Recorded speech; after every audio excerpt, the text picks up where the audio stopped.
ignored the revolutionary egalitarian rhetoric from Tehran. Khomeini's pledge to take from the privileged few, Muttaq Bahrain, and give to the underprivileged masses, Watars, a fin threatened the foundations of the Gulf Arab Emirates.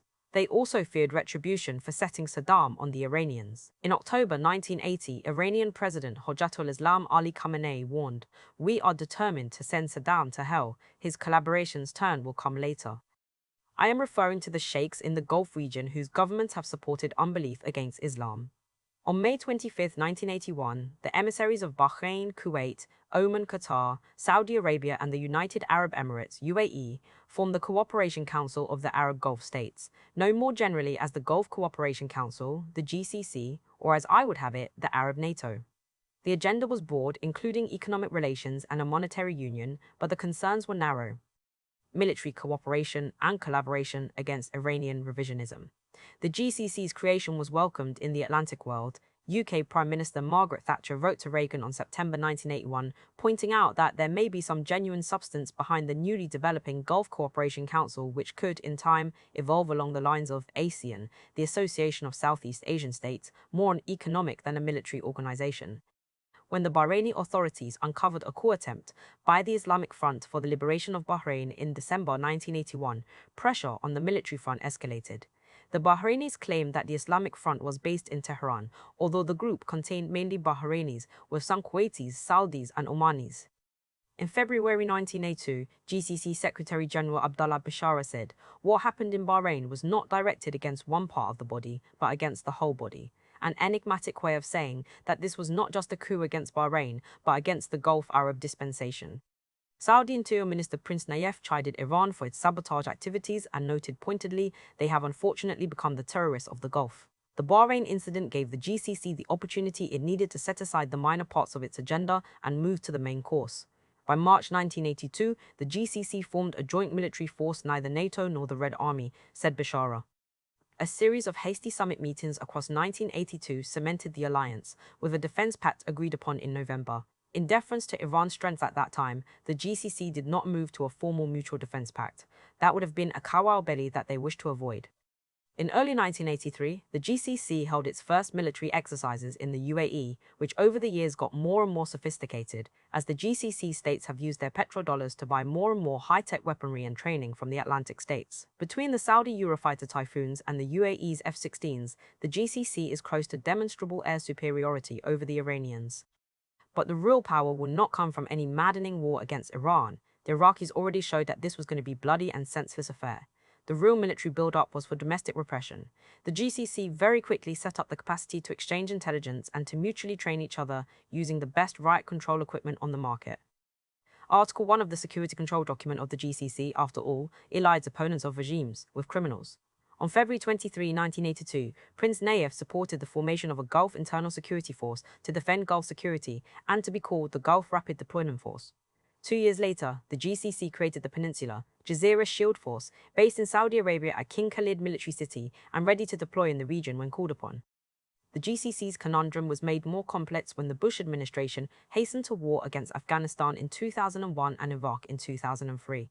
What the Bush adventurers did was deliver a gift to Iran, removing in 2 blows Iran's enemies on its 2 main borders, the Taliban to the east and Saddam Hussein to the west. In both cases, the new regime had a soft spot for Iran. In Afghanistan, apart from the old Iranian friend Ismail Khan of Herat, There are a number of Afghans in government now who took refuge in Iran during the civil war in the 1990s and the Taliban rule thereafter. In Iraq, the governing Islamic Dawah Party and its ally, the Supreme Islamic Iraqi Council, have long-standing ties with the Iranian government, as does the more radical Sadr movement. The removal of Iran's enemies from its borders has now emboldened the regime, and thereby threatened the Gulf Arabs. Their scramble to bring the GCC's military arm to life once more has to be seen in the context of the revival of Iranian influence. As the temperature continued to rise in Bahrain in 2011, the Saudis itched to act. The demonstrators refused to leave the Pearl Square roundabout, in whose center was a 300-foot sculpture of 6 arches holding a pearl. Each arch represented a dhow, the sail of a ship, and each of these represented one of the 6 members of the GCC. It was erected in 1982 to commemorate the first GCC summit held in the Emirate, and an image of it came onto the half-dinar coin of the realm. The GCC had to clear out the menace of instability that gathered at the monument to the GCC's emergence. It was an ironic moment. A clear way forward appeared to the Saudi court when events in Libya and Syria took a turn for the worse. In Bahrain's Pearl Square, the protesters chanted Dinmiya, Silmiya, peaceful, peaceful. To enter with military force against this cry would look very poorly on the Gulf Arab Emirates, but the evolution of the conflict in Libya and Syria sent a chill through the Arab Spring. No longer the resolute protesters of Tunisia and Egypt, now the guns had come out, and even if the conflict was asymmetrical, no longer could the opposition claim to be peaceful. The heavy hand of state repression that followed in Libya and Syria opened the door for the Gulf Arab Emirates. Now it was a question of handling the opportunity, the Arab Spring. The social crisis engendered by the inflation of food prices triggered long-felt grievances against the national security state and the institutions of neoliberal economic policy. Places where political culture had been incubated by brave activists and by workers' movements, such as Tunisia and Egypt, had the fastest dynamic forward. Grizzled leaders withdrew, and despite the attempts by the US and its Gulf allies to manage the transition, the people continued to move their agenda. Tahrir Square is rarely quiet. When the process toward freedom stalls, the square fills up again. The contradictions of governance shall slow down some of the momentum, but not by much. The revolutionary destiny in these countries has been unleashed. Elsewhere, the calculations of the powerful tried to derail the emergence of the Arab Spring. The early victims were Bahrain and Yemen. They could not be permitted to have their breakthrough. Too much was at stake. Legitimacy for the Gulf regimes would have been questioned, and this was not permissible as far as the US and its European allies were concerned. Addiction to oil produces a symbiotic relationship with the Gulf monarchies. Pretensions of liberty have to be set aside when it comes to Riyadh and Doha. The GCC was allowed to act to put down these expressions of democracy. Cover for the action of the Arab NATO was provided by the convulsions in Libya, where the dynamic of the Arab Spring was to turn into the winter of Arab discontent. Libya's Gaddafi was easily disposable. Protests against him that began in earnest in the 1990s had not been taken seriously outside Libya, and indeed when Gaddafi had previously cracked down, as he did in 1996, there was barely any forceful criticism of his regime. Over the past 10 years, Gaddafi's strong arms have faced less sanction than they have been used for the war on terror. When the protests broke out in March, and when these morphed into armed rebellion against Gaddafi, they provided the best fog for the conversion of the previously peaceful Arab Spring into a military conflict. The Libyan revolt was not conjured up by magicians who rule the Atlantic states, and nor can it be reduced to their machinations. But to ignore the guiles of the Atlantic states and the Gulf emirs is to blind oneself to the operations of the counter-revolution in the midst of what is the most important political development thus far in the 21st century. Libyan winter. The bang that ends Gaddafi. Rule, like me, you now await your cross with dread. Whenever night falls, the echoes of a phonograph record bring you back. You traitor, yes. The worst of all is to have betrayed. Mohammed Farhat al-Shaltami, indictment, July 26, 1969, TR Elliott Kohler. The WikiLeaks cache of US State Department documents from Embassy Tunisia revealed some rather sordid details about the life of Ben Ali and his family. One such cable, from 2008, noted, President Ben Ali's extended family is often cited as the nexus of Tunisian corruption. Often referred to as a quasi-mafia, an oblique mention of the families enough to indicate which family you mean. Seemingly half of the Tunisian business community can claim a Ben Ali connection through marriage, and many of these relations are reported to have made the most of their lineage. Ben Ali's wife, Leila Ben Ali, and her extended family, the Trabelsis, provoke the greatest ire from Tunisians. Along with the numerous allegations of Trabelsi corruption, are often barbs about their lack of education, low social status, and conspicuous consumption. Revelations such as these provoked the final disgust with Ben Ali. He lost legitimacy. There was nothing left. Across the border, in Tripoli, Libya, Muammar al-Gaddafi once more opted for the erratic. He went on Libyan state television on January 16 and then offered his statement of support for Ben Ali, oddly calling WikiLeaks Kleenex, Even you, my Tunisian brothers, you may be reading this Kleenex and empty talk on the internet. This internet, which any demented person, any drunk can get drunk and write in. Do you believe it? The internet is like a vacuum cleaner. It can suck anything, any useless person, any liar, any drunkard, anyone under the influence, anyone high on drugs can talk on the internet, and you read what he writes and you believe it. This is talk which is for free. Shall we become the victims of Facebook and Kleenex and YouTube? Shall we become victims to tools they created so that they can laugh at our moods? Ben Ali had already left his post. Gaddafi perhaps feared that the contagion would spread into Libya, and to an extent it did.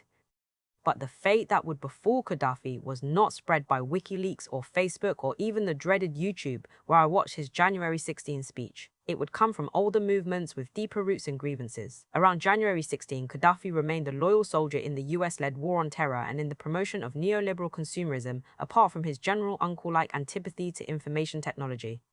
In this way, Gaddafi resembled Ben Ali and Mubarak, which is perhaps what provoked his television address. In early February 2011, the IMF said of Libya that it has followed its ambitious reform agenda, and the fund encouraged Libya's strong macroeconomic performance and the progress on enhancing the role of the private sector. These are all things that were said of Tunisia, praised by the IMF for its wide-ranging structural reforms and prudent macroeconomic management in September 2010, and Egypt praised by the IMF for its 5 years of reforms and prudent macroeconomic policies in April 2010. Neoliberal consumerism set aside the social cost to the population, the human sector that was not sound and did not benefit from prudent state policies. The pain of the IMF-led policies pushed the needle of distress beyond the bearable. Combined with the lack of democracy and the harshness of the security state, it is no wonder that the contagion spread as rapidly as it did. Libya, however, did not suffer the sharp rise in grain prices, nor the overarching distress afforded by the global credit crunch that began in 2007. The centrally planned economy cushioned the macroeconomic indicators from the kind of freefall that took place in Tunisia and Egypt. There were no bread riots in late 2010, nor was the protest in February linked directly to economic matters.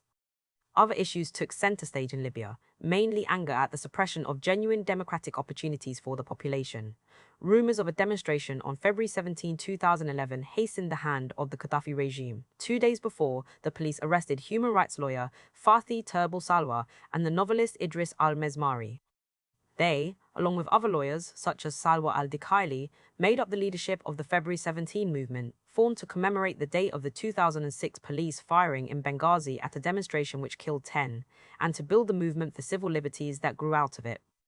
In 2006, the police opened fire at a crowd that assembled before the Italian consulate in Benghazi to protest against the Italian minister Roberto Calderoli, who had worn a t-shirt that depicted an offensive and Islamophobic cartoon published by the Danish newspaper Jai Ilalanji Poten. Not only was this demonstration against the tide of Islamophobia sweeping through Europe, but it was also against the old colonial power, Italy, whose minister seemed to relish being hateful.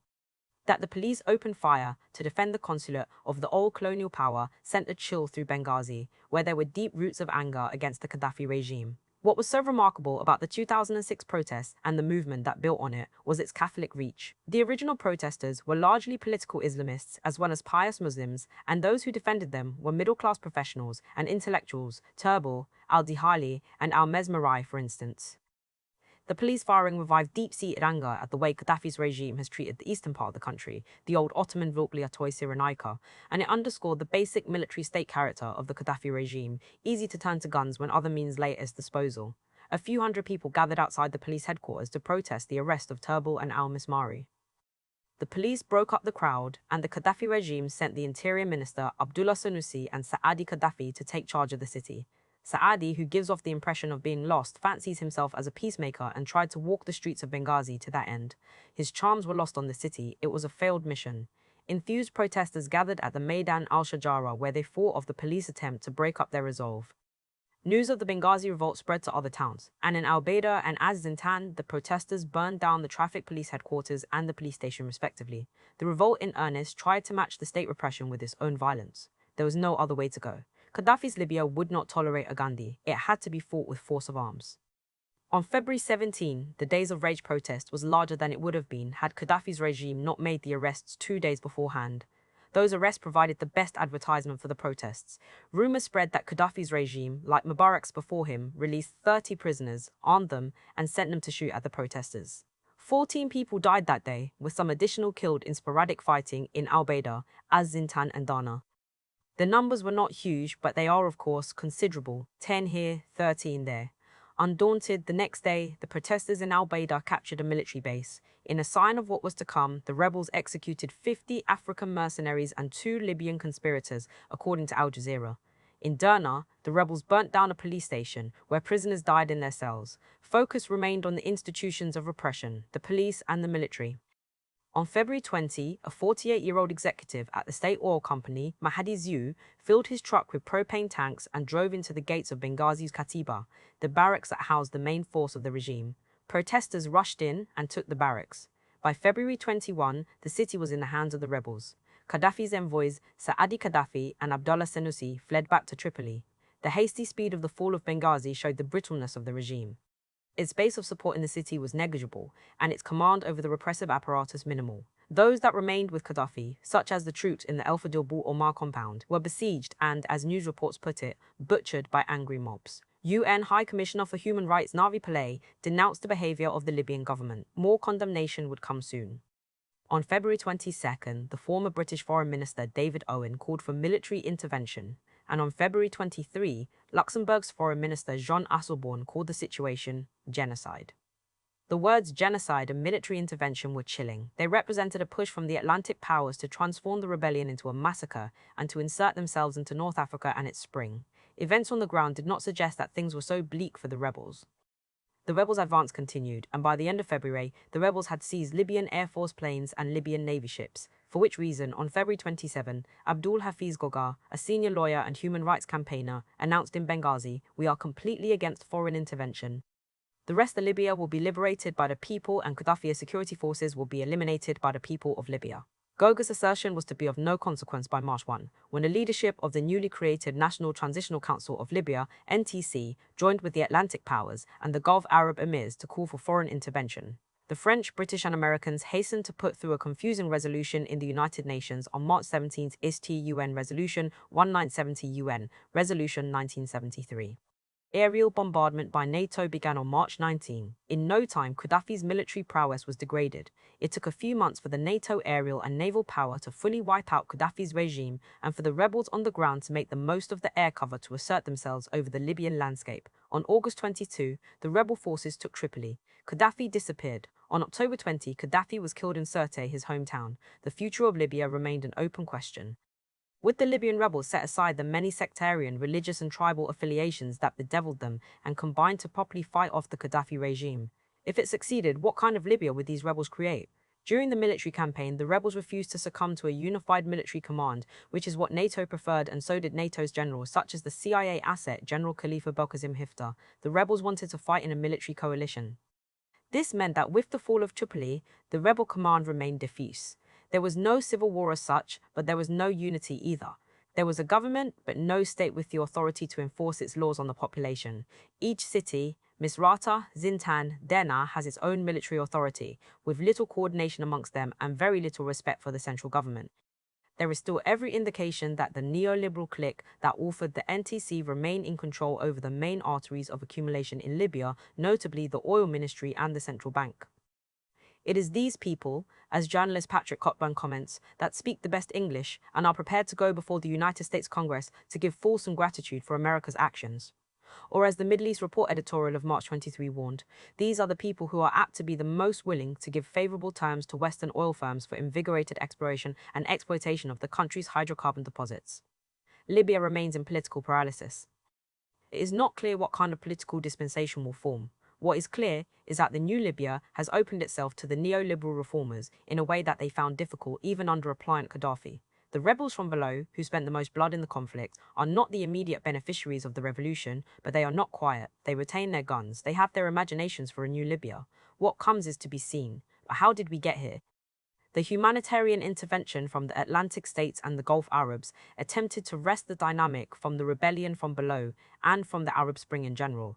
That it has not been able to succeed fully is a testament to the deep springs of suspicion about imperialism that linger across West Asia and North Africa, and to the faith of the people in their wanting control of their own lives.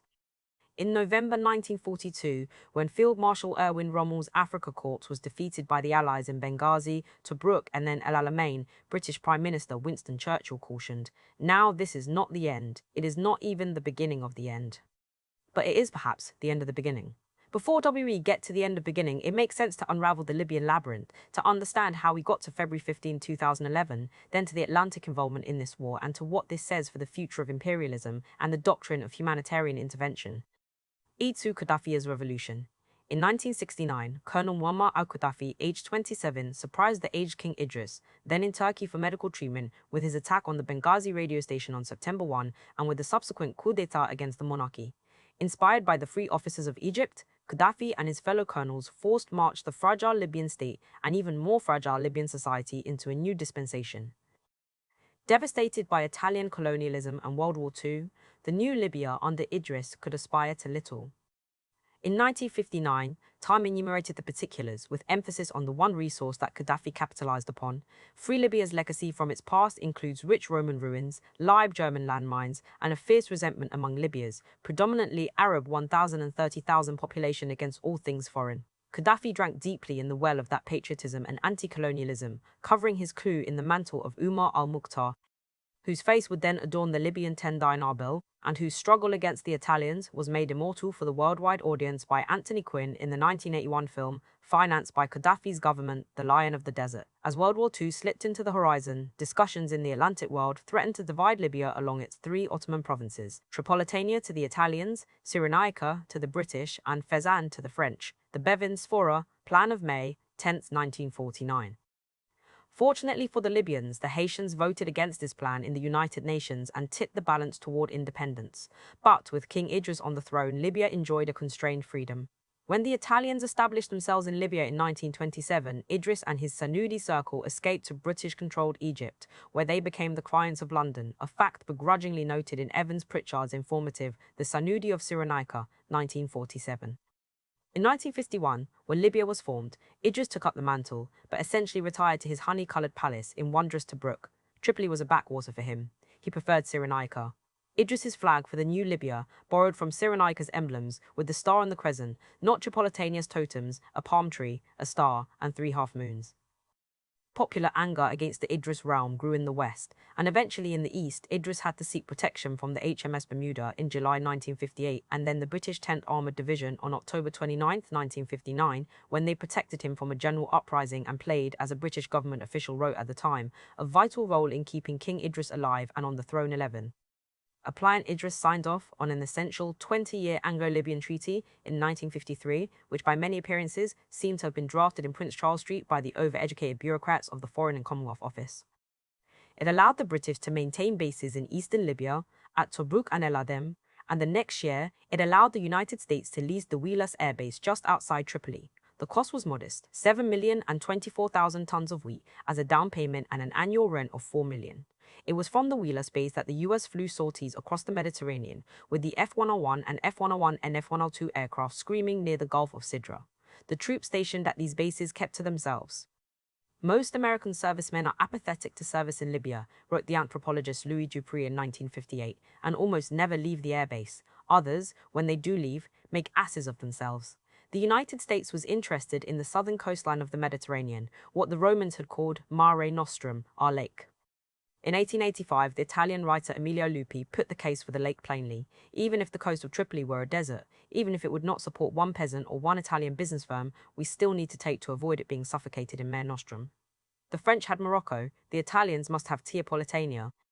7 decades later, US President Dwight Eisenhower welcomed Libyan Prime Minister Mustafa Ben Halim to Washington and told him that Libya would, as far as the United States was concerned, be in the Middle East what the Philippines were to the United States in the Far East. Libya would be firmly in our camp, he said, a tone set by the US ambassador to Libya, John Tappan, who was eager to form a southern tier of North African states. Ben Halim had come to the Americans with a dowry in hand. He had signed a treaty with President Habib Bourguiba of Tunisia, and they were eager to forge an alliance that might include Algeria in a pro-Western bloc if only the French could be persuaded to leave their neighbor alone. To be fair to Ben Halim, he was a vigorous supporter of the Algerian freedom fighter Ahmed Ben Bella. The fantasy of the Maghrebian bourgeoisie is evident here. that somehow their bent knee might convince the benevolent Americans to provide them with flag independence in order for them to turn over their sovereignty toward NATO's Mediterranean. Such fealty to the old and new colonial powers unsettled the Libyan people. No wonder they protested so frequently. It was this patriotic sentiment that made Raja Buwaish's anti-colonial anthem, Marbi Marad, I Have No Illness, so central to the imagination of the Idris-era intellectuals. Buwaish, who was from the same tribe as the rebel hero Umar al-Mukhtar, had provided the best dirge of Italian atrocities with the cautious lament, I have no illness but endless grief. It provided the young Gaddafi with the poetry to offer his own Jeremiad, the sky over Arab Libya is being polluted by foreign planes. An early act of the new regime after 1969 was to jettison the foreign bases and to reclaim sovereignty for the new country. It won Gaddafi a great deal of popular respect. Wheelus became a Libyan military airbase, Okbar Ben Nafi Air Base, and when Tripoli expanded to embrace it, the regime turned it into the civilian Mitiga International Airport. Libya had the misfortune of being a distant outpost of the Ottoman Empire and the Italian colonial adventures. It wanted for basic social development. When Gaddafi came to power, the main export was scrap metal. Libya's deserts were a dumping ground for the detritus from Operation Compass, the Allied attack on the Italian and German positions between December 1940 and February 1941. That part of the war is celebrated in the Rock Hudson film, Tobruk 1967, where Hudson, playing a Canadian soldier, points out, a dead martyr is just another corpse. It gives you a flavour of the violence during the war and the destruction. I remember being driven along the Mediterranean road as a child, looking in wonder at the half-tracks and tanks littering the roadside. It was these ruins that provided the main export for Libya. Libya's second main export was esparto grass or half-a-needle grass used to make high-quality paper. Idris's regime ignored the economic question. They were satisfied with the rents collected from the imperial powers and occasionally cavilled to have these increased, and with the surplus that came from the hard-working peasants, there was nothing like the inventiveness of King Mohammed V of Morocco, whose Operation Plough in 1957 at least attempted to modernize the agricultural sector. Libya was just a tray of sand in 1951, recalled Abdul Hamid Bakush, a close friend of King Idris. It had an income of $3 million a year, and that came from Britain and the United States in rent for the bases on Libyan territory. Rents made up for economic development. Esso, Standard Oil, discovered oil in the Zelton oil fields in Cyrenaica in June 1959. Hints of the possibility of oil underfoot had been around since the 1940s, and in 1955, Idris's regime passed a petroleum law that allowed the Seven Sisters to drill in parts of the country. Oil was mainly found in the northeastern and north-central sections from Az-Sari to Mabruk. By 1961, Standard Oil began to export Libya's oil. This was to soon become the major export of the country. Libya's oil was in demand because of its proximity to Europe and because it was sweet oil, which makes it easier and cheaper to process. By the time Idris was deposed, the country exported 3 million barrels of oil per day. Scandalously, the government received the lowest rent per barrel in the world. Idris was not known to be personally ostentatious, but his circle could not help themselves. Sayyid Abdallah Abed al-Sanusi, called the Black Prince, was famous for his bribe-taking and also famous for building projects that would allow him to recycle the oil profits into his pocket. One such was a road that began nowhere and led into the Sebha Oasis, later slated to be the home of an alleged chemical weapons plant. The Black Prince modestly named his company, SASCO, the Sayyid Abdallah Sanusi Company. The routine corruption of Idris's circle and their obsequiousness to their imperial friends are two of the reasons why there was barely any opposition to Gaddafi's coup. The Idris regime was certainly one of the most corrupt in the area and probably one of the most corrupt in the world, confessed the US State Department's James Atkins. It was overthrown with surprising ease and there was almost no resistance. Gaddafi's revolution was his regime's to tarnish. The Libyan people were with him in 1969. They would have been with his revolution in 2011 if it had delivered on its promise, but much had changed since then, even though in the first decades of the new regime, so much was delivered to the population. That was perhaps part of the problem. The social goods were delivered, the social basis of Libya was not decentralized, and its politics was not democratized. Nevertheless, only a mind unable to appreciate the slow movement of history would see nothing to celebrate in the 1969 revolution and what it was able to deliver to the Libyans, at least in its first decade, if not in the first 2 decades. Take a look at the latest Human Development Index developed by the United Nations Development Programme, November 2010, updated June 2011. The Human Development Index, HDI, is a measure that looks at education, life expectancy, literacy, and the general standard of living. In terms of HDI, Libya comes in 55th out of 170 countries, the highest from the African continent and behind only 3 other Arab countries, all very small oil and natural gas, rich states, Qatar, Bahrain and Kuwait. Their HDI in Libya is higher than in Saudi Arabia. That their HDI does not count political opportunities is significant. It was the measure that most disturbed sections of Libyan society. Gaddafi's regime pushed forward a series of radical developments to transform Libyan society. Over the first decade of the Gaddafi regime, the state took charge of the oil fields 172 and raised the rents charged to multinational firms Standard Oil, but also later Nelson Bunker Hunt's Titan Resources. That money was then diverted towards social welfare, mainly an increase in housing and healthcare. I recall the new leadership was greeted with something like euphoria in 1969, especially by the young, some of whom I was teaching, remembers Graham Brown. The new authority, calling itself the Revolutionary Command Council, initiated a socialist program, first nationalizing the oil companies, fixing a minimum wage, extending the welfare and health systems, and slashing the obscene rents being charged by property owners. A limit was imposed on the rents that landlords could charge, fixing maximum rents at about one-third of the pre-revolutionary level. Tripoli until then had been the most expensive city in the Middle East. Many large properties were taken over and let to the people at low rents. The vast sprawling shanty town just outside Tripoli was torn down and replaced by new workers' housing projects. When Gaddafi took power, the literacy rate in Libya was a miserable 20%. The consequence of the transfer payments lifted the rate to 90% by 1980. Libya has often been described as a large desert with two towns on either end as bookends for the sand, Tripoli in the west and Benghazi in the east. They are divided by about 650 kilometers of roadway. But in the middle and into the south lay vast desert stretches where the Bedouin and the peasantry worked the land in miraculous ways to grow crops and to raise livestock. Gaddafi and his officers came from the small villages and small towns, modest men who had none of the pretensions of the monarchy. Aware of the hardships in the countryside, Gaddafi's regime allowed farmers to settle on confiscated Italian and Senussi land, and the government provided them with low-interest loans to buy farm equipment and inputs. Land could be purchased interest-free, writes historian Dirk van Douwali in his A History of Modern Libya. Until the farm became self-sufficient, the farmer was eligible for a government salary. During the second decade of the new regime, from 1978 to 1988, the state continued with the gist of these policies. The regime constrained private enterprise and encouraged workers to take control of about 200 firms. Redistribution of land on the Jafara Plain, west of Tripoli, was the rural cognate. The state stepped in to manage all macroeconomic functions, at the same time as the central bank redistributed wealth by putting a ceiling on bank account holdings. It was a straightforward redistribution of wealth conducted as a currency exchange. Gaddafi's populism was hemmed in by his regime's lack of appreciation for the administrative costs of this mammoth centralization of redistribution.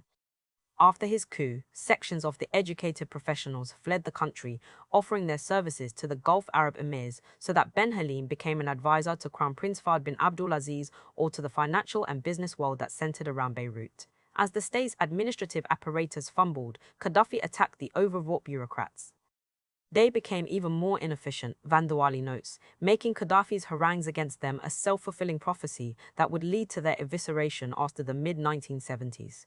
Gaddafi would continue to centralize social and economic functions around a state apparatus that was no longer capable of carrying these many functions. It was a mirror to what was happening on the political scene, where Gaddafi was even less disposed to democratic decentralization. Gaddafi was never keen on the full agenda of socialism.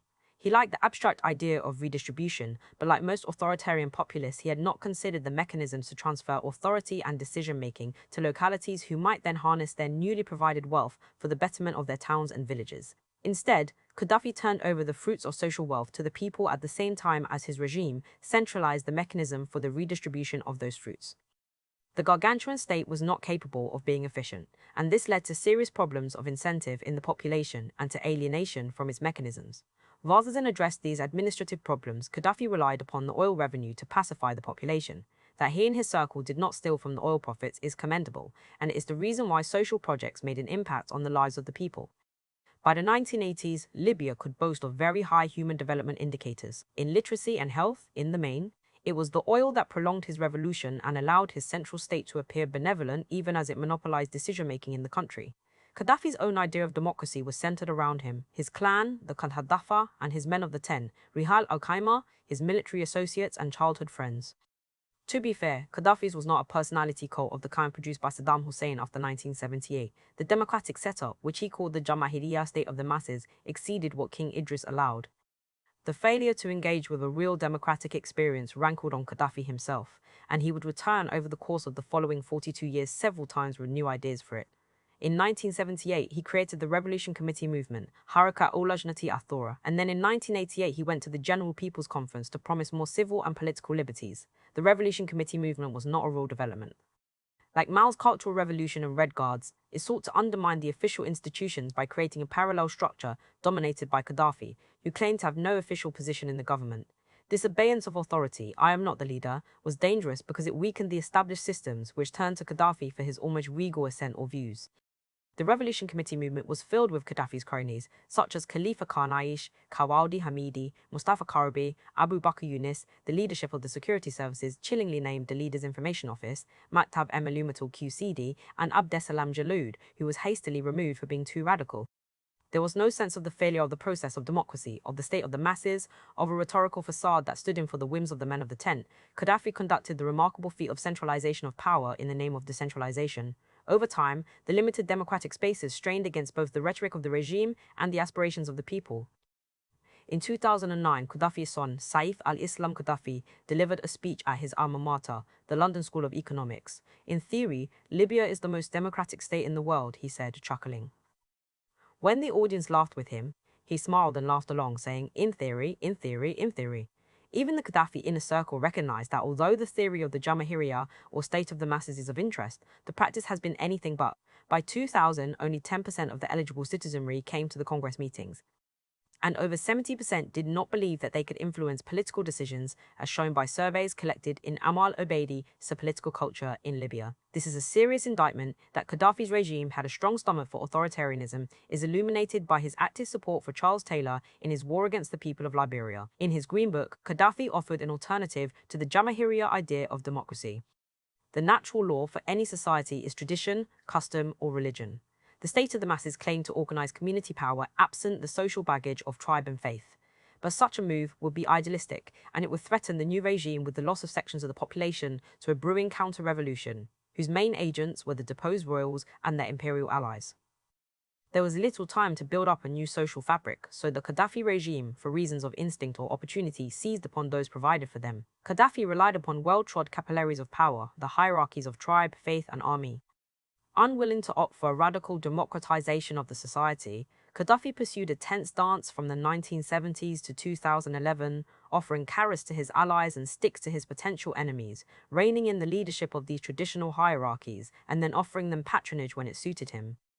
The mercurial style that Gaddafi adopted was not about his personality alone, but also a leader's natural response to a system that relied upon power brokers whose own loyalty was purchased through elements who did not have any ideological commitment to the system.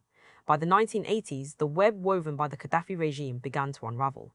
The war in Chad wore down the military, and it ate into the exchequer.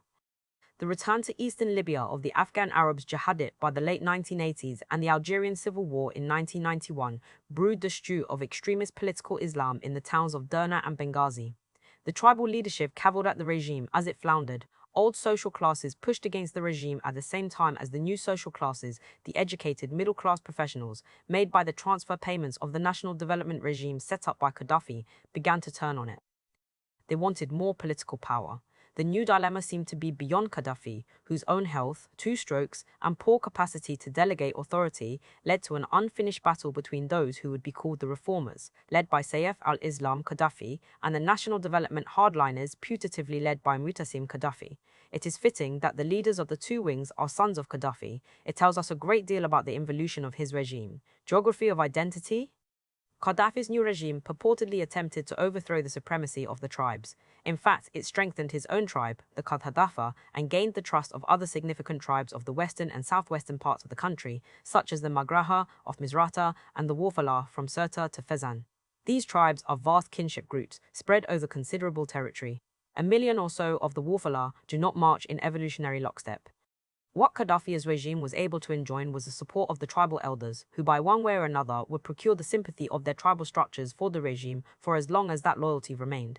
The tribal chiefs represent a sort of moral and social support, noted Hasni Abidi, director of CERMAM, Centre d'études et de recherche sur le monde arabe et méditerranéen. They are a refuge, given the total absence of Libyan political institutions. What Gaddafi's regime was able to do was to create the illusion of the loyal tribes, and when fractures opened up with their leadership, the regime enforced allegiance. The ultimate tribe of the regime, the army, would be at hand to make it so. The revolution, in one sense, was also a revolution against the Saadi tribes of the east, those who had dominated the regime of King Idris. The king was an eminence of the Sansusi order, which was born in 1843 at the hand of the Algerian scholar Sayyid Muhammad bin Ali al-Sansusi in Al-Baida in eastern Libya. The Sansusis built their strength around the Zawiyad, the residential settlements of their order that happened to be built on the crossroads of trade routes. About a third of the country's population gave their allegiance to the order. It was powerful. Gaddafi saw it as the fifth column and was not disposed to being generous. The Saadi Confederation of the East was left out of the spoils of the new dispensation. By the 1980s, Benghazi looked a little worn compared to Tripoli. The returns of the oil rent and the social wage pledged by the new revolutionary regime offered only parsimonious help to the impoverished East. It meant that the eastern part of Libya became a hive of conspiracy against the regime. UN Commissioner Adrian Pelt recounts that when the Libyans deliberated over their 1951 constitution, the longest debate was over whether the country should have a unitary or federal system. The Tripolitanians wanted a unitary system, and the Cyrenaians wanted a federal system. The East was jealous of the privileges it had enjoyed under the Idris regime. It wanted to preserve these through political autonomy from Tripoli, now ruled by the men of the small towns such as Gaddafi's own Sirte. It was a sore issue. Idris, who was ambivalent in the debate, did not draw his way into it, and the Libyan constitution settled eventually for a unitary system. It provided the legal basis for the policies that created the idea of Libya. Even as Gaddafi's prejudices offered parsimonious help to the impoverished East, his state-building policies ensured the creation of a Libyan national sensibility. In the 1960s, there was no real Libyan cultural identity, with accents and food differing from one town to the next, so much so that identification between them was minimal.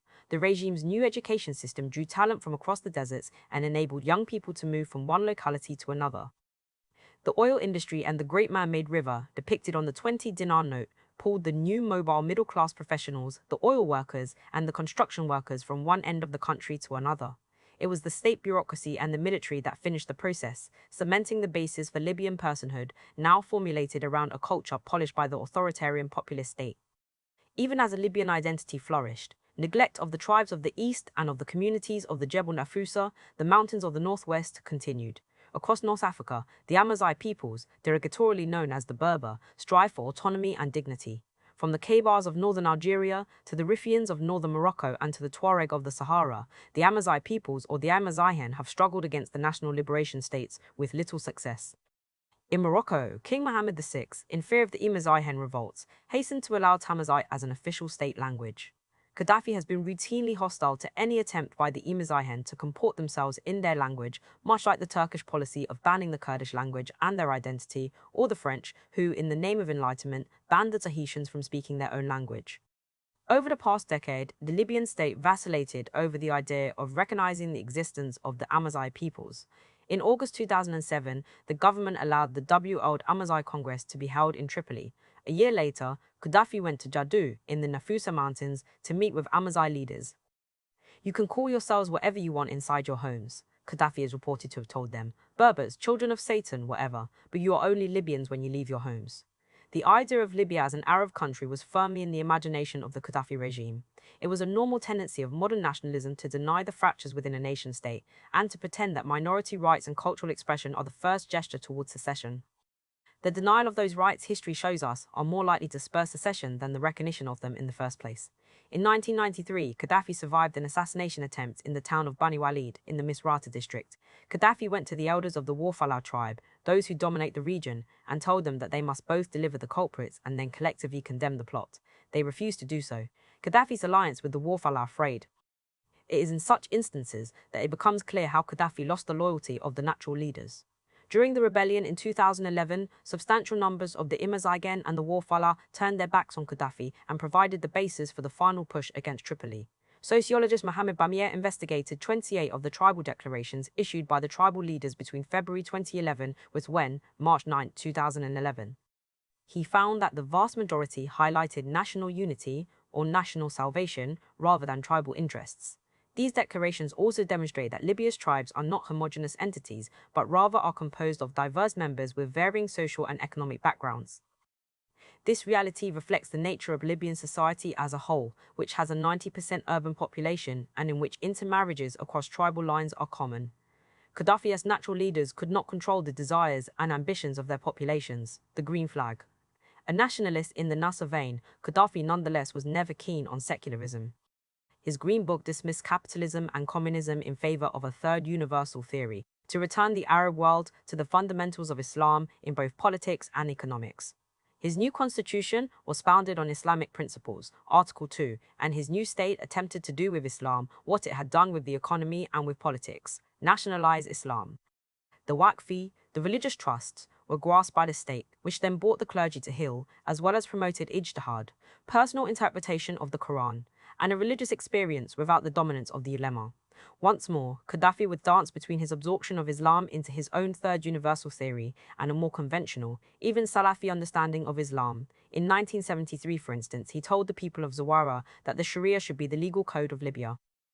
Expulsion of the Italian residents in Libya followed as much from Gaddafi's Islamic injunctions as from Nasserite nationalism, and so too Gaddafi's fellowship with Islamic revolution from Chad to the Philippines. The instrument for his ambitions was the 1972 created AL, Faylaka al-Islamiyya, the Islamic League. Political Islam's representatives began to dig deep roots, mainly in eastern Libya. It built up networks outside the mosques whose ulema had been largely nationalized. The first pass at political activity took place not inside Libya, but in exile in Sudan. There, Dr. Mohammed Yusuf al-Mukarayef, formerly Libya's ambassador to India, created the National Salvation Front for Libya, INCAT, in 1981. Its most spectacular action was an assault on Gaddafi's residential compound, Bab al-Azizia, in Tripoli. The attack failed, and 2,000 or so people were captured as a result of its failure. It would be a few years later before another dramatic episode reminded Gaddafi of the viability of this strand of political Islam as a dangerous foe. Further attacks came from INCAT and the Islamic Liberation Front. More repression followed, including the hanging of 2 students at the Al Fateh University in 1984 and the execution of 9 members of Jihad on Libyan state television on February 17, 1987. The emergence of the group Jihad was a premonition of what was to come. The small bands of dedicated fighters prepared to die for their cause. Clashes at Tripoli University, January 8, 1989, and in Tripoli's mosques, January 20, 1989, threatened Gaddafi's monopoly over Islam. In 1989, fears of unrest led the regime to cancel a soccer match between Libya and Algeria. Gaddafi is the enemy of God, chanted the restive crowd, angry at being denied their pleasures, confident in the security of numbers. Gaddafi's response would become scripted, blaming the Islamists for being hashish smokers and charlatan groups.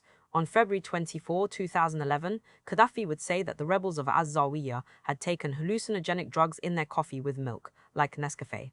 Many hardened Islamists had fled Libya in the 1980s, joining up through the Maktab al-Qidamat, the Afghan Services Bureau run by Osama bin Laden's mentor Abdullah Azzam, as part of the Afghan Arab force to fight in Afghanistan. It was safer to conduct their jihad in far-off Afghanistan than in Libya, where the regime remained powerful and dangerous. With the Afghan war winding down by the end of the 1980s, the Afghan Arabs returned home. In Algeria, they came in large numbers as hardened warriors and formed the Islamic Salvation Front (FIS). Angered by the direction of Algerian society, frustrated by the US-led attack on Iraq in 1991 and stymied by the regime's cancellation of elections that they might have won, the forces of political Islam turned to the armed struggle. The Algerian civil war cost almost 2 million lives and the destruction of the social wealth of the country. Nonetheless, it provided an opening for the Libyan Afghan Arabs, many of whom joined the Libyan Islamic Fighting Group, LIFG, the Al-Jama'ah AAI, Idamaya, Al-Muqatilafai, Libya, founded in Pakistan in 1990. The LIFG drew from the experience of the Islamists in Egypt and Algeria to form small cells, Ankchud, and its ideologues, such as Sami al-Saidi, also known as Abu al-Mundeh, promoted this idea through making a distinction between jihad as a collective obligation for all Muslims, Fard Kifaya, and as an individual obligation, Fard Ain. By favoring the latter, they allowed these small cells to live amongst their less radical fellows and plot spectacular acts of violence to shift the social conditions to suit them. LIFG moved from Pakistan to Sudan and then to Algeria, conducting their leap al-Wathba into North Africa. The first major action by the LIFG was in Benghazi in 1995, and then in Derna and in the Jebel el-Akhdar, the Green Mountains. They tried to assassinate Gaddafi at least a few times, once in February 1996 in Sirte and once again in May 1998 near Sidi Khalifa, east of Benghazi. A major confrontation with the regime's guns in Wadi al-Injil Bible Valley in March 1996 cut down most of their fighters. Their military commander, Fatih bin Suleiman, also known as Abu Abd al-Rahman al-Hatta, was killed in September 1997. The guerrilla phase of the LIFG's combat ended at an Istanbul meeting in 1997. Mustafa Qunaifid, their leader, shifted the Libyan Afghan Arabs to fight in Chechnya. After 2003, they would go to join the insurgency in Iraq. The East had sent a disproportionate number of its young to fight in Iraq. They did not go strictly for the purposes of jihad, or because they had fealty to Al-Qaeda. A US embassy official snuck away from his Tripoli minder in 2008 and reported that the young men who went to Iraq did so because they could not effectively protest against Gaddafi. Iraq stood in for Libya. The official went to Dinar. Upon his return to Tripoli, he filed this memorandum for his superiors: frustration at the inability of Eastern Libyans to effectively challenge Gaddafi's regime, together with a concerted ideological campaign by returned Libyan fighters from earlier conflicts, have played important roles in Dernar's development as a wellspring of Libyan foreign fighters in Iraq. Other factors include a dearth of social outlets for young people, local pride in Dernar's history as a locus of fierce opposition to occupation, economic disenfranchisement among the town's young men. Depictions on satellite television of events in Iraq and Palestine fuel the widespread view that resistance to coalition forces is justified and necessary. One Libyan interlocutor likened young men in Derna to Bruce Willis's character in the action picture Die Hard, who stubbornly refused to die quietly. For them, resistance against coalition forces in Iraq is an important act of jihad and a last act of defiance against the Gaddafi regime. It was out of the LIFG struggles that on June 29, 1996, a protest by LIFG members at the Abu Salim prison in Tripoli took place. The regime killed 2,033 prisoners. Gaddafi's henchman and brother-in-law, Abdallah Sanusi, who would be sent to Benghazi in February 2011, was the interior minister then as well. The lawyer who would take up the case of the Abu Salim prison, Abdul Hafiz Goga, became the spokesperson of the 2011 National Transitional Council of Libya, and one of his council members and another lawyer, Fateh Turbel, would hold a weekly vigil for justice for the dead. A frazzled Gaddafi began to assert views about Islam that were not new to him, but which had been provoked by the emergence of the LIFG and the Algerian civil war next door. During George H.W. Bush's telephone call with Mubarak on January 21, 1991, the US president said, "I've been disappointed in Gaddafi, he's been making some crazy statements." Mubarak's response is censored. Bush responded, "I think he is just grandstanding. In fact, he was doing more. He was trying to turn the ideological tide to his favor, complaining that in the context of the US bombing in Iraq that Islam became the target of the West." In 1994, he reaffirmed his ban on alcohol, introduced the Islamic calendar, and against UN sanctions, dispatched pious Libyans to the Hajj on state aircraft. He was the shield of Islam, as one Libyan put it at that time. Frayed uniforms. In 1978, the Libyan armed forces entered Chad after 2 decades of low-intensity political and military conflict over a strip of land that divides the two countries, the Awzu Strip. Debates over old colonial treaties and historical claims rested on a region believed to be home to large uranium deposits. Proxies for powers far from Tripoli and N'Djamena, the two countries went into a bloody conflict that lasted for 10 years. Supplied by the Soviets and the East Germans, Gaddafi's Islamic legionnaires at first simply provided resources to the Shadian rebels, but over the course of the decade were drawn into the war. The French intervened twice, and with superior air power beat back Gaddafi and his allies. By 1987, the Libyans had lost their own Shadian allies and remained vulnerable in Chad's northern deserts. The newly emboldened army of Chad, the Front, assembled their fighting forces onto Toyota trucks armed with Mi-LAN anti-tank guided missiles. This was the Toyota War of 1987, and it resembled in many particulars the use of such trucks in Libya itself in 2011. The Libyan army was routed, and it lost the Awzu Strip, and if the Organization of African States had not intervened, it might have been threatened within Libya itself. The French intervened against Gaddafi, and the United States provided intelligence support to the Front. It was a preview of 2011. The Libyan army lost about 8,000 of its troops, about 8 times what was lost by Chad's army. By some accounts, the Libyan armed forces lost a third of its infantry and considerable amounts of armor. Morale was at a very low level. The better sections of the Revolutionary Command Council, particularly the smart and capable members of the Free Officers, were either cashiered or brought to heel. If they had been allowed to flourish, Libya's military might not have run out of ideas or produced a disjuncture between the ordinary soldier and the officer class, increasingly the sullen children of an emergent favored section. It was never to recover its verve. In 1986, the United States bombed Tripoli and Benghazi in retaliation for the Libyan bombing of a Berlin nightclub. Operation El Dorado Canyon comprised an aerial attack on Gaddafi's compound, where Gaddafi claimed his adopted daughter Hannah had been killed. In 2011, it was demonstrated that Hannah had actually survived the attack and is now a doctor. It was a brief boost for Libyan nationalism, as the armed forces at the very least pledged their bay'ah, their loyalty to Gaddafi. The defeat in the Toyota War reduced their confidence. The 1992 UN sanctions further sharpened the edge for the armed forces. The UN sanctions, Dirk van Duali argues, led to mounting discontent and increasing privation in Libya, reflected in unpaid salaries, decreased subsidies, cuts in army perks, and a shortage of basic goods. It was these cuts in army perks that counted strongly against Gaddafi. Canny enough to recognize the problems in the military, Gaddafi recalled his best units to the western part of the country. The elite corps, including the 32nd Reinforced, later Khamis Brigade, was brought to defend Tripoli. Its members were thought to be carefully recruited for their loyalty and trained to defeat anything weaker than the kind of sustained warfare that the US aerial power is capable of unleashing, as it did for a brief burst in those 12 minutes of the April 15, 1986 raid, and then later in the demonstration effect of the 1991 war over Iraq. It was already a sign of weakness. The Libyan army was the regime's own Trojan horse. Ill revolution within the revolution, Libyans want to eat McDonald's hamburgers, not uranium. Saif al-Islam al-Gaddafi, 2005. United Nations sanctions came into effect in 1992. They had a huge impact on the Libyan exchequer. Between 1990 and 1998, the Treasury lost about $24 billion, with infrastructure plans curtailed, no foreign investment for the ailing oil extraction devices, a $15 billion loss in oil income, and a 200% increase in the price of foodstuffs. The country was simply not prepared to withstand the pressure. Gaddafi's regime had failed to build up its economic reserves and to strengthen infrastructure during the previous decade. Unimaginative use of the oil surplus hastened the economic stagnation. The Libyan people rallied around Gaddafi after the April 1986 attack. Anti-Americanism, easy enough with Reagan at the helm in Washington, provided cover for what Gaddafi called the revolution within the revolution. This was the Libyan phrase to describe the entry of neoliberalism, or what Gaddafi called popular capitalism. In 1987, anemic import substitution policies came to a close and reforms in agriculture and industry flooded out of the IMF manuals. By September 1988, the government abolished the import and export quotas, allowing retail trade in the new UU to flourish in the cities. UN sanctions in 1992 threw the reforms into turmoil, and it allowed the old Gaddafi to emerge out of the sarcophagus that he had become. Cracks in the ruling elite at times slowed and at times speeded up the reforms. Gaddafi would enter the debate on one side, then another, speaking out of both sides of his mouth. It was clear that two main problems needed to be treated before the medicine of neoliberalism could be allowed to work. The Gaddafi regime had to make its peace with the United States to lift the UN sanctions and to help it deal with what it saw as the virus of political Islam. Once the United States' allergic reaction to Libya could be sorted out, Gaddafi bet the problems of Libya's economic and political vitality could be solved. Muwara Kawara travels light.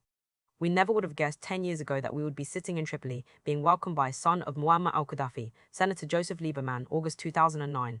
Musa Kusa was one of Gaddafi's close allies, a man of the tent. His loyalty knew no bounds. In 1980, he was sent to be ambassador to London. There he told the Time that stray dogs had to be killed. This was a reference to the Libyan dissidents. He was expelled from London. In 1996, it was the unit commanded by Musa Kusa that fired into the Lifji in Abu Salim prison. But he was not Gaddafi's butcher. Polished by his time at Michigan State University and well regarded by Tripoli's diplomatic corps as an urbane man, Musa Kusa was picked to travel from Atlantic capital to settle all the scores and bring Libya out of the diplomatic deep freeze. The key were the cases of the Lockerbie bombing, Pan Am Flight 103, and that of the French aircraft UTA Flight 772 bombed over Niger. Musa Kusa could promise millions of dollars from Libya's oil money. The negotiations went back and forth. The promise of money and a return to the oil fields of Libya was too much for the Atlantic world to refuse. By April 1999, the UN sanctions were suspended, and in 2003, they were lifted. To add to the pot of blood money, Gaddafi decided to announce that Libya would disclose and dismantle all weapons of mass destruction. This was on December 19, 2003, after the United States Armed Forces had chased Saddam Hussein from power on the pretext of weapons of mass destruction. The US was equally angry at Iran and North Korea, but it could not act militarily.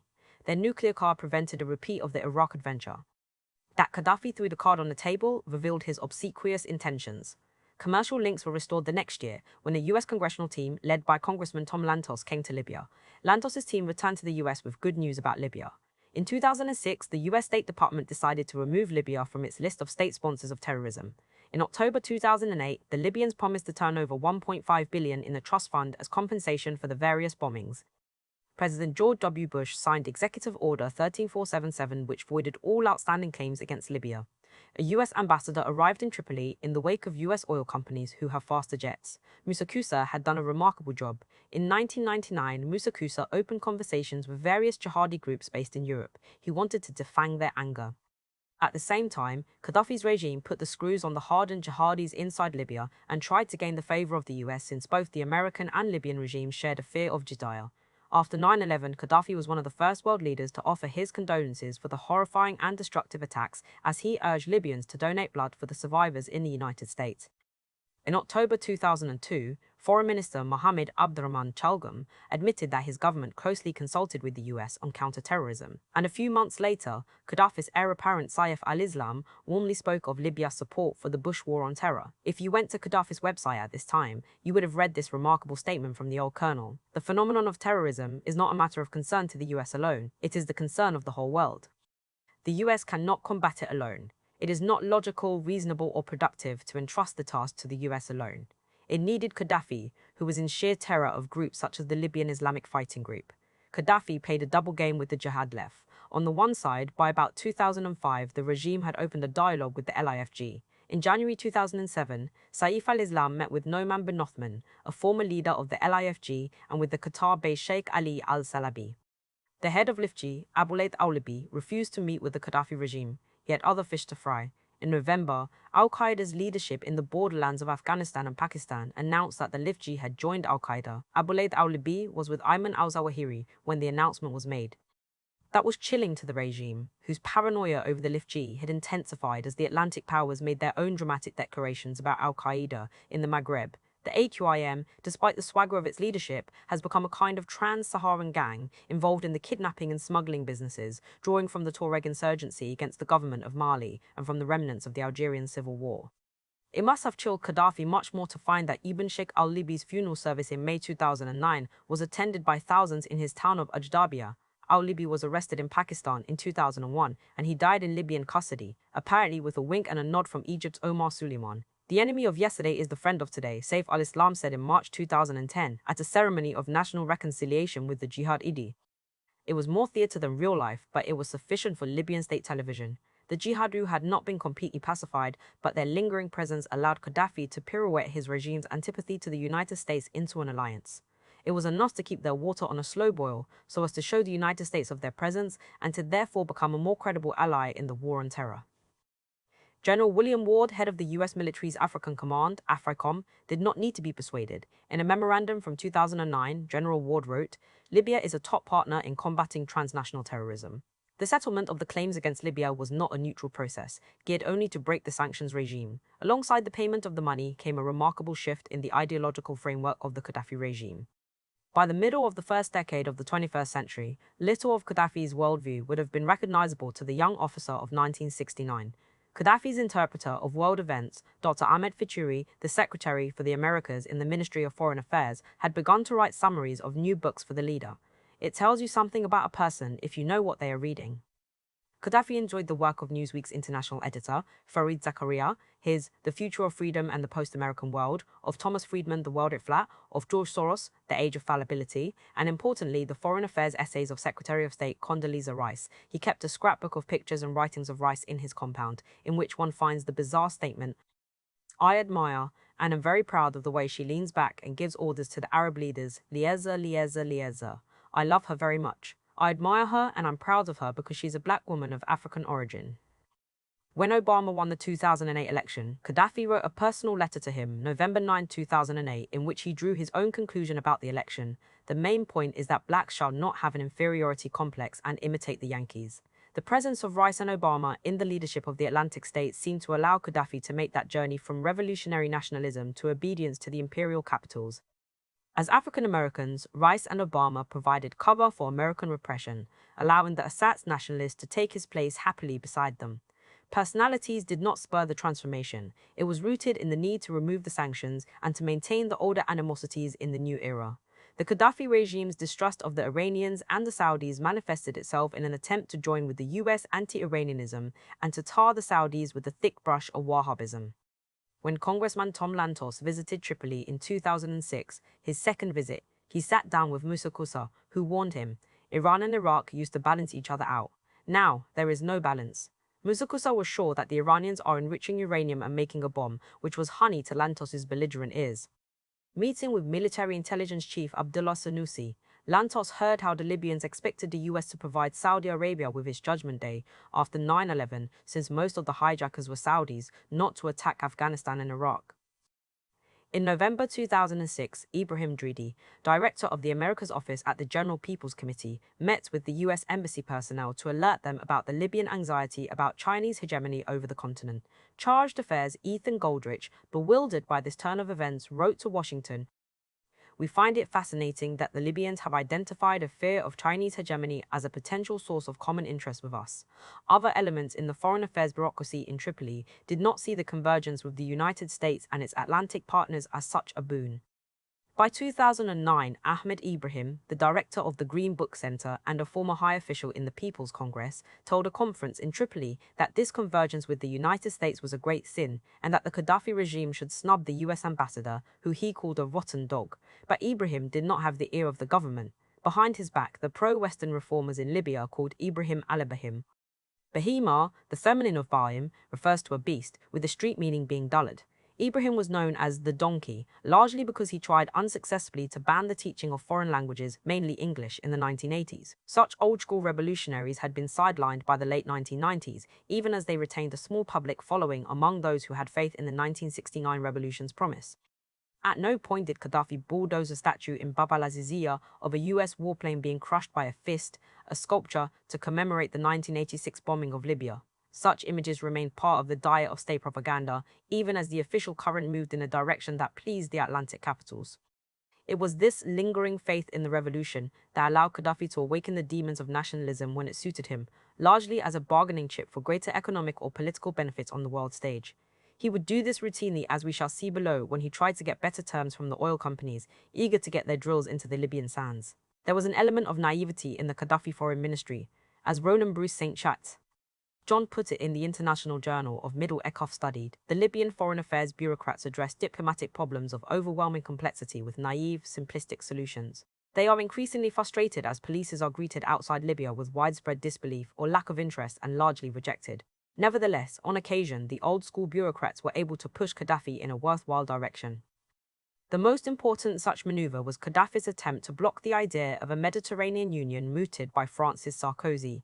France wanted to use its financial aid to the southern tier of the Mediterranean to yoke the countries into a new union whose agenda would be matters such as immigration from Africa into Europe and providing a platform for Israel to be a full member. This Mediterranean Union would circumvent the African Union and the Arab League. Gaddafi called a mini-summit of the Arab League in Tripoli to denounce the union. In his speech on June 10, 2008, Gaddafi said that the countries of North Africa are not hungry to this extent. We're not dogs that they can wave a bone in front of and will run after it. There was also the threat toward the creation of an African currency, to circumvent the use of the French franc on the continent for inter-country transactions.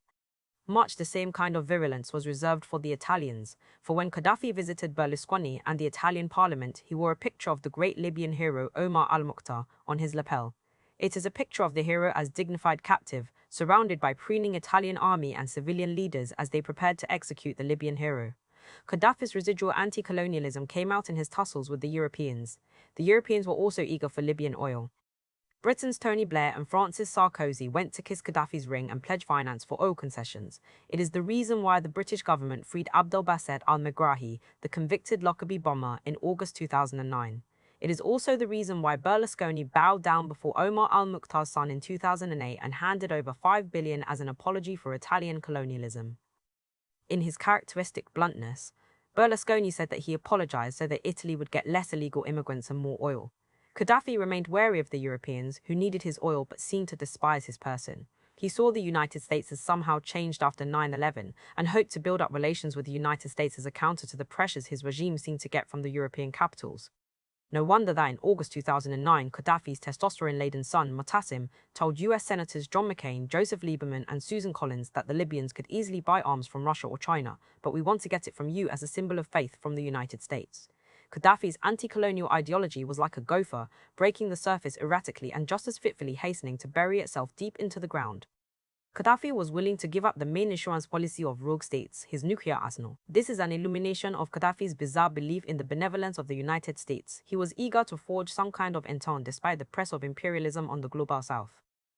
External Security Organization Director Moussa Koussa, once ejected from London for his intemperate views, now shared his views frequently and openly with his US contacts in the Central Intelligence Agency and the Department of State, as he put it to General William Ward in May 2009. CIA papers found in a cache of Libyan government documents in an abandoned Tripoli building show that Sir Mark Allen, the former head of counterterrorism in Britain's MI6, carefully nurtured a relationship with Moussa Koussa. A fax from 2003 shows that the British had arrested LIFG head Emir Abu Munthir in Hong Kong for passport violations. We are also aware that your service had been cooperating with the British to effect Abu Munthir's removal to Tripoli, the fax notes, and that you had an aircraft available for this purpose in the Maldives. The British were willing to help the US and Libya with the extraordinary rendition of Abu Munthir. Moussa Koussa was a crucial point man. It would not be a huge surprise that when the UN placed sanctions on senior members of the Gaddafi regime in March 2011, UN Resolution 1973, Appendix, Moussa Koussa's name did not appear there. It was also not an enormous surprise that Moussa Koussa fled to Tunisia in late March, and by March 30 arrived on a private Swiss jet at Farnborough Airport in Britain. The flight was organized by MI6. Moussa Koussa was the highest profile defector during the 2011 battle to eject Gaddafi. Gaddafi had become, for both Britain and Moussa Koussa, a stray dog. Kuwait on the Mediterranean. Once Moussa Koussa had successfully spread the oil largesse to erase the UN sanctions and to placate the United States, the question of reform returned to the political elites of Libya. It was there that the main debate would flourish from the late 1990s to 2011. The basis of the disagreement was over how to deal with the newly emboldened oil companies, how to encourage foreign investment into the country, what to do with the massive cradle-to-grave social subsidy, and how to negotiate the economically stagnant but socially necessary state sector. The debate broke along lines familiar in many post-colonial states that had been through the epoch of national construction of an economy through import substitution or other means, and that had by the 1990s been pressured by structural forces and by more overt forces such as the IMF to globalize. The reformers followed the script of the IMF, and the hardliners settled into an obduracy regarding the old ways and so appeared unimaginative in this new climate. Their debate sharpened after the credit crunch of 2007, when oil prices oscillated and plans for privatization floundered as the ability to continue to pay out the social wages declined. It was in this mood that Gaddafi would lose very large sections of the population that had hitherto supported him for one reason or another. The regime's hegemony collapsed long before 2011. When the rebels took up arms, they had only to break the fear of the security state. For them, Gaddafi's dissolution must follow as surely as that of any mummy carefully preserved in a hermetically sealed coffin whenever it is brought into contact with the open air, marks on the Qing dynasty. The rebels did not have to gain the support of the masses who held fast to Gaddafi, for such masses, by 2011, did not exist in large numbers. That was the task of the 2011 uprising. On August 20, 2008, Saif al-Islam Gaddafi gave the keynote address at the 3rd Annual Libya Youth Forum. The two previous forums, in Sirte in 2006 and Benghazi in 2007, had provided Saif al-Islam with a platform to urge on reforms of the regime built by his father and his clique. The first two speeches were forthright but timid. At the third meeting, held in a remote desert town on the Albury Lakes, Saif al-Islam set aside his prepared remarks and spoke, nervously, from the heart. He praised his father, but said that Gaddafi had built a regime in a historically unique set of circumstances. It was not reproducible. Things had to change. Saif al-Islam called for total privatization of all aspects of life. The state will not own anything, he reported, and everything should be done by the private sector. As if this heresy were not enough, Saif al-Islam announced that genuine political reform was needed, including what is perhaps called a constitution, let's say a people's pact similar to the social pact, or a pact of the mass of the people. Aware of Gaddafi's predilection to promise political reform each year, Saif al-Islam pointed out, we want to have an administrative, legal and constitutional system once and for all, rather than change every year. It was a biting criticism of his father's vacillation. To conduct the neoliberal reforms that he envisioned, Saif al-Islam brought in Libyans from the diaspora and Libyan technocrats who hastened to break with the residual policies of the 1969 revolution. The people who would become essential to Saif al-Islam's program were Mahmoud Jibril, Tariq Ben Halim, and Shukri Ghanem. All of them had been educated in the Atlantic world, and most of them spent much of their career overseas. Ben Halim, son of the last Prime Minister of Idris's reign, was a senior partner at Goldman Sachs, and Jibril had his own consulting business in Beirut, Cairo, and Doha. They are figures of renown in their own circles and had come to Libya on the say-so of Saif al-Islam because they were committed to the transformation of the rump of the revolutionary social wage setup into a neoliberal system. What they wanted was to build a Kuwait in the Mediterranean. By 2006, a leading figure in the economics ministry in Libya, Taha Sarkez, had begun to talk openly about the need to attract foreign investment capital, create free trade zones, and enhance the fledgling stock market. In other words, to import into Libya the full spectrum of neoliberal economic policies.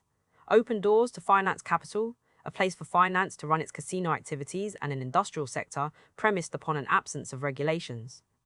People like Wajab Shiglabu, Libyan Foreign Investment Board, and Ali Abdelaziz Al-Azawi, Export Promotion Board, sought to break Libya out of its predicament. The Dutch disease, a country that exports pricey raw materials, such as oil, develops a strong currency, a deterrent to exports of other goods, since it makes those exports more expensive outside the country. The classic approach to deal with this Dutch disease is to raise tariffs and subsidize manufacturing. Such an approach did not sit well with the neoliberal clique, who preferred to inoculate Libya from the petrodollars by keeping more of it overseas and by using what money was available to build up export-oriented infrastructure. Ghanem, who had been trained at Tufts University, was an old hand in the Libyan oil bureaucracy. He had been at OPEC as Libya's representative. He worked in the Ministry of Economics and in the National Oil Corporation, NOC, being elevated to lead the NOC in 2006. Ghanem was the Prime Minister of Libya from 2003 to 2006, when Gaddafi had to bring him back to run on a sea. Once back at the NOC, Ghanem calmed down the pressures brought on the multinational oil firms by the Libyan government to pay higher hidden costs and to pay money into a terrorism compensation fund. Over the course of the next 3 years, as the reform agenda went back and forth, Gaddafi frequently turned to Ghanem. He wanted him back as Prime Minister to replace the technocrat al-Baghdadi Ali al-Mahmoudi, who had chanced to embroil himself in a series of scandals that showed poor management rather than corruption, and that showed him to be a poor standard bearer for the reform agenda. Ghanem, on the other hand, was capable and ideologically given over to the world of reform. He had the fortune of being well regarded in the international oil world. Not long after he was tasked to head the NOC, the 27th Oil and Money Conference in London voted him Petroleum Executive of the Year for 2006. Over the years, the winners include executives from Chevron, Mobil, Royal Dutch Shell, and Arab oilmen such as Abdullah S. Jam'ar of Aramco and Abdel Rahman bin Hamad Al Attiyah of Qatar. An open embrace of the multinational oil companies followed, with Ghanem thought of among oil executive and even oil engineers as the hope for turning Libya into a Gulf-like oil regime. Ghanem launched private Libyan oil companies Al Sharara, Libyan company for distribution of petroleum products, and Al Rahila to take up the room previously dominated by the public sector firm Briga Company. The oil ministry was well on its way to resembling the oil sector in Qatar or Saudi Arabia. Ghanem did crucial work in the most lucrative of Libya's sectors, but far more important reform work was taking place at the National Economic Development Board, headed by Mahmoud Jibril. Before he was coaxed by Saif al-Islam to return to Libya in 2007, Jibril ran a successful consultancy firm that trained Arab management leaders from Morocco to Jordan, and he operated an asset management business whose clients included the second wife of the Emir of Qatar, Sheikha Mossa bint Nasser al-Misnad. He remained at this job till early 2011. When he joined the rebellion and quickly became its most important leader after Gaddafi's regime fell, Jibril became the first prime minister. In May 2009, Jibril met with the US Ambassador Jean Kretz, whose staff produced a fascinating summary of the conversation. The NEDB's role is to pave the way for private sector development and to create a strategic partnership between private companies and the government. There is still a gap of distrust dividing the two.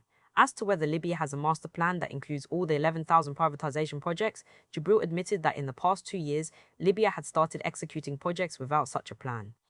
However, the NEDB has been working with experts from Ernst & Young, the Oxford Group, and lately with 5 consultants from UNDP to advise the Prime Minister on the best sequencing and pacing of the projects in order to decrease poverty and unemployment. With a PhD in strategic planning from the University of Pittsburgh, Jibril is a serious interlocutor who gets the US perspective. He is also not shy about sharing his views of US foreign policy, for example, opining that the US spoiled a golden opportunity to capitalize on its soft powers, McDonald's, etc., after the fall of the Soviet Union in 1989 by putting boots on the ground in the Middle East. At the same time, his organization has a daunting task to tackle in terms of rationalizing 11,000 development projects in the chaotic Libyan government bureaucracy, and also to train Libyans to work in new sectors outside of the hydrocarbons industry. Jibril has stated American companies and universities are welcome to join him in this endeavor, and we should take him up on his offer. Apart from Ernst & Young and the Oxford Group, another consultancy firm that made its trip to Gaddafi's Libya was McKinsey & Company. They came to work with the Libyan Central Bank's project director, Tariq Ben Halim, to create a friendly financial environment inside Libya for foreign banks. The property rights law? No. 9 of 1992 allowed for private property, but its foundation had to be strengthened. Ben Halim, son of Idris's prime minister, came back to Libya from Goldman Sachs and was deeply aware of the mechanisms for such reforms. A market for finance needed to be constituted, but it could only flourish if the central bank ceased to be a political instrument and allowed itself to ride the tide of the market, in other words, to give up any political oversight to the powerful waves generated by monopoly banks. The changes desired by the reform section mentored by Saif al-Islam would certainly slice away at the social subsidies provided by the regime using the oil money. This worried another strand of the regime, and they weighed in on Gaddafi. They wanted the old fox to take a firm stand against the reformers. This was wishful thinking. At best, Gaddafi gave a couple of speeches that recycled the old rhetoric. In 2006, Gaddafi warned, oil companies are controlled by foreigners who have made millions from them. Now Libyans must take their place to profit from this money. Oil nationalization 1972 had made a positive impact on the people's lives, but those days were long gone. Oil money now slipped through the net into the Atlantic banks, where the accounts of the oil companies, Libya's sovereign wealth fund, and the private accounts of the Libyan regime's elites grew substantially. Gaddafi's fulminations would only result in some modest nationalist window dressing. Oil companies had to adopt Arabic names. Total became Mabruk, Repsol became Akakos, ENI became Melita, and Weber became Al-Harouj. Behind the names, the old game continued. If the social wages would not be properly funded, other results awaited the Libyan people. The governor of the Libyan Central Bank, Farhat Bangadara, longed for the kind of shock therapy that had been conducted under the auspices of Jeffrey Sachs in Eastern Europe. This was classic neoliberal thought at work. By early 2008, the tremors in the ruling elites of Libya came to a head. The neoliberal reformers wanted much more, but they were being stymied. Ben Halim resigned when he found himself unable to move the banking system fully into neoliberalism. Jubril threatened to resign at least 3 times, but he was brought back into the fold with promises from Saif al-Islam. In his 2008 speech to the Youth Forum, Saif al-Islam himself proposed that he would retire from politics. These men responded to a formidable section of the old guard who had not fully bought into the reform agenda. People like Housing Minister Abu Zaid Umadora held fast to the ideals of the 1969 revolution, or else they worried that their own leeching of the social wealth for private gain would be supplanted by the new methods that would benefit the reform section. Gaddafi proposed a unique solution in 2008. He wanted to abolish all the ministries and turn over governance to a new structure to be developed in working groups by Mahmoud Jibril. This was a boon to the reformers. To tie the hands of the old guard, Gaddafi offered a massive transfer payment scheme to turn over oil revenues to individuals. This was a populist feint, since it would allow Gaddafi to suggest that he remained the man of the people at the same time as he would liquidate not only the institutional apparatus of his state, but would also make it impossible to congregate the oil wealth for social spending, such as for health and education, which would now have to be purchased on an individual basis. It was privatization that looked like populism. It is here that Gaddafi remarkably began to say that it was time to return Libya to the natural state of things, that is to say, to the dynamic from 1951 onward, interrupted by the 1969 revolution. The past 40 years had to be set aside, and Libya needed to pick up on its arrested historical development. The old guard returned to the fray, threatening a rise in inflation if Gaddafi simply turned over the oil money to every individual Libyan. They were, however, not willing to take up the cudgel on behalf of a better system. 40 years of accommodation to the Gaddafi regime had made them ideologically unprepared to fight for any alternative.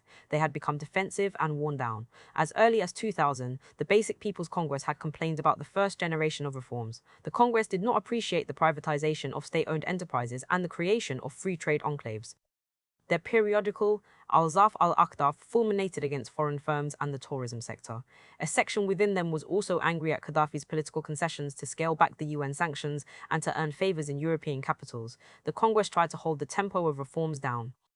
Their actions irritated the IMF, whose 2006 report on Libya concluded, progress in developing a market economy has been slow and discontinuous. By 2007, the neoliberals were able to push through a slate of what they considered the painless reforms. Easy import of consumer goods, privatization of banks, easing of currency regulations, and the creation of a new legal framework for commerce. In addition, the neoliberal reformers and business community proposed a few other easy reforms. Customs exemptions, tax holidays, vouchers for education and healthcare, these sailed through. The old guard's worries were vindicated by 2009, when the Libyan National Information Board estimated that in the third quarter of 2008 prices were almost 10% higher than they were in the third quarter of 2007. Social unrest in the cities over the rise in food prices had dampened the enthusiasm of the neoliberal reformers. Facts on the ground did not support them. Gaddafi nonetheless went to the General People's Congress in March 2009 and once more proposed a shock therapy version of privatization and state evisceration. It was not popular on the ground. Nothing came of this.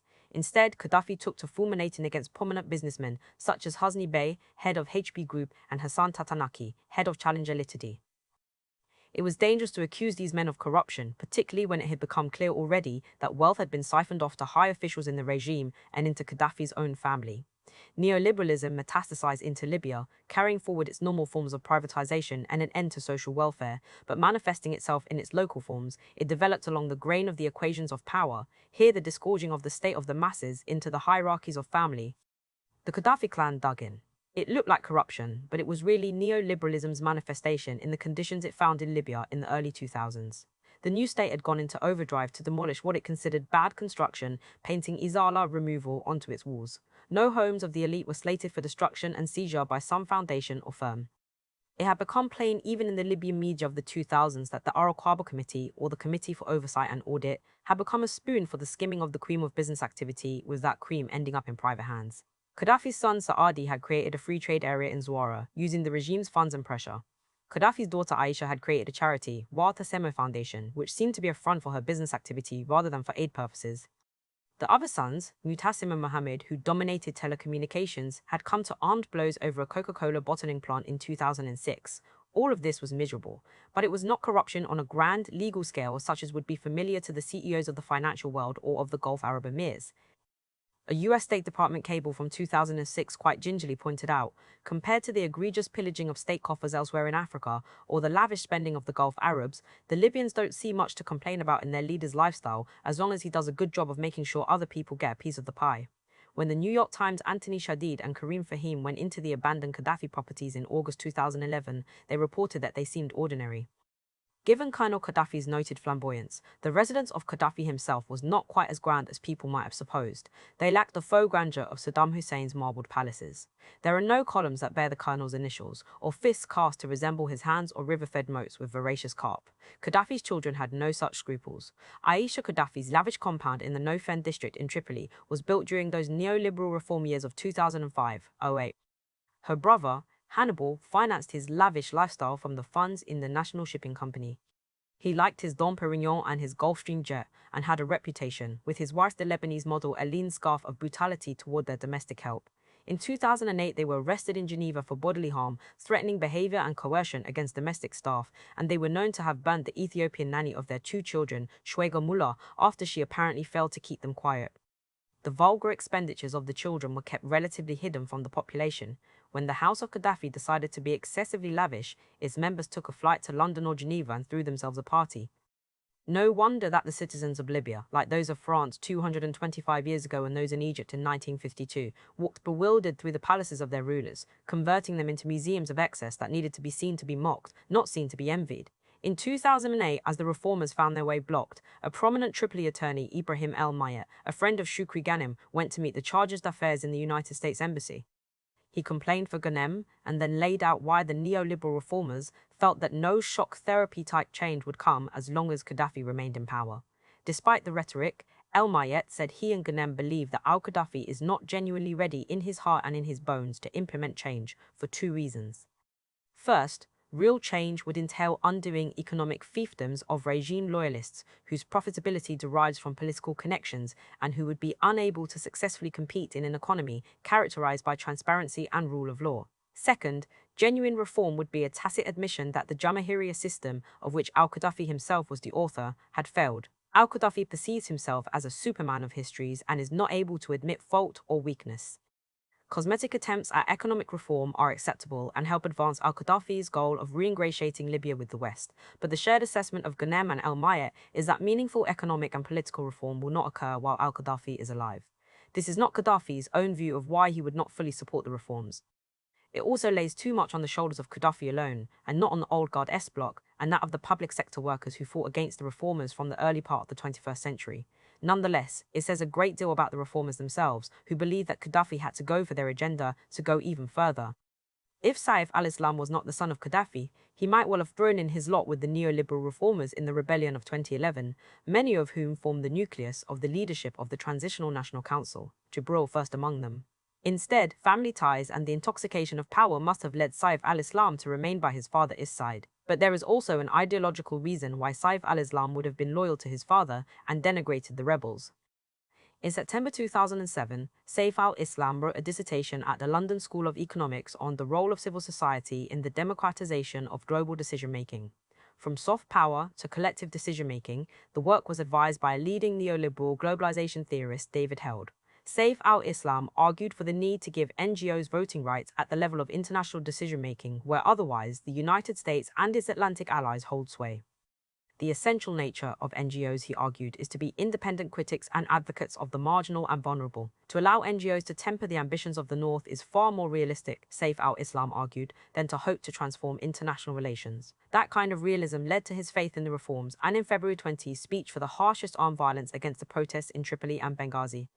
Civil society, in the language of neoliberalism, is restricted to the work of establishment NGOs that are loath to revise settled power equations. The ragged on the streets are not part of the civil society, they are unreason afoot. Saif al-Islam's mother Safia Farkas reportedly told an acquaintance at a dinner party in late 2007 that she was worried that her son's reforms had exacerbated resentment of the Gaddafi family and other elites who had profited disproportionately from recent initiatives to open Libya's economy. The average Libyan, she worried, found their livelihood damaged by inflation and found themselves now living beside a small section whose own confidence seemed to be on the rise. It was not the social conditions of life that breed resentment, but the perception of a relative distinction between the frustrations of the many and the casual temper of the few. She was perceptive. This is what Alexis de Tocqueville had written in his 1856 I've Ancien Regime. It is not always by going from bad to worse that a society falls into revolution. It happens most often that a people which has supported without complaint as if they were not felt the most oppressive laws violently throws them off as soon as their weight is lightened. The social order destroyed by a revolution is almost always better than that which immediately preceded it, and experience shows that the most dangerous moment for a bad government is generally that in which it sets about reform. Saif al-Islam and the neoliberal reformers set in motion the collapse of the regime. They awakened a new sentiment that bubbled into protests. It would explode in February 2011. Libya J Million mutinied. The rebellion in Benghazi began on February 15, 2011. For the first few days, the protests were peaceful and the police fired on them. The number of dead by February 19 was about 104, according to Human Rights Watch. These numbers are approximations because the proper forensic work was not possible absent entry into morgues. Human rights activist Fateh Turbel said on that day, "OUR numbers show that more than 200 people have been killed. It feels like a war zone," he pointed out. Human Rights Watch's Tom Porteous told AFP on February 19, "WE are very concerned that under the communications blackout that has fallen on Libya since yesterday, a human rights catastrophe is unfolding. The violence did escalate, but it was not as one-sided as it appeared at first hand." On February 21, the Libyan Air Force attacked Benghazi. The former Libyan ambassador to India, Ali Abdulaziz Al-Azawi, said that the fighter jets were used to attack civilians. Others on the ground said that they targeted the military barracks and ammunition dumps. There was no attempt to verify the claims. Part of this was the lack of media access in the country, a problem magnified in Syria, and part of it is the fog of war. The Cairo-based Arab Organization for Human Rights asked for an international investigation of the war crimes. The UN's Commissioner for Human Rights, Navi Pillay, denounced the Libyan regime on February 18, but she said nothing about the police station burned down by the rebels in Derna or the execution of 50 African mercenaries and Libyan conspirators in Al-Baida. That last quote was from an article in The Guardian, authored by Ian Black and Owen Bocott, February 19. The full quote is from Al Jazeera. Amr Saad, a political activist from Derna, told Al Jazeera, "The protesters in Al-Baida have been able to seize control of the military airbase in the city and have executed 50 African mercenaries and 2 Libyan conspirators. Even in Derna today, a number of conspirators were executed. They were locked up in the holding cells of a police station because they resisted, and some died burning inside the building. This will be the end of every oppressor who stands with Gaddafi. Gaddafi is over. That's it. He has no presence here anymore." The eastern regions of Libya are now free regions. If he wants to reclaim it, he will need to bomb us with nuclear or chemical bombs. This is his only option. The people have stood and said they will not go back. This press report made no impact on the UN headquarters because 2 days later, on February 21, the UN News Center reported that UN Secretary-General Ban Ki-moon was outraged at press reports that the Libyan authorities have been firing at demonstrators from warplanes and helicopters. The conventional narrative in the Atlantic world was that Gaddafi's regime had begun a full-bore attack on the unarmed civilian protesters. In no time at all, which is to say, by February 23, word would leak out of London and Paris that the Atlantic states were worried about a potential massacre. Gaddafi, meanwhile, said on February 22 that he had not yet ordered the use of force, and that when I do, everything will burn. It is without question that when Gaddafi did give his orders to his generals, they probably mimicked those of the Serbian general Ratko Mladic, whose orders to his troops regarding a Bosnian city are chilling: shell them till they are on the edge of madness. Gaddafi and Mladic are heirs to the words of William Henry Drayton, who advised his settler troops in their war against the Cherokees: cut up every Indian cornfield and burn every Indian town. But such orders had not yet been given in February, according to Gaddafi. A week later, the US State Department spokesperson Mark Toner warned that Gaddafi was given to overblown rhetoric. But this rhetoric would have its uses if Gaddafi needed to go. It would be sufficient when necessary to turn that rhetoric against Gaddafi. Such speeches were tinder for the fires of imperialism. The details of the ground war are essential at this point. They tell us how swiftly the rebels were able to take over Benghazi, Tobruk, Misrata, Az-Zawiya, and even the Tripoli working-class neighborhood of Tajura and the Mitiga International Airport, a serious blow to the regime, wrote The Guardians. Ian Black on February 26. The Warfala tribal elders declared on February 23 that they no longer supported the regime. Defections from the Libyan government came first in drips and then in a flood. On February 17, Youssef Sawani, Saif al-Islam's close aide and head of the Gaddafi Foundation, resigned and joined the rebellion. This was an embarrassment, but it was not decisive. That was to follow. Mustafa Abdel Ha'id Jalil, Gaddafi's interior minister, resigned on February 21. He would become the head of the rebellion's political arm, the National Transitional Council, when it was formed on February 27 by himself and Abd al-Fattah Yunus. Major General al-Fattah Yunus had been the Minister of the Interior in Gaddafi's cabinet and was sent to Benghazi on February 18 to relieve the loyalists besieged in the Katiba military compound. Major General al-Fattah Yunus defected with his troops. He would become the military leader of the rebellion. As Abdul Jalil and al-Fattah Yunus formed the core of the NTC, the defections of entire military battalions and of individual Air Force pilots would begin apace. In Benghazi and Tobruk, considerable sections of the armed detachments gave themselves over to the rebellion. The naval base and airport in Benghazi went to the rebellion. Soldiers from Az-Zawiya joined them. In Misrata, the Gaddafi troops shot at a crowd with rocket-propelled grenades, and the protesters fired back with an anti-aircraft gun. The cadets at an Air Force school joined the protests, took over the airbase in Misrata, and disabled the jets. On February 24, the BBC reported, in the eastern city of Benghazi, residents had been queuing to be issued with guns looted from the army and police in order to join what they are calling the Battle for Tripoli. A number of military units in the east say they have unified their command in support of the protesters. BBC's John Lane, reporting from eastern Libya, said that Gaddafi was likely ready less than 10 days after the outbreak of the rebellion to make his final stand in Tripoli. The tide was with the rebels. It was at this stage of the conflict that the United Nations Security Council passed Resolution 1970, February 26. The resolution came to the Council from the Atlantic powers: France, Germany, the United Kingdom, and the United States. The resolution called for an end to the hostilities, an asset freeze and travel ban on members of the Gaddafi regime, and an embargo on arms sales to Libya, which was interpreted to mean no arms to either side in the conflict. There was a general understanding that the situation on the ground in Libya had devolved into an asymmetrical civil war, with the Libyan army with air support far stronger than the rebel army. There was no discussion about the defections to the rebels and its gains. The language of a potential civilian massacre in any of the cities had not been raised. The statement by Nigeria's Ujoy Ogwu was typical. She expressed her concern about the inflammatory rhetoric and loss of life occurring in Libya, and hoped that the sanctions would provide for the protection of civilians and respect for international humanitarian and human rights law. The council focused on the killing of the protesters in the cities and the refugee crisis that had inflicted the Tunisian-Libyan border. The Libyan ambassador to the United Nations, Abdelrahman Shalkam, a leading figure in the Gaddafi regime for his entire career, defected to the rebels. He pushed the council hard to create a no-fly zone and to ask the International Criminal Court, ICC, to investigate Gaddafi and his regime for war crimes. It took a great deal to persuade China, India, and Russia to go along with the ICC involvement. But no one was willing to go for a no-fly zone, and the Russians in particular pushed in a clause against any foreign intervention. The council did not hear from anyone loyal to the Gaddafi regime, even though on paper that regime continued to be the recognized government. On the ground, meanwhile, the rebels, despite the bloodshed and without foreign assistance, seemed to be making headway. This was not Egypt and Tunisia, where the army stood down and refused to fire on the protesters. Here, the army had broken into two, one part remaining loyal to the Gaddafi regime and the other giving itself over to the rebellion. Gaddafi still controlled the air, but even that seemed to be a momentary advantage. On February 21, two Libyan Air Force Dassault Mirage FL jets flew to Malta, and the pilots requested political asylum.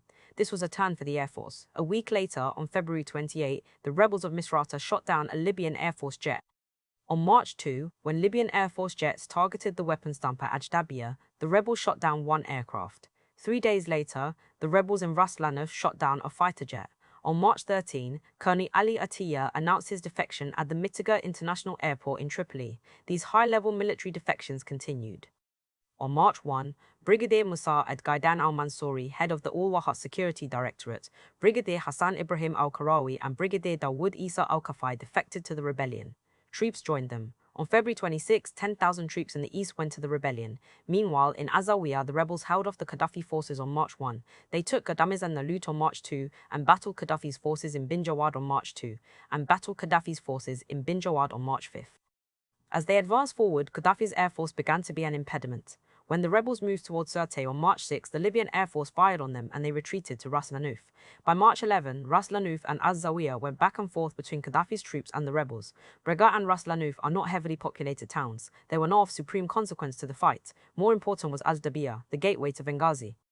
On March 15, the rebels used their own air force to destroy 2 of Gaddafi's warships, and they hit a third off the coast of Ajdabia and Benghazi, as reported by Al Jazeera. It meant that the rebels had developed air power, strengthened the next day with the defection of 2 more fighter jets into Benghazi and 2 more battalions from Sirte, who took over its airport. In Misrata, the rebels defeated Gaddafi's forces on March 16 and took command of several of his tanks. Nevertheless, by mid-March, the Gaddafi forces had pushed the rebels out of the central towns and appeared to be advancing to Benghazi and to Misrata. It is at this point that the calls began to intensify for either a no-fly zone or some kind of intervention to prevent a massacre. Britain's David Cameron had called for a no-fly zone on February 28, and the Arab League sharpened the call on March 12. The NTC asked the United Nations for a no-fly zone on March 2, the day after the military leader Major General Al-Fatah Yunus called for foreign intervention. As morale began to turn in the rebels' camp, the leadership sought salvation elsewhere. Was a massacre impending? Gaddafi's troops had previously tried to take Az-Zawiya March 1 and Misrata March 6, and in both cases the rebels held off the attacks. There is no question that blood was going to be shed, but that is not itself the definition of a massacre or of genocide. When Gaddafi took back Az-Zawiya on March 7, credible reports suggested that the minimum loss of life was about 8 people. 33 people died on March 5 at Az-Zawiya, with 25 being rebels and 8 being Gaddafi soldiers. When Gaddafi's army shelled Misrata on March 6, 21 rebels were killed. These are the costs of war, not the outcome of genocide. Revolutions are fought, they cannot be given. The rebels seem prepared. Protests in Tripoli amongst the working-class neighborhoods of Feshlim, Gergi and Tajura gave extra strength to the rebellion. These neighborhoods were in permanent siege. Martyrs lay on autopsy tables at Tripoli Central Hospital. The workers were not pusillanimous. They seized the moment. There would be blood. No revolution comes in a straight line. The workers knew nasty from their everyday lives. No one would expect that real revolutionary change would come absent violence. The conflict began on February 15. 6 days later, the Libyan Deputy Permanent Representative to the UN, Ibrahim Dabashi, having defected from the regime, said, "The regime of Gaddafi has already started the genocide against the Libyan people." What was the evidence for the genocide, which technically is the intent to destroy, in whole or in part, a national, ethnic, racial or religious group? Convention on the Prevention and Punishment of the Crime of Genocide, UN, 1948. Where was the intent to destroy? And where was the evidence that this had already started? Not to fix onto definitions, let us assume that Dabashi did not mean genocide, but simply what he had also said in the same press conference, that what was occurring were crimes against humanity and crimes of war. The standard for these is no doubt lower. The Rome Statute 1998 that established the International Criminal Court ICC notes that crimes against humanity refers to odious offences that are not sporadic events but are part either of a government policy or of a wide practice of atrocities tolerated or condoned by a government. For these crimes, still, one would have to ascertain them in terms of quantity, how many dead, and quality, how did they die. Dabashi, like many other high-level diplomatic defectors of the Libyan service, touted very high figures. Most of them seem to have based their numbers on a report from Al Arabiya, based in Dubai and owned by a Saudi company, Middle East Broadcasting Center, and Lebanon's Hariri Group. These are largely pro-Western and pro-Saudi business interests. On its Twitter feed, Al Arabiya reported that 50,000 had already been wounded and 10,000 massacred by the Libyan government. The source for this story was Saeed al-Shanuka, the Libyan member of the ICC who had defected from the regime. This was on February 23, a week after the conflict began. That number swept the media sphere. Al Jazeera, based in Qatar, ran the story, as did the BBC and the US media. No one seemed to ask where these deaths had taken place. Francis Sarkozy and Britain's Cameron warned Gaddafi that they would act if this kind of killing continued. The word genocide defined the discussion. Even in the liberal left, commentators absorbed the idea that genocide had either happened based on Al Arabiya numbers or was about to happen. The people here are Wankol and Gilbert Akar. But already some credible organizations began to provide figures. On February 20, Human Rights Watch announced the figure of 233, with most of the dead in Benghazi proper. Benghazi was, by February 20, in rebel hands. One of the alarms rung by those who spoke of an impending massacre by late February was that the population of Misrata was going to be killed in large numbers. On April 10, Human Rights Watch released a report on the dead of Misrata, a major battlefield in the war.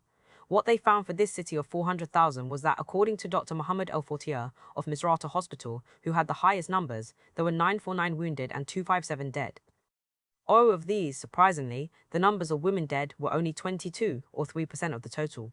If the violence was indiscriminately or odiously unleashed on the population, the percentage of women killed would surely have been higher. The discourse on genocide in Libya was either fanciful or based entirely on speculation. It simply did not happen. By the middle of June, the first credible figure appeared that showed that about 10,000 people had been killed. This was from Cherif Bassioni of the UN, who led a UN Human Rights Council team to Tripoli. Bassioni's panel found evidence of war crimes by Gaddafi's side, but also noted war crimes on the side of the rebels. This number comes not within days of the rebellion and the attacks by the army, and not in one site but over the course of 4 months. It includes the violence from the Libyan army, the violence from the rebels, and the violence of the NATO aerial assault. Much later, on December 18, 2011, the New York Times' C.J. Chivers and Eric Schmidt published a long investigation on the civilian casualties inflicted by the NATO bombardment. They found that the 7-month air campaign came with an unrecognized toll, scores of civilian casualties the alliance has long refused to acknowledge or investigate. That was long after the conflict had substantially ended. Bassioni is a credible Egyptian diplomat who has headed many panels to investigate human rights, such as in Afghanistan between 2004 and 2006, and has consulted with the US State Department. His figures seemed accurate to human rights specialists. Nevertheless, at no point did Bassioni's panel call for an investigation of NATO-esque war crimes or of the attacks by the rebels on civilians, such as the so-called African mercenaries. The emphasis was on Gaddafi's human rights violations. Even more startling evidence of the very poor investigation of the war crimes allegations comes at a Pentagon press conference on March 1. When asked about Gaddafi's aerial attacks on civilians, Defense Secretary Gates said, "We've seen the press reports, but we have no confirmation of that." And Admiral Mike Mullen added, "That's correct." We've seen no confirmation whatsoever. That the US military complex relies upon press reports to confirm the use of live fire seems remarkable. With the massive surveillance infrastructure in place, it seems that the Pentagon would be able to make a reasonably more accurate assessment than Al Jazeera or BBC or Al Arabiya, upon whom they relied to base their assessment of armed conflict. Asked about the situation on the ground in Libya, Gates offered an honest answer, which was that we don't know in that respect in terms of the number of casualties. In terms of the potential capabilities of the opposition, we're in the same realm of speculation pretty much as everybody else. I haven't seen anything that would give us a better read on the number of rebels that have been killed than you have. And I think it remains to be seen how effectively military leaders who have defected from Gaddafi's forces can organize the opposition in the country. Asked at this point if the rebels had asked for NATO airstrikes, Gates answered, no. Around March 14, despite the talk of genocide, Al Jazeera reported that the rebels fought on. East of Brega, they ambushed a Gaddafi column and took 14 soldiers prisoner and killed 25. The two major cities of the rebellion, Benghazi in the east and Misrata in the west, remained in rebel hands. On March 13, the rebels held off the Gaddafi attack on Misrata. The Gaddafi troops, according to Al Jazeera, had a breakdown in discipline, and this cost them their superiority in firepower. The next day, Gaddafi's advance to Benghazi was blocked at Ajdabiya, held by the main rebel force under the command of Major General Al-Fatah Yunus. The Major General told Al Jazeera that he would defend Ajdabiya, and that the cities of the east were heavily armed, ready to take on Gaddafi's armies block by block. It had already become clear by March 14 that even if Gaddafi's armies took back towns, they were not capable of holding on to them. The rebellion seemed to have the initiative. Intervention. By early March, the Libyan rebellion began to be hijacked by forces close to the Atlantic powers, whose interest in Libya is governed by oil and by power. It is my view that the Libyan rebellion gave the Atlantic powers, Qatar and Saudi Arabia, an opportunity to attempt to seize control over an escalating dynamic that had spread across the Middle East and North Africa, which had already been called the Arab Spring. It threatened the US pillars of stability and the foundation of Saudi rule. This dynamic needed to be controlled or at least harnessed. Libya, which sits in the center of North Africa, with Egypt on one border and Tunisia on the other, provided the perfect space to hurry along the clock, to skip summer and hasten to winter. Apart from the obvious addiction to oil, the political issue came to the surface. To maintain the traditional order of things in the Arab world with the main pillars of stability intact, Israel, Saudi Arabia with the Gulf Emirs, and the tentacles of the Atlantic world in the major capitals in the oil lands. No revision of that order was permitted. Libya opened the door to the counter-revolution. How did the Atlantic states want to remove Gaddafi? Shall have to wait for the leaks, the self-serving memoirs, and the next major cache of WikiLeaks documents, this time perhaps from the Quai d'Orsay. By March, the French were in the lead at the United Nations. Initially, it seemed that this was either a smokescreen or wag the dog scenario. After all, during the Tunisian uprising, the French Foreign Minister Michel Alliot, Marie flew on a plane owned by Aziz Maëld, a close associate of Bel Hassan Trabelsi, the brother-in-law of Ben Ali. When she returned to France, Alliot Marie, or MAM as she is known, offered French assistance to help put down the rebellion. All this focused attention on the fact that Sarkozy was very close to Ben Ali and in 2008 was made an honorary citizen of Tunis. Frédéric Mitterrand, Sarkozy's culture minister, went along the grain of MAM's offer of military assistance. In mid-January, to say that Tunisia is a one-man dictatorship seems to me quite exaggerated. France had fumbled in Tunisia. MAM was fired, but her departure only heightened the stench of collusion between Sarkozy's circle and people like Aziz Maëld, Belhassan Trabelsi, and eventually Ben Ali. Libya would provide the smokescreen to cover over what the US Embassy in Tunis described in 2005 as France's tradition of cultivating close relations with aging Arab world dictators. This was a classic case of transference. With cantonal election on the horizon in March, it might have bolstered the fortunes of Sarkozy's anemic party, but it did not, as the far right and the socialists made considerable gains. As well, the French intelligentsia went out of its way to promote the war. Former Sarkozy foreign minister and legendary promoter of humanitarian intervention, Bernard Kouchner threw himself at the English and French media to promote the war. He was helped along by Gorsh Caviar, Bernard Henry Levy, BHL, whom Tariq Ali called a veritable Tintin. BHL phoned Sarkozy from his revolutionary safari in Benghazi, where he was also trying to steady the nerves of the neoliberal faction among the rebel leadership. The Élysée Palace needed fortitude of the BHL variety if it was to stay the course toward UN Resolution 1973 and the intervention. Sarkozy did not need much persuasion. Gaddafi had stymied his Mediterranean Union. He was an impediment to French interest in the region. The French led because the Libyan goose was ready to deliver a golden egg. The Gaullist traditions of hesitancy over intervention were broken by the Kosovo War. No such tradition needed to be broken across the Channel in the United Kingdom or across the Atlantic in the United States. Oil is always a central preoccupation of the war planners among the cousins. The basic script for the US and the UK was set after the Iraqi coup of 1958 in a telegram sent by British Foreign Secretary Selwyn Lloyd to his Prime Minister, the Conservative leader Harold Macmillan. If the British preemptively occupied Kuwait, Selwyn Lloyd wrote, it would get the oil into their hands quickly. There was a problem. The effect on international opinion and the rest of the Arab world would not be good. Instead of this preferred direct route, the best option was to set up a Kuwait Switzerland where the British do not exercise physical control.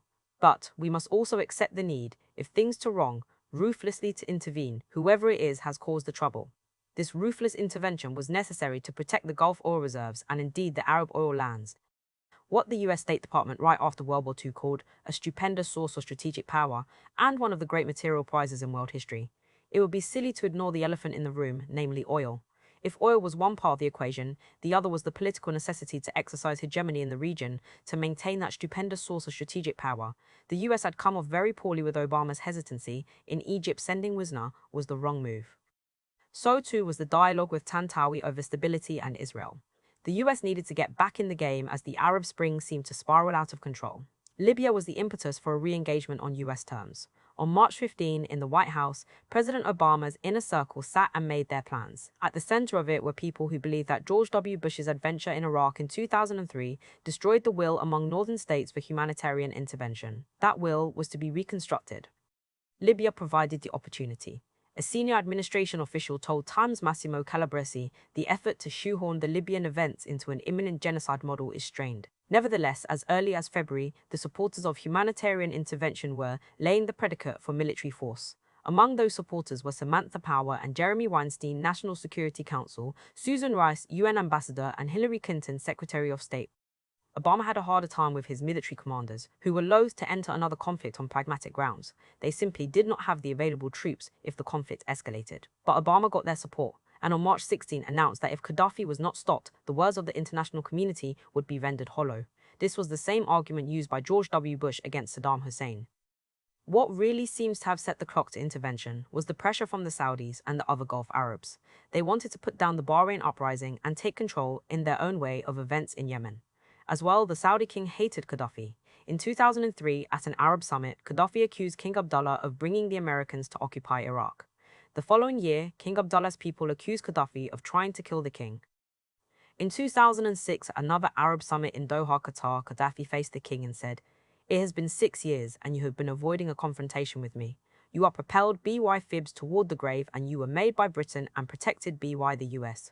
The point about the British and the Americans is perhaps true, and it made for good television to watch Gaddafi erupt." The Emir of Qatar, Sheikh Hamad bin Khalifa Al Thani, was embarrassed to see his senior potentate be scolded in this manner, and furious at Gaddafi. The memory of a monarch is longer than that of an elephant. It is also filled with petty slights that must be avenged. The monarch dreams that his enemies are flies to be swatted. When he wakes, he raises cities. Any excuse to put that upstart from a minor tribe in his place was welcomed in the royal circles of Riyadh. These are all speculations. It is, of course, the case that Libya's neoliberal reform agenda had been dented.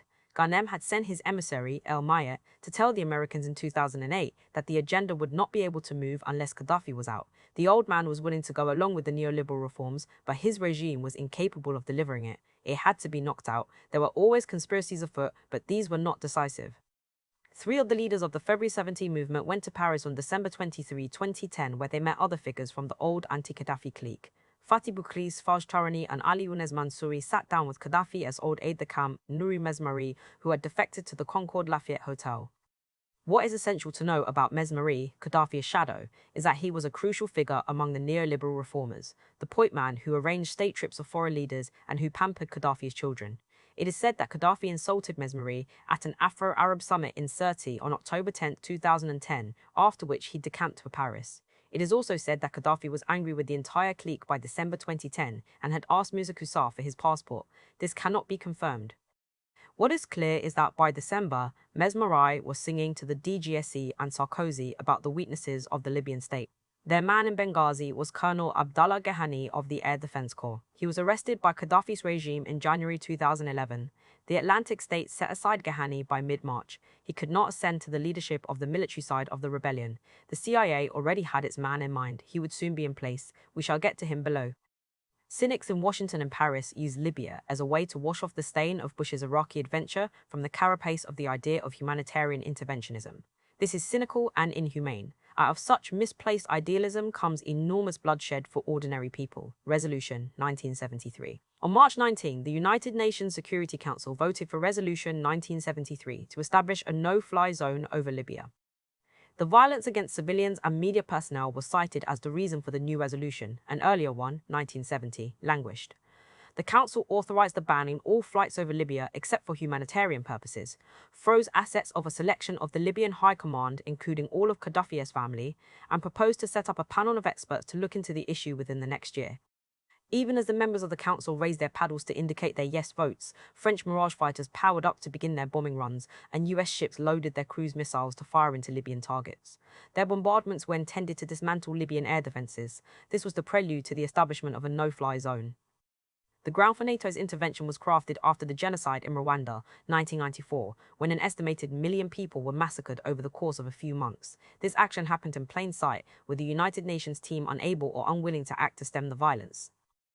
The sheer sin of the event pushed the UN toward a new doctrine, if not a new understanding of whether such genocides can easily be prevented. If the US and/or NATO had acted in Rwanda, what would they have bombed to prevent the genocide? How would they have bombed the hundreds of thousands of people who wielded pan-cut machetes to kill almost 1 million Tutsis? The tiny minority of genocide dared convince the many to kill. Mahmoud Mamdani shows us in When the Victims Become Killers. Aerial bombardment does not provide a simple solution to such a grave and difficult political problem. By 1999, President Bill Clinton declared, "If the world community has the power to stop it, we ought to stop genocide and ethnic cleansing." the International Commission on Intervention and State Sovereignty, 2001, and then a UN panel on these issues 2004 reported, "We endorse the emerging norm that there is a collective international responsibility to protect, in the event of genocide and other large-scale killing, ethnic cleansing, or serious violations of international humanitarian law." The UN General Assembly at the 2005 World Summit suggested that the UN could authorize force on a case-by-case basis should peaceful means be inadequate. The final clause here is central, and it was not discussed at the Security Council in March. No one considered a peaceful path, even though the African Union had set up an ad hoc high-level committee on Libya on March 10. It was sidelined, and in fact his team was prevented from going to Libya on March 19 as the French Mirages took off to bomb the country. Humanitarian intervention, the alias for aerial bombardment, would come prior to and against any peaceful initiatives to stop the violence. To create the no-fly zone, the Council allowed member states to act nationally or through regional organizations and to use all necessary measures to protect civilians and civilian-populated areas. The problem with this confused mandate was at least twofold. One, who would be able to execute the mandate? As Mahmoud Mamdani astutely put the problem, the United Nations resolution was central to the process of justification. It is peripheral to the process of execution. The UN had no real ability to take all necessary measures, and nor would the African Union or the Arab League. Indeed, in the chamber, the Russian and Chinese delegates cavilled about how and by whom the measures would be enforced and what the limits of engagement would be. The only power capable of such an action was the United States, either alone or in collaboration with NATO, of which the US is a major part. In other words, the UN resolution was falsely universal, calling on all member states when it might as well have been decidedly particular, calling on NATO and the United States to act here as it had acted in Yugoslavia. Once the war entered its critical stage in September and October, the US military, the Obama White House, and its assorted intellectuals began to promote the view that the US led from behind. It was NATO that was in the lead, they suggested. This was a view put forward first by Ryan Lizzer in a New Yorker for an essay entitled The Consequentialist: How the Arab Spring Remade Obama's Foreign Policy. Pursuing our interests and spreading our ideals, Lizzer wrote, requires stealth and modesty as well as military strength. As an Obama advisor told Lizzer, it's so at odds with the John Wayne expectation for what America is in the world. The US had learned its lessons about the perils of unilateral intervention. Obama had the soft touch against Bush's harder manner. But this is another illusion. When Roger Cohen of the New York Times tweeted about this, he received an immediate rebuke from the US ambassador to NATO, Ivo Dalda. That's not leading from behind. When you set the course, provide critical enablers and succeed, it's plain leading. The United States provided most of the surveillance, intelligence, and reconnaissance capabilities. It conducted most of the refueling missions, and it provided most of the aerial bombardment. Resolution 1973 was essentially an invitation for US power to be exercised from the skies of North Africa onto its ground. The second problem with the resolution was graver. It did not specify who would define the limits of all necessary measures, and how long should these measures remain in force. The UN Resolution 1973 called upon the parties to facilitate dialogue and to seek the means for an immediate establishment of a ceasefire. If NATO and/or the United States went into full-scale action, that would embolden the rebellion to believe that under cover of the drones and cruise missiles they would soon ride their Toyotas into Tripoli. There would be no stomach for a ceasefire, given the type of strategy NATO historically utilizes. At the same time, Gaddafi would immediately recognize that NATO's typical modus operandi was to seek to isolate the regime's leader, as NATO did with Slobodan Milosevic, by pushing for an ICC investigation on war crimes charges, to use aerial bombardment to degrade his armed force, and to push the rebels to make a full-scale charge to overthrow him. Around the time of the resolution, Sarkozy, Cameron, and Obama began to say that Gaddafi has to go. They wrote a joint opinion essay that appeared on April 15 in various media outlets, including the New York Times Why, where I read it. They laid out the full nature of their campaign against Gaddafi. So long as Gaddafi is in power, NATO and its Gaddafi is in power, NATO and its coalition partners must maintain their operations so that civilians remain protected and the pressure on the regime builds. Then a genuine transition from dictatorship to an inclusive constitutional process can really begin, led by a new generation of leaders. For that transition to succeed, Colonel Gaddafi must go, and go for good. If Gaddafi had to go and go for good, there was no room for any negotiation. There was no option for a peaceful settlement. Assassination or war was the only option. To insist that Gaddafi both leave the country and face trial in the International Criminal Court is virtually to ensure that he will stay in Libya to the bitter end and go down fightings, pointed out the International Crisis Group's North Africa director, Hugh Roberts. That would render a ceasefire all but impossible and so maximize the prospects of continued armed conflict. The entire idea that NATO was open to a peaceful path was a cynical smokescreen to camouflage NATO's singular agenda. to use its military might to give air cover for the rebels to seize Tripoli and, as far as the evidence suggests, to remain beholden to the NATO states for their fundamental assistance. Given this, the NATO strategy would have no room for a ceasefire. One of the principal planks of the confused resolution would never be met. That is why even Gilbert Achcar, who otherwise supported a no-fly zone, wrote, "There were not enough safeguards in the wording of the resolution to bar its use for imperialist purposes." One senior diplomat told Pepe Escobar of Asia Times why his country could not support Resolution 1973. "We were arguing that Libya, Bahrain and Yemen were similar cases and calling for a fact-finding mission. We maintain our official position that the resolution is not clear and may be misinterpreted in a belligerent manner." Not long after the passage of Resolution 1973, US cruise missiles struck Libyan armed forces units and Gaddafi's home. By March 20, it was clear that the United States and NATO had gone to war against Gaddafi himself. The murkiness of the mission perplexed General Carter Ham of the US African Command, AFRICOM. Ham acknowledged that many of the rebels are themselves civilians who have taken up arms. Resolution 1973 did not call upon the member states to assist the rebels, only to protect civilians. It followed the responsibility to protect mandate of the UN. It was technically not permitted to enter the civil war on one side or another. There is no obligation to protect an armed rebellion, only unarmed civilians. By the first days of the NATO bombing, however, it was already clear that the no-fly zone would advantage the rebels and so violate the mandate.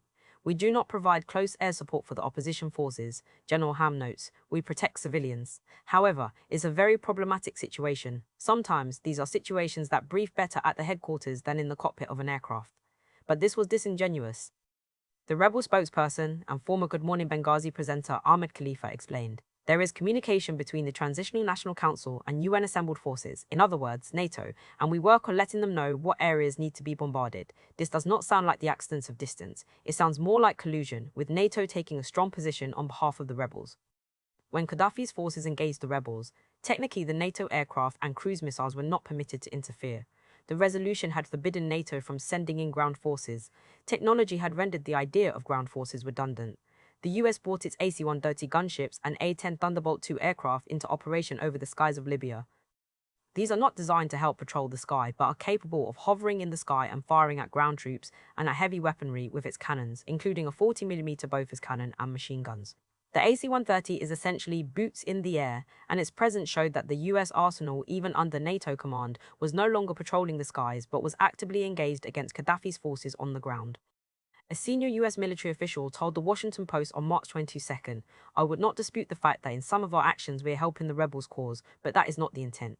Things got murkier by May when US Navy Admiral Samuel Locklear told Congressman Mike Turner that the NATO forces were trying to assassinate Gaddafi. There was no UN mandate for this, nor did the US political leaders authorize this publicly, although Obama did say that Gaddafi has to go, a more modern version of "who will rid me of this meddlesome priest." Locklear had much more measured language, but the gist was the same.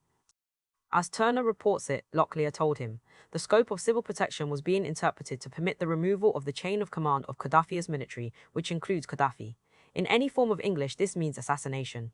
This was after the April 30 NATO aerial attack on Gaddafi's compound that reportedly killed 3 of his grandchildren. Resolution 1973 was violated by the NATO actions then, even if NATO's intent was pure. 100 years ago, Italian planes inaugurated aerial bombardment over these very cities. Benghazi, Tripoli. The futurist St. Marinetti flew on one sortie, finding the bombing runs to be hygienic and a good moral education. The Air Force communique from November 6, 1911 considered the runs to have a wonderful effect on the morale of the Arabs. The Daily Chronicle hesitated on the same day. This was not war, it was butchery. Non-combatants, young and old, were slaughtered ruthlessly, without compunction and without shame. The Italians took cover behind international law. The Institute for International Law in Madrid found that air warfare is allowed, but only on the condition that it does not expose the peaceful population to greater dangers than attacks on land or from the sea. Much the same kind of logic floated around in NATO's Brussels headquarters prior to the UN vote and then afterwards. In the camp of the left, certainty was no longer an option. Gaddafi's threats against the weaker forces in the east were hard to ignore. Arrests, assassinations, and artillery fire in the West were equally appalling. There was no easy lever to use against Gaddafi's power. Many who would otherwise stand surely against humanitarian intervention were now not so sure. Much the same kind of predicament stopped liberals and leftists when George H.W. Bush promised to destroy Saddam Hussein's regime. Those of us who stood on vigils for the dead of Halabja in 1987 will remember the debates. These are not manufactured discussions, they are real. No countervailing armed force of the left was available to defend the rebels. No Vietnamese army, such as entered Cambodia in 1978, 79 to crush the degenerate Khmer Rouge and save Cambodia from the maniacal policies of Pol Pot. No Cuban troops, such as came to the aid of the MPLA, who can forget the 1987 to 1988 Cuto Cuanavales siege and the eventual victory of the MPLA and the Cubans against the South Africans, a mortal blow for the apartheid regime. These are episodes of military intervention when the balance of forces favored the left. Was the Resolution 1973 no-fly zone intervention such a feat? The events of late February are positioned as a false dilemma. Only two options are presented: massacre or intervention. When others presented themselves, the rebels had begun to take control of the dynamic and would prevail, and the African Union had begun to assert itself as a peacemaker and would perhaps have convinced Gaddafi to accept a ceasefire. In one case, the rebels might have won the military campaign on their own, albeit on a much longer timeframe. Perhaps the Egyptians would have entered the campaign at some point to open a humanitarian corridor for the civilians of the East to flee to Egypt. In another, a peace agreement might have allowed Gaddafi to decamp with dignity and for a regime change to take place with many of the same faces from the NTC in the new government, alongside a few regime stalwarts, including Saif al-Islam. Those who posed this false dilemma had no faith in either the rebels or in the African Union. Their horizon of human action remains frozen in a colonial mindset. The natives are barbarians and the Europeans are the saviors. Few had any illusions about the actions of the coalition. Even the guru of liberal interventionism, Michael Walzer, believed that Libya was the wrong intervention. High, the West sought to bomb Libya and not the Gulf states, or Darfur, or indeed the Congo was plain to see. The answer to every question is the same: oil. In Bahrain, as we shall see, the Saudis and their Gulf Arab allies were given carte blanche to crush the dissent in the peninsula and preserve the monarchies that encircle the first amongst equals, the realm of King Abdullah and the oil barons. Yemen was on the brink. Deals were being struck. Senior figures in the military and in the political wing who had abandoned Ali Abdullah Saleh had been given assurances from their powerful backers. As long as the revolution did not go too far, and as long as the military could contain any moves to radical democracy, all would be forgiven. The bogey of al-Qaeda took care of Washington, and that of radical republicanism took care of Saudi Arabia. The realm of care could not include Bahrain or Syria, the Congo or Sri Lanka. There would be no intervention in oil-rich Gabon, where Obama mourned the loss of the old-hand dictator Omar Bongo in 2009, with platitudes that should be reserved for genuine leaders of their people. It is mockery that greets the pious declarations of human rights when these rights are so stingily doled out to areas of the world that seem to matter more than others. The question that burned up the media in the Global South was why this was the right intervention, and why not Syria, why not Bahrain, why not all the other important sites where the international community, namely the NATO powers, did not bother. Secretary of State Hillary Clinton and US Ambassador to the UN, Susan Rice, did not have an easy time at the UN. South Africa, Nigeria, Brazil and India balked. The Chinese and Russians were not keen. It took the Arab League's assent to give Obama the lever to move South Africa's Jacob Zuma in a rushed phone call. India's Manjeet Singh Puri pointed out that his country could not support the resolution because it was based on very little clear information, including a lack of certainty regarding who was going to enforce the measure. Political efforts must be the priority in resolving the situation. Brazil's Maria Luisa Ribeiro Vieira also demurred, largely because Brazil believed that the resolution contemplated measures that went beyond the why call for the protection of civilians. She worried that the actions taken might cause more harm than good to the very same civilians we are committed to protecting, and that no military action alone would succeed in ending the conflict. A senior diplomat from a country among the non-permanent members of the security states told me that he feared that Resolution 1973 would create a political moral hazard. Would a secessionist or rebel movement that was weak risk an armed uprising knowing it would be crushed so as to force a NATO intervention on its behalf? Such a suicidal rebellion, which might be emboldened by the example of 1973, might result in huge casualties, the opposite of the responsibility to protect. No doubt my diplomatic source was correct. By early September, the Syrian Revolution General Commission, the umbrella bloc of activists opposed to the Assad regime, called on the international community to act. Calling for outside intervention is a sensitive issue, said its spokesperson Ahmad Al-Khatib. That could be used by the regime to label its opponents as traitors. WE are calling for international observers as a first step. If the regime refuses, it will open the door on itself for other action, such as no tank or no-fly zones. By early 2012, no such Libya-style military intervention was in the cards. On the surface, the once-bitten governments of China and Russia refused to give their assent to a tough resolution in the style of 1973. Beneath the bluster, other motivations made their impact felt. The Israelis worry greatly about their security in this new Arab Spring environment.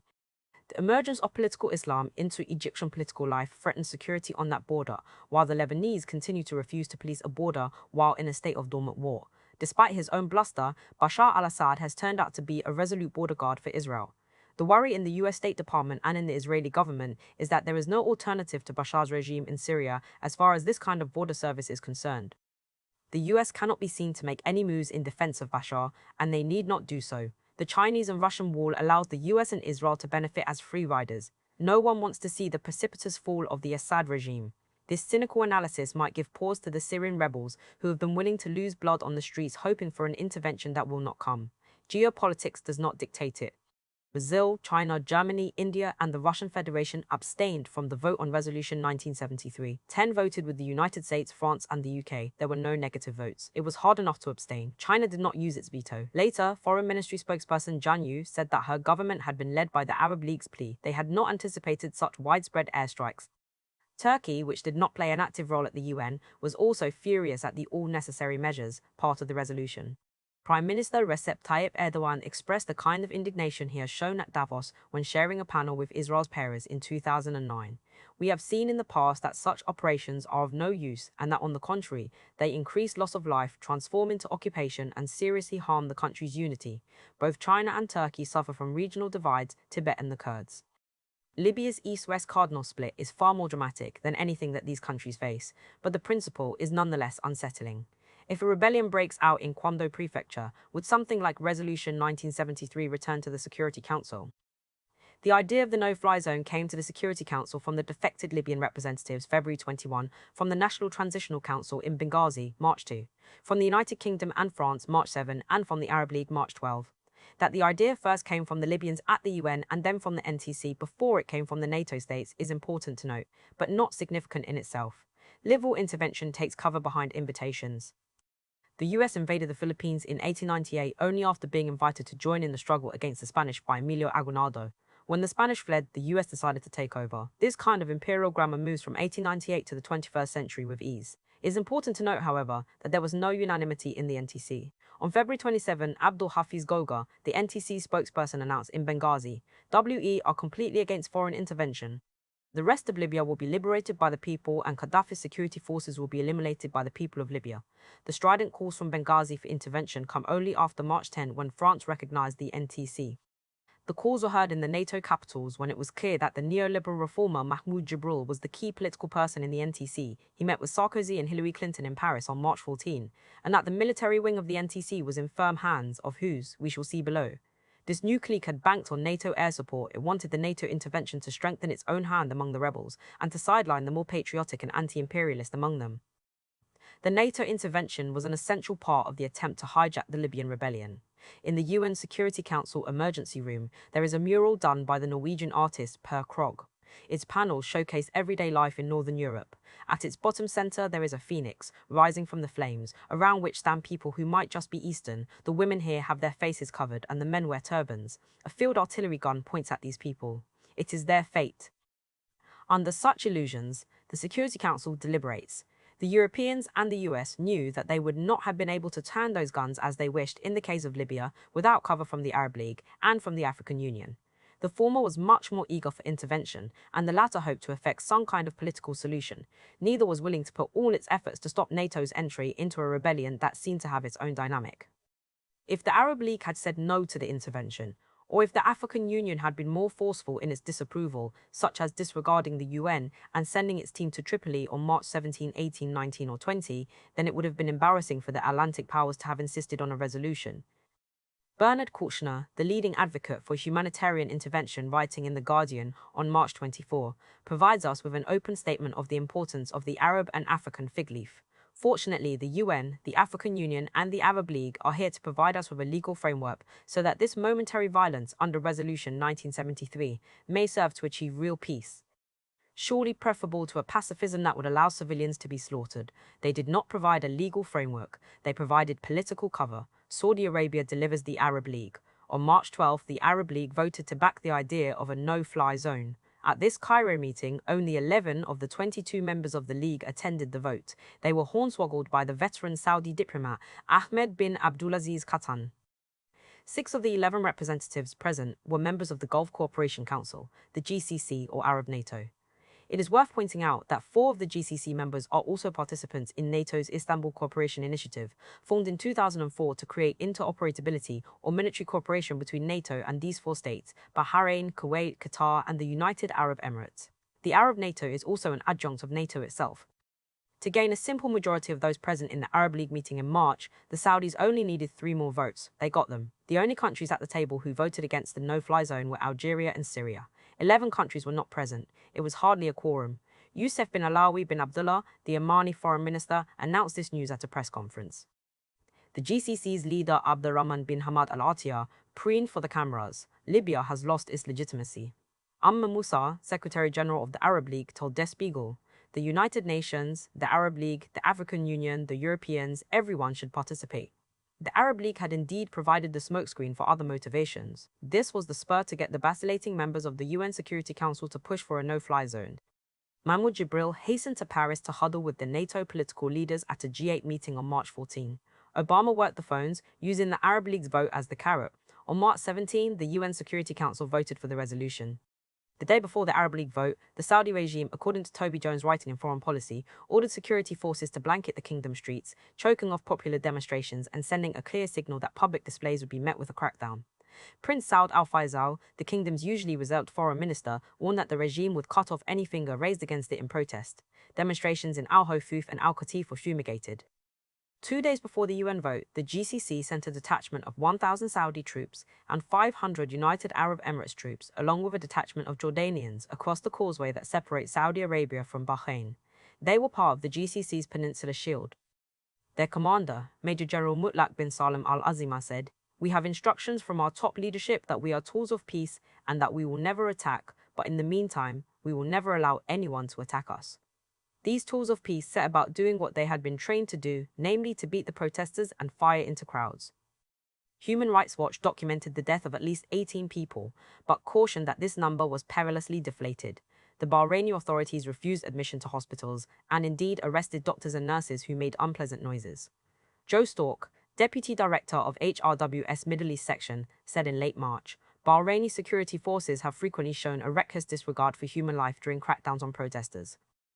Firing birdshot pellets at close range is not crowd control, it can be murder." A few weeks later, Stork noted, Bahrain's ruling family intends to punish any and everyone who criticizes the government. The aim of this vicious full-scale crackdown seems to be to intimidate everyone into silence. The White House released an anodyne statement urging the GCC partners to show restraint, but privately quite pleased with the outcome. Defense Secretary Gates had been in Manama on March 11, a few days before the Peninsula Shield entered the country. He offered the Al Khalifa family reassurances of support from the United States. That is what they wanted to hear. It was sufficient. The Bahrain Center for Human Rights remains in business a year after these events, documenting the harsh treatment of political prisoners and harassment of journalists and politicians. The opposition's paper, Al Wuqat, was silenced. The regime arrested its founder, Karim Fakrawi, on April 5, and he died in custody a week later. Its main columnist Haidar al-Naimi was arrested at the same time. The struggle in Bahrain continues. Occasionally protesters appear on the site of the Pearl Monument, now destroyed by the authorities who did not want it, or its name to memorialize the protests and the crackdown. Mohammed Ali al-Haiki, Ali Jawad al-Sheikh, Nabil Rajab, and so many more continued their futile vigil. They have faced the full flavor of repression from the Bahraini government. Rajab was arrested and beaten brutally in the early 2012, a sign of the ongoing protests and counter-revolution. In the context of this repression and the ban on international media entering Bahrain, and you might as well say the janazah for the protests, Nara al-Wadi, who covered the protests for Audiobook, points out that the Bahraini activists know that the United States is not in favor of any changes. The US posture has played a major role in marginalizing Bahrain in the eyes of the international media. In early January 2012, several thousand Bahrainis protested before the UN building, chanting, "Down, down Khalifa," and holding signs urging the UN to intervene to protect civilians. The protesters came from the Al-Wefaq Party and the more secular Sa'ad Party. One of the issues before them was to protest an anodyne report released by a commission set up by the king to assess the protest and the crackdown. Strikingly, the commission was chaired by Cherif Bassioni, the official who had previously led a UN Human Rights Council team to Tripoli. In Libya, Bassioni was harsh against the regime. In Bahrain, he was forgiving to the kingdom. Protected by the calumnies of power, the baffling crimes of the Bahraini regime are forgiven. As the crackdown continued into the end of 2011, the Bahraini government took refuge in US forms of crowd control. They hired former Miami Police Department head John Timony to come and train the Bahrain police. Timony had cut his teeth at the New York Police Department, then made his name in Philadelphia, controlling the people at the Republican National Convention 2000 and in Miami during the Free Trade Area of the Americas Protest 2003. Journalist Jeremy Scahill wrote of Timony's work in Miami, "No one should call what Timony runs in Miami a police force. It's a paramilitary group. Thousands of soldiers, dressed in khaki uniforms with full black body armor and gas masks, marching in unison through the streets, banging batons against their shields, chanting, 'Back, back, back.' There were armored personnel carriers and helicopters." A commission of inquiry in Miami found that the flagrant use of riot police in their outlandish gear stifled free speech since it scared public citizen action. Bahrain did not need to dig deep into its older traditions to crush dissent and affirm its autocracy. The Miami model from the cradle of liberty is sufficient. That they had been able to get away with murder pleased the GCC members. At a meeting on March 20 at the UAE, Saudi Prince Turki Al Faisal told his peers that the Gulf NATO needed to take care of its own security. WHI not seek to turn the GCC into a grouping like the European Union. WHI not have one unified Gulf army. WHI not have a nuclear deterrent with which to face Iran should international efforts fail to prevent Iran from developing nuclear weapons or Israeli nuclear capabilities. The deal on Libya allowed the GCC to act in Bahrain, which has now emboldened the Gulf Arabs to think of a nuclear shield. This is catastrophic for the region. Once the air war began over Libya, the members of the Arab League knew they had been taken for a ride by both the NATO countries and the GCC. The debate inside the league appeared on the surface in a very bizarre fashion. It seemed as if the league's members did not know what a no-fly zone entailed. Nawaz Salam of Lebanon, for instance, said that the resolution did not authorize the occupation of even an inch of Libyan territory. The league's Amr Moussa said that the NATO bombing differs from the aim of imposing a no-fly zone. To Der Spiegel, Amr Moussa said he did not know how nor who would impose the no-fly zone. If this meant that NATO would be able to define the assault on Libya, Amr Moussa said that remains to be seen.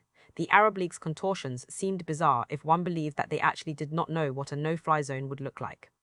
But this is not credible given the actual experience of a no-fly zone maintained during the 1990s over Iraq, an Arab League member state. The only adequate explanation, reaffirmed by a diplomat from an Arab state who concurred with this theory, is that once the air war began, the League's members balked. Mr. Moussa, who had pretensions for the Egyptian presidency, had to back off from full support of Resolution 1973. He was dragooned to stand beside UN Secretary-General Ban Ki-moon in Cairo, and recant.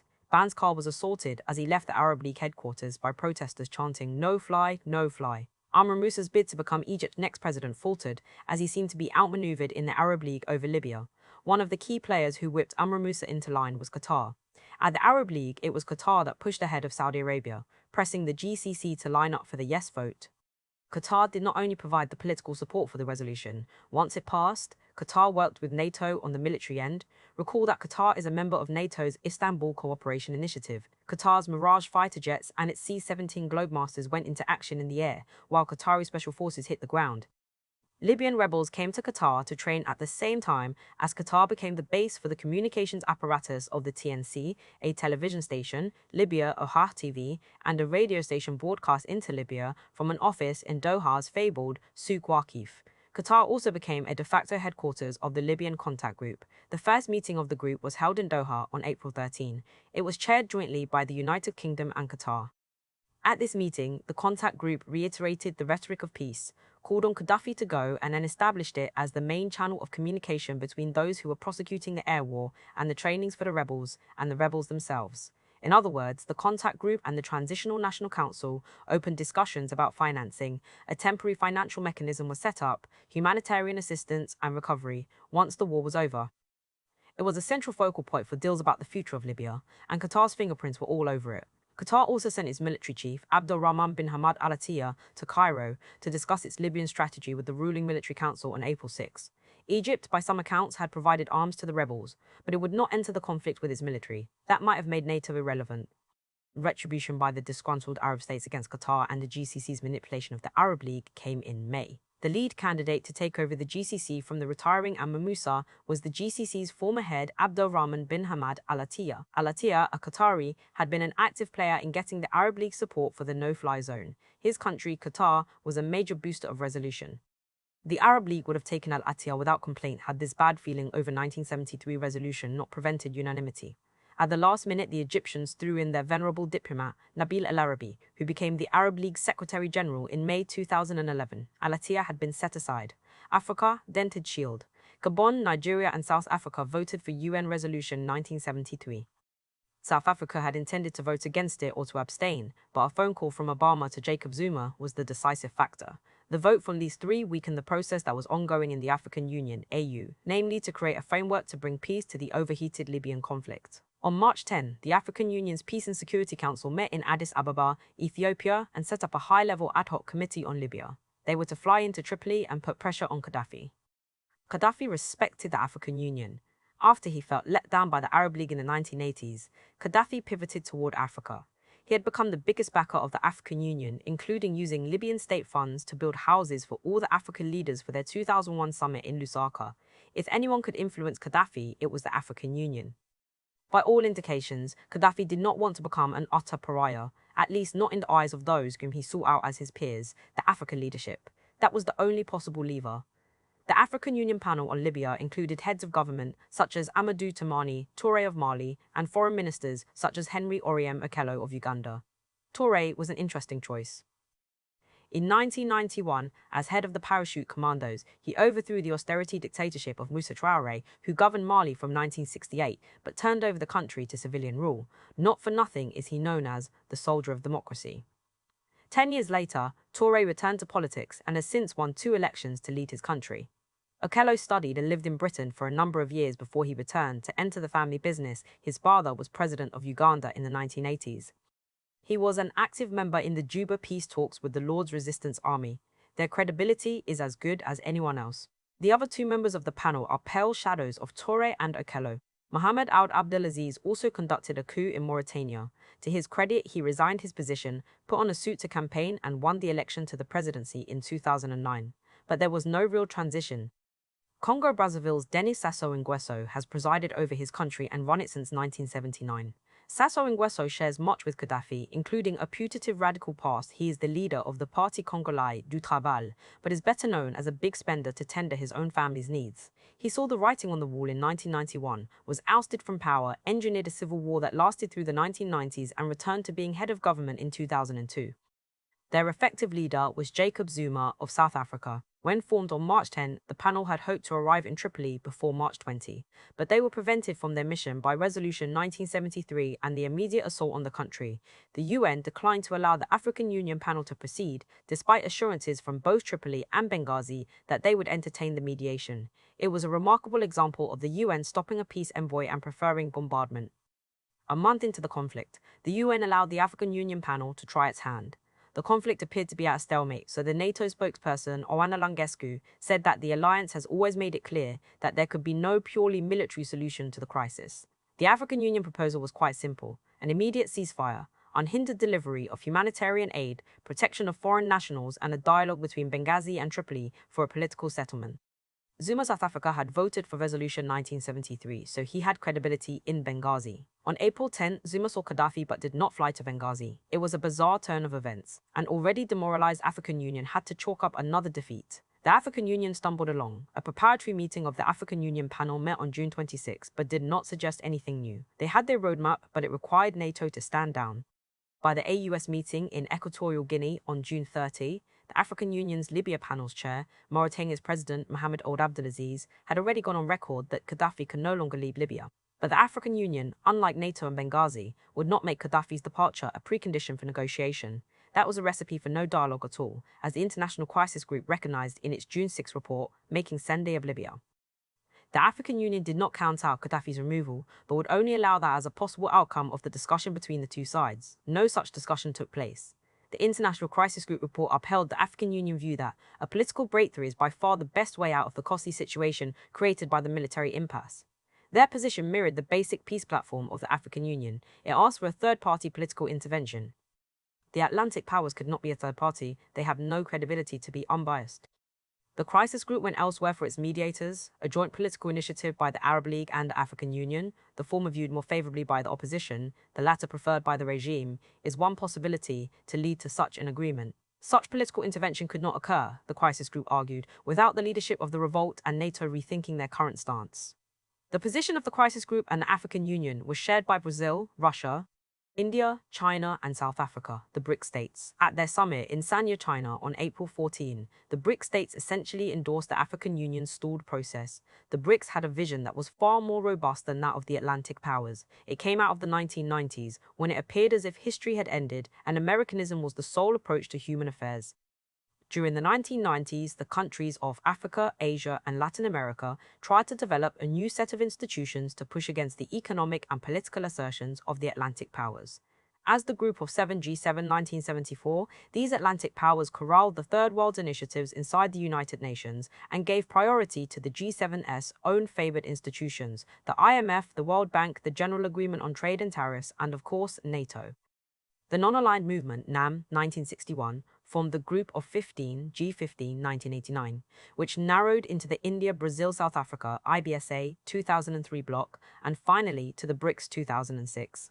The BRICS states had made their claim to planetary governance with a platform that is far more multipolar and polycentric than that of the Atlantic powers. The African Union would act more as an agent of the BRICS than of Washington and Paris. Libya was a test case for the transfer of power from the G7 to the BRICS, or at least a demonstration effect of whether the BRICS, taken seriously for its surplus capital during the credit crunch, would be acknowledged as a serious partner during a political crisis. As it turned out, the G7 disregarded the BRICS. This was the undoing of negotiations and a peaceful settlement. The opinions of artillery held the day. Before the March 17 vote in the UN, the BRIC states had agreed in principle not to support another humanitarian intervention by NATO. It turned out that all the BRIC states were on the Security Council in 2011, with two of them, China and Russia, as permanent members and the rest rotating through as temporary members. If the bloc had held fast, and if the African Union members in the Council, Gabon, Nigeria, and South Africa had abstained or voted against the resolution, it would have been embarrassing to the G7. If Germany had still abstained, that would have been 8 abstentions or no votes in a council of 15. Such a divided council would not have been able to go through with this resolution, and with so much uncertainty, it would have been acceptable for either China or Russia to veto it.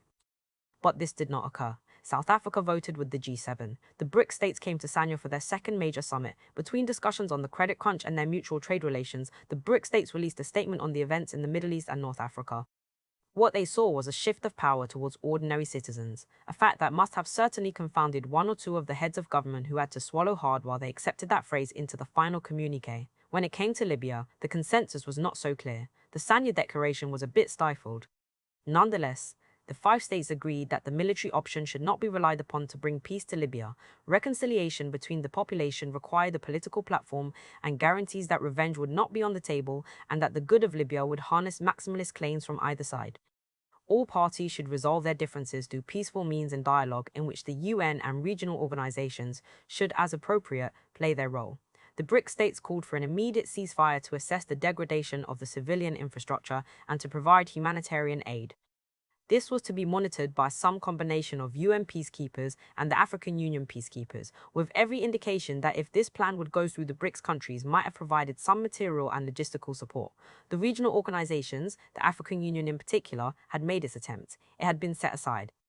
The energetic UN envoy, the Jordanian politician Abdul Eli al-Khatib, who once famously said of the Atlantic powers, "Only when there is a crisis do they realize that they have to do something," went from capital to capital attempting to draw down the violence and produce some kind of pathway to peace.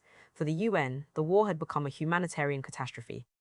Between February and July, about 630,000 civilians had fled the country, including 100,000 Libyans, and another 200,000 Libyans had been internally displaced. Al-Khatib's deputy told the UN Security Council in late July, "Both sides are willing to talk, but they are still emphasizing maximum demands at this point, and patience is clearly required before detailed discussion can begin." It never did begin. The talking appeared to be a smokescreen. It proved that the UN could not operate in a field where it is crowded out by the opinions of artillery, notably the very loud guns of NATO. Russia, who had neither exercised its veto in the UN nor used its muscle against Gaddafi, now invited Jacob Zuma to bring the BRICS case to the Russia-NATO Council meeting at Sochi, the Black Sea resort, on July 3rd. The main item on the agenda for the summit was for NATO to smooth Russia's ruffled feathers.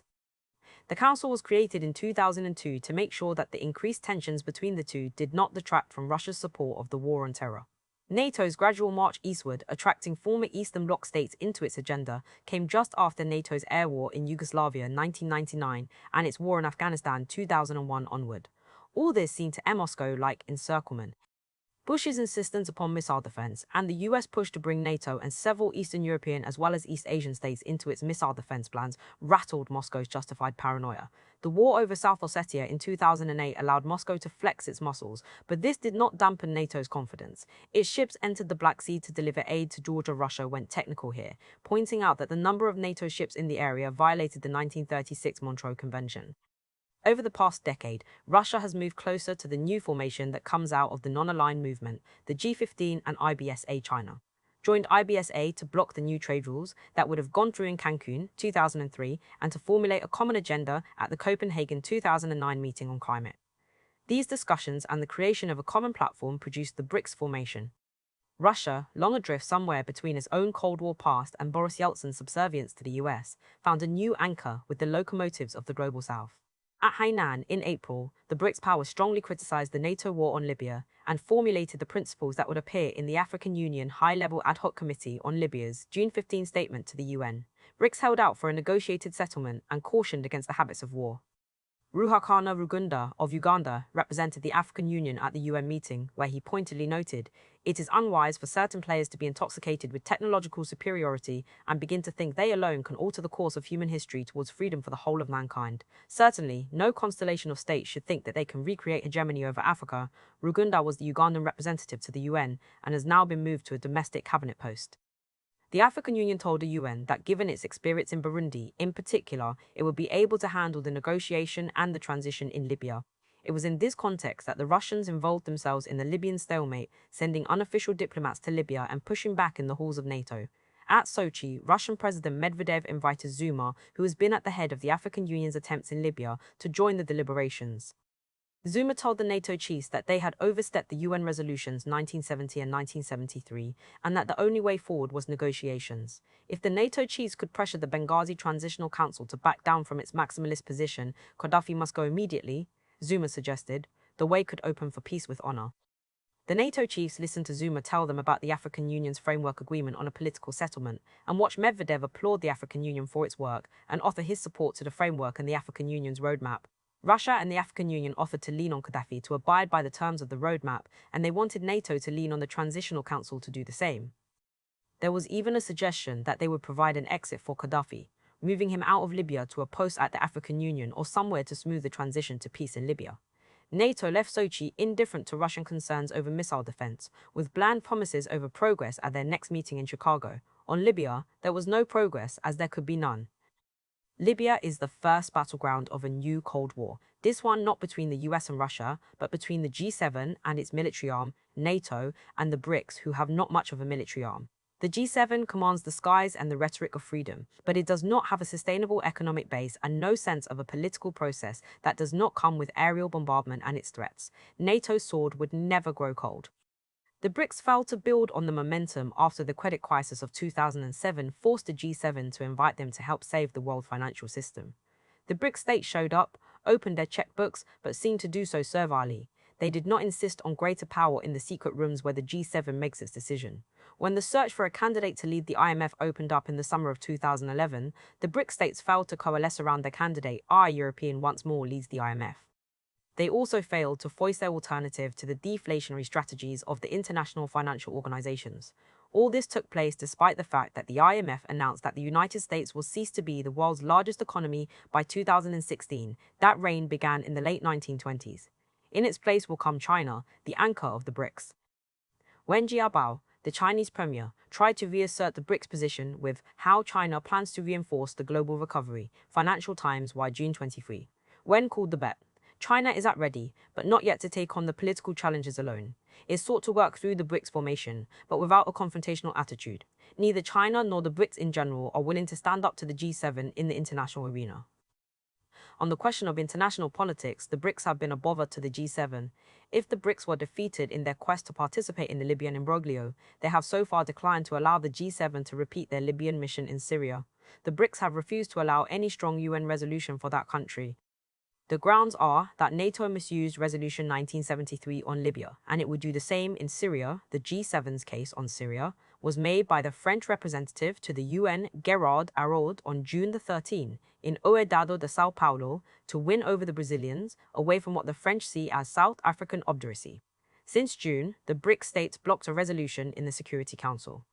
In early August, the Council condemned the widespread violations of human rights and the use of force against civilians by the Syrian authorities, but refused to test the waters of sanctions or threats. On August 31st, the New York Times editorial fulminated. Russia and China, along with India, Brazil, and South Africa, are blocking a United Nations Security Council resolution that could impose broad international sanctions on Damascus. Their complicity is shameful. What the Times did not recognize is that this blockage is a consequence of the shabby treatment of the international community by NATO over the Libyan war. What is shameful is the disregard the G7 showed to the world when others had good ideas to help stem the bloodletting in Libya. What is more important here is that the US and the Israelis do not want an intervention in Syria. What appears as the emergence of the BRICS on the world stage might simply be that their reticence to sign off on a NATO intervention in Syria is along the grain of similar hesitations in Washington and Tel Aviv. Peace was never the point. The conflict was always about the removal of Gaddafi and his regime. America the Libyans. In early March, I got a message from an acquaintance who works in the many shadowy enclaves around Washington, D.C. He gave me a name, Khalifa Hifter, and the name of a town, Vienna, Virginia. Make the connection, the friend said. It did not take long to discover the story, one that was initially totally ignored and then later treated as if it were unspectacular. I wrote about him in Counterpunch and then talked about him during my debate with One Cole on democracy. Now, on March 29, 2011, that evening, miraculously, my computer was hacked and the database destroyed. An ex-colonel of the Libyan army, Khalifa Belqasim Hifter, had arrived by at least March 14, although I think earlier, in Benghazi to share the military command with Major General Al-Fatah Yunus and Omar el-Hariri. There was always a whiff of mystery about Al-Fatah Yunus, Gaddafi's Secretary of the Interior, till he defected in Benghazi on 22 February. Omar Mukhtar el-Hariri also has a complicated story. He was one of the original members who conducted the coup of 1969, a man not of the 10 but just outside it. He taught Gaddafi how to drive a car. Later, el-Hariri reflected that the three officers had no clear idea what to do with the new Libya and made many mistakes. It is what turned him against Gaddafi. In 1975, el-Hariri attempted a coup against Gaddafi, but failed and remained in prison and in house arrest in Tobruk till 2011. When the uprising began, el-Hariri rose to become Al-Fatah Yunus's No. 2. Neither Al-Fatah Yunus nor el-Hariri could be counted upon to be proper NATO allies. They had not been made interoperable. For that, the CIA had to insert Hifter back into the saddle. Things on the political side were more reliable for the NATO command. The NTC was in the hands of two well-known neoliberal reformers. One of them was Mahmoud Jibril, the lead neoliberal reformer in the Gaddafi regime who worked, as we saw, closely with Saif al-Islam on the privatization of Libya. The other was Ali Abd al-Aziz al-Azawi, who was Gaddafi's director, general for the Ownership Expansion Program Privatization Fund, and then later secretary of the Committee for Economy, Trade and Investment. It helps that al-Azawi had a PhD in privatization from the Academy of Economic Studies in Bucharest, Romania. By early March 2011, people like Jibril and al-Azawi, who had resigned in February from his post as Libya's ambassador to India, were in firm control of the NTC. As their figurehead, Jibril and al-Azawi had the venerable former justice minister in the Gaddafi regime, Mustafa Abdel Jalil, who resigned his post on February 21 after he was sent to observe the events in Benghazi by the Gaddafi regime. Trained at the University of Libya, Abdel Jalil was as comfortable with his country's legal system as with Sharia law. A religious conservative in many respects, Abdel Jalil was nonetheless a loyal regime man. When the UN Human Rights Council and others made modest calls for Abdel Jalil to investigate extrajudicial killings in Libya between 2007 and 2011, he demurred, saying that the Internal Security Agency officers had state immunity. Despite his loyalty to the regime's codes, Abdel Jalil showed an independent streak as a judge. This is why he was adopted by Saif al-Islam to reform Libya's justice system. Jibril, al-Azawi, and Abdel Jalil are all Saif al-Islam Gaddafi's men, whose commitment to the reform agenda unites them, and whose laxity regarding the power of imperialism makes them able to see NATO as benevolent. Abdel Jalil is no fool. In January 2010, he told the US Ambassador Jean Kretz that many Libyans are concerned with the US government's support for Libya and for the perception that the war on terror was against Muslims. Nevertheless, Abdel Jalil, according to Kretz, has given the green light to his staff to work with us. The political control of leadership faction of the NTC was firmly in the hands of the neoliberal reformers by early March of 2011. They were, in a sense, America's Libyans. Hifter returned to take charge of the military wing. He made his name in Gaddafi's war against Chad in the 1980s. At some point in that conflict, Hifter turned against Gaddafi, joined the Libyan National Salvation Front, and operated his resistance out of Chad. The New York Times, May 1991, ran a short piece on Hifter's 1980s operation. They were trained by American intelligence officials in sabotage and other guerrilla skills, officials said, at a base near N'Djamena, the Chadian capital.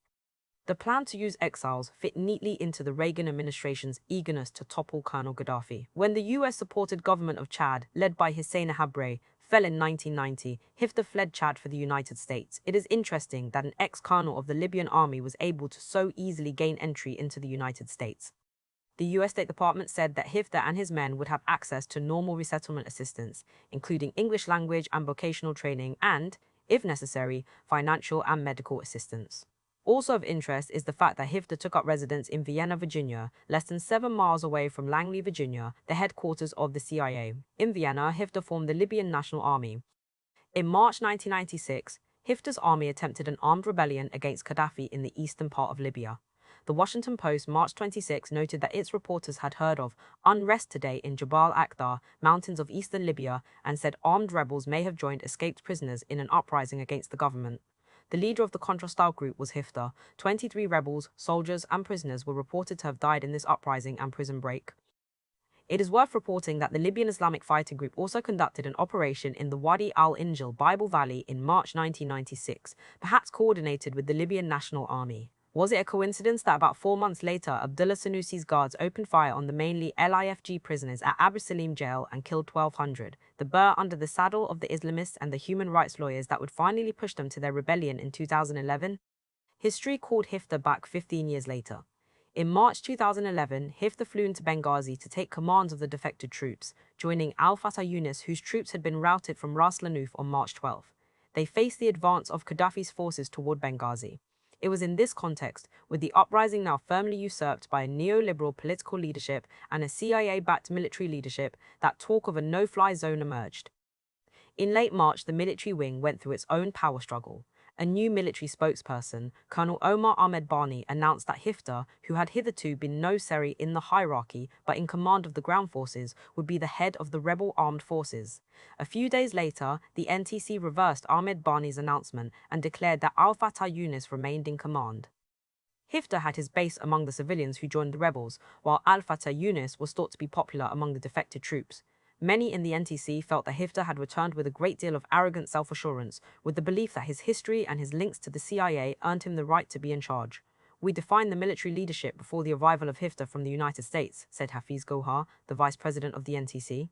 "We told Mr. Aster Hifter that if he wants, he can work within the structure that we laid out." Apparently this was not enough for Hifter, whose minions went for more. In late July, Al-Fatah Yunus and 2 of his aides were arrested in Benghazi on the grounds that he was working for Gaddafi, or so it is said, since the entire episode remains murky. He was killed very quickly and his body was burned. The remains of the 3 dead were found outside Benghazi, disposed of crudely. Benghazi went into crisis as large crowds gathered for Al-Fatah Yunus's funeral, and his family remained angry at the events that led to his assassination. NTC chairman Abdel Jalil said that the assassination was the result of a conspiracy, and on grounds of incompetence he dissolved the NTC and asked Mahmoud Jibril to reform a new government with Jibril as prime minister. The war was coming to a close, with all signs showing that the rebels and NATO had the upper hand. Al-Fatah Yunus was dispatched mysteriously, Jibril was given sole charge of the NTC and the new government of Libya, and the military command rested with the CIA's Libyan Hifter. Jibril, who the US State Department felt was a serious interlocutor who gets the US perspective, was poised to govern the new Libya. People like Mahmoud Jibril and Khalifa Hifter were more accountable to their patrons in Paris and Washington than to the people of Libya, whose blood was spilled on both sides for an outcome that is unlikely to benefit them. NATO to war. Onay is left with the horrible feeling now that war settles nothing. That to win a war is as disastrous as to lose one. Dame Agatha Christie, 1890 to 1976. Neoliberal revolutions are bland. For heroism, they required the courage of ordinary people, like those ragtag-looking young people who jumped on Toyota trucks, grabbed any old guns, and went off to the front lines to face the rump of the Gaddafi army. Some of them had been stilled in Gaddafi's prisons, others in his armed forces, and yet others by what they had seen from their fellows in Tunisia and Egypt. They had hopes that far exceeded anything that Gaddafi could satisfy. In 1969, they would have fought alongside him had the Idris regime put up any resistance. By 2011, they turned their guns against him. He had become their Idris. Early in the combat, the New Yorker's John Lee Anderson met some of the young Benghazi rebels. In the early days of Gaddafi's counterattack, Anderson writes, youthful fighters were outraged that the enemy was firing real artillery at them. Many hundreds have died. They came dressed to play the part of the martyrs, while behind the scenes, the bourgeois gladiators put on their pinstripe suits and tested out their French and English. Some of these young people found their courage and went into combat, but they were not the main fighting force. That came from the defected soldiers, the rebels from the mountains, the rebels from the Islamists, and from the working class who were willing to remove their guns from the oilcloths and risk their lives in combat. Among the soldiers going to the front lines came the battle-hardened fighters of the Libyan Islamic Fighting Group and the other smaller offshoots of political Islam. After the February rising in Benghazi, the old LIFG fighters and their political leadership formed the Libyan Islamic movement, Al-Taharikat al-Islamiyya al-Libya. They entered the conflict in small bands. For example, in late March, one of the rebel frontline leaders, Abdel Hakim al-Hasidi, said that he had recruited about 25 men from the area around Derna, who were now in combat around Ajabia. These fighters, al-Hasidi told Solar 24 Or, are patriots and good Muslims, not terrorists, but he added that members of Al-Qaeda are also good Muslims and are fighting against the invader. Al-Hasidi had fought in Afghanistan and was captured in Peshawar, Pakistan in 2002, from where the US handed him over to the Libyans. He was jailed in Libya and released in 2008. Abu Sufyan Ibrahim bin Kumu had fought in Afghanistan in the late 1980s, been captured in Sudan and taken to Guantanamo, and then released to the Libyan authorities in 2007. In 2005, the US government thought that Abu Sufyan was a probable member of Al-Qaeda and a member of the African extremist network. He was released in 2010 when Saif al-Islam brokered a deal to rehabilitate the Islamists. In 2011, Abu Sufyan led a section of fighters from Darna. Like al-Hasidi and Abu Sufyan, Abdul Hakim Balhaj, also known as Abu Abdullah al-Sadiq, was a veteran of the Afghan War. Unlike al-Hasidi, Balhaj had been a fighter in the late 1980s and a major force in the LIFG in its return to North Africa. Broken by the Gaddafi regime, Balhaj and his cohort fled. He was arrested in Malaysia in 2003, tortured in Thailand, and returned to the Libyan government in 2004. In Tripoli, Balhaj was tortured with the connivance of the CIA and MI6. Like Abu Sufyan, he was released in 2010 by Saif al-Islam. When Tripoli fell to the rebels, Balhaj, the emir of the LIFG, took over the city's military council. Balhaj's deputy is Mahdi Harati, who came into the battlefield from his boat on the Gaza flotilla that tried to break the Israeli blockade of the Hamas-controlled Gaza Strip. When news of Balhaj's elevation broke, the neoliberal reformers hastily tried to underplay his links and his role in Tripoli. Washington, Paris, and London were chagrined, but among the rebels, Balhaj is a hero. He risked his neck on the front lines. NATO helped from the sky. Men like Abu Sufyan, al-Hasidi, and Balhaj came from common stock. They were part of a Libyan diaspora whose addresses were in the hills of Afghanistan and Pakistan, in the cities of Sudan and Yemen, and in the rough country of the North Caucasus. Not for them, the professional world of Beirut and Paris, London and Washington, D.C. It was the more well-heeled Libyans who met in London to form the National Conference for the Libyan Opposition in 2005. Of the 7 organizations that gathered into this conference, the oldest and most established was the National Front for the Salvation of Libya. It was formed in Sudan in 1981, attempted to overthrow Gaddafi in the 1980s, and then went into hibernation. The Libya League for Human Rights, based in Geneva, was founded in 1993 by a series of important former regime liberals such as Soliman Bouchrigia and the former Libyan Minister of Foreign Affairs in the 1970s, Mansour Rashid El-Kikia, killed in 1993. El-Kikia was one of the most well-known dissidents of the Gaddafi regime until his mysterious death in Cairo. Another group, the Libyan Constitutional Union, seems to have a singular purpose: to revive the constitution of the Idris era and perhaps to bring Prince Mohammed Assanasi to the throne of his great uncle. The union, based in Britain, is led by Sheikh Mohammed bin Galbon, who has nurtured a sentimental attachment with the royal family, including King Idris and Queen Fatima, who lived in Cairo's Sultan Palace in Doki, across the Nile from Tahrir Square.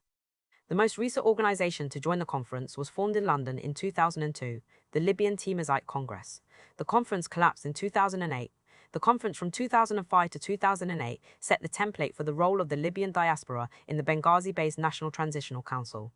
When the NTC was formed in February 2011, it mimicked the kind of unity that was already there in the conference. What united the 31 members of the NTC was hatred of Gaddafi. That was the alpha and the omega of their movement. Constitutional liberals sat side by side with constitutional monarchists. Religious conservatives took their place beside social democrats. They had a very limited platform, mainly galvanized as an opposition. On March 19, the council released a declaration of the founding of the Transitional National Council, whose purpose was to remove Gaddafi and restore order. Their vision of a democratic Libya, released in late March, reaffirmed the basic planks of liberal democracy: a constitution, elections, political pluralism, human rights, freedom of speech, and so on. Its seventh of the 8 points introduced some ideas about the economy, but these are vague. The nation's economy was to be used for the benefit of the Libyan people by creating effective institutions in order to eradicate poverty and unemployment. These institutions will, in hedge neoliberal language, be the product of genuine economic partnerships between a strong and productive public sector, a free private sector, and a supportive and effective civil society which overstands corruption and waste. But all this is very generic. To gain unity, the members of the NTC had to strike for the lowest common denominator of agreement. The NTC is not the National Liberation Front, FLN, entering Algiers in 1961 with a firm commitment to a specific program. Their 8 principles are mainly about liberal democracy. What the NTC has not projected is its neoliberal commitments. At its March 19 meeting, there were 3 points to the agenda. The first point was the war and the politics of the NTC with regard to Gaddafi's continued hold on power. The second point was to designate that the Central Bank of Benghazi would be the authority for Libyan monetary policy. To run it, the NTC chose one of its own, Sadiq Amr el-Kabir, a venerable banker from the Arab Banking Corporation based in Manama, Bahrain. Hearing this news, Robert Wenzel of the Economic Policy Journal noted, "I have never before heard of a central bank being created in just a matter of weeks out of a popular uprising. This suggests we have a bit more than a ragtag bunch of rebels running around and that there are some pretty sophisticated influences."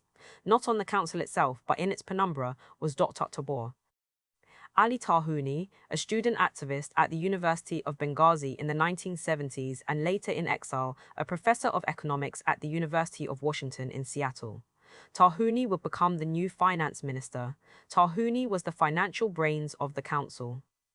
The third point was the establishment of the Libyan Oil Company with power over all oil production and oil policy in the country, initially headquartered in Benghazi, before they moved to its offices on Bashir Saadawi Street in Tripoli, Saadawi being the Misratan leader of the National Congress Party who fought for Libya's independence in the early 1950s. None of this was on the surface of the NTC's program. It was hidden in plain sight, lost behind the verbiage about Gaddafi's crimes, the glue that held the NTC and its troops together. One of the crucial statements in the NTC's document received almost no comment when it was published. The interests and rights of foreign nationals and companies will be protected. This pleased the multinational oil firms. No more erratic pronouncements from Gaddafi. In late March, as the council made these decisions, Mustafa Giryani of the February 17 movement told John Lee Anderson that they are Western-educated intellectuals who would lead the new state, not the confused mobs or religious extremists. The latter were the working class, whose blood had already begun to lubricate the revolt against Gaddafi. The neoliberal reformers had not seen blood. Many of them were busy in the Atlantic capitals, pushing their agenda, making promises that would only be revelled after Tripoli had fallen to their minions. The general tenor was that, without NATO's support from above, the rebels on the ground would have stood no chance of success, as the Boston Gallo put it on August 23. The narrative that would soon emerge was that NATO delivered Libya to the neoliberal reformers. The Libyans who fought on the ground would be treated as abstract heroes, but they would not be seen as the actual inheritors of the new Libya. That was foreordained in the conduct of the conflict and in how NATO would seek to deliver the spoils. Libya, which began to march to the tune of Tunisian and Egyptian drummers, found itself being torn in 2 directions, silenced by the war drums of Gaddafi on one side and those of Jibril and his neoliberal team on the other. A caricature of Tahrir Square mocked the Libyan dreams of a new society.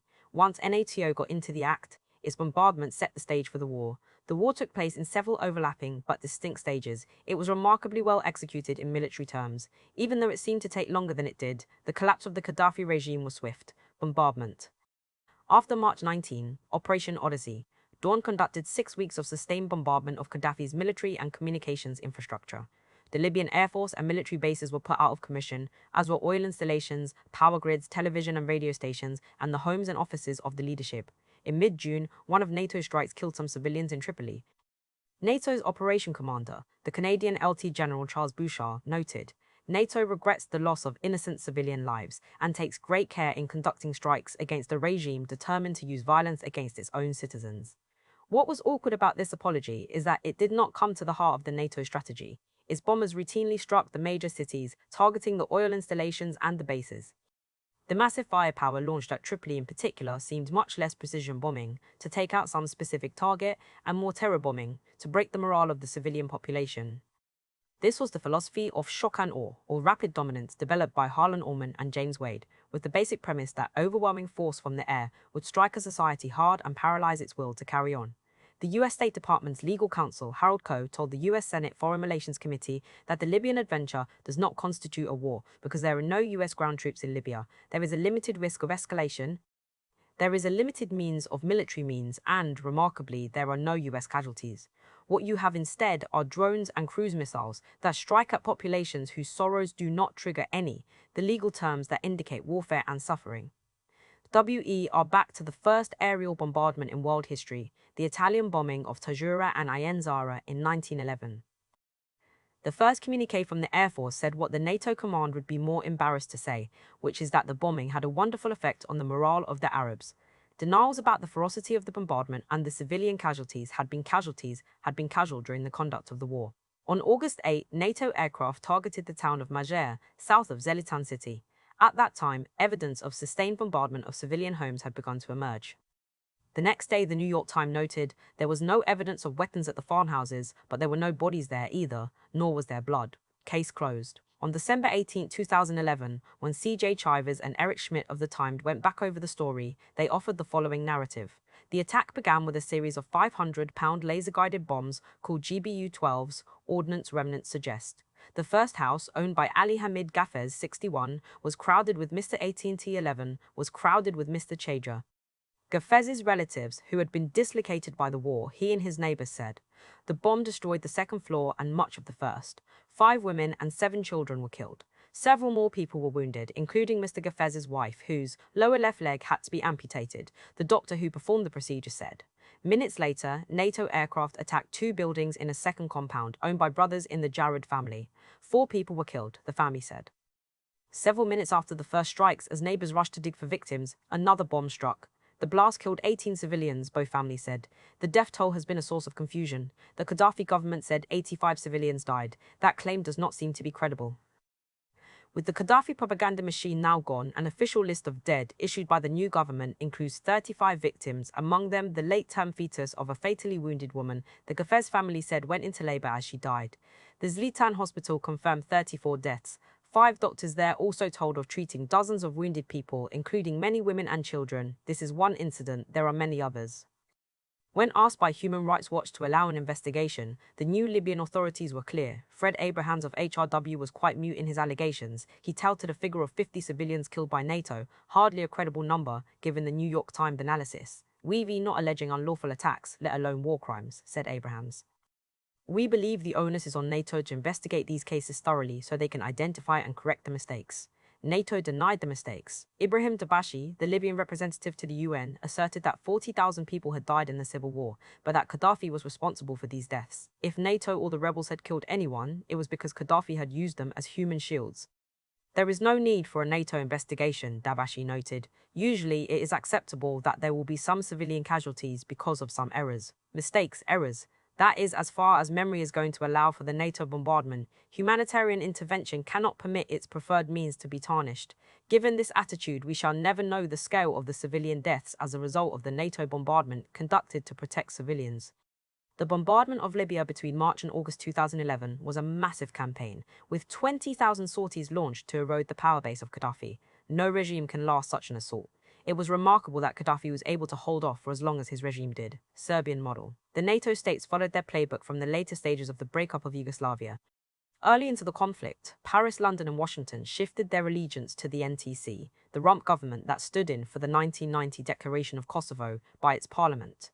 The sustained bombardment degraded the forces and the morale of the government, the bombing of Tripoli from the first day of the NATO attack standing in for the bombardment of Serbia, the entry of the International Criminal Court, ICC, to call for an investigation of the now isolated enemy, Gaddafi Milosevic.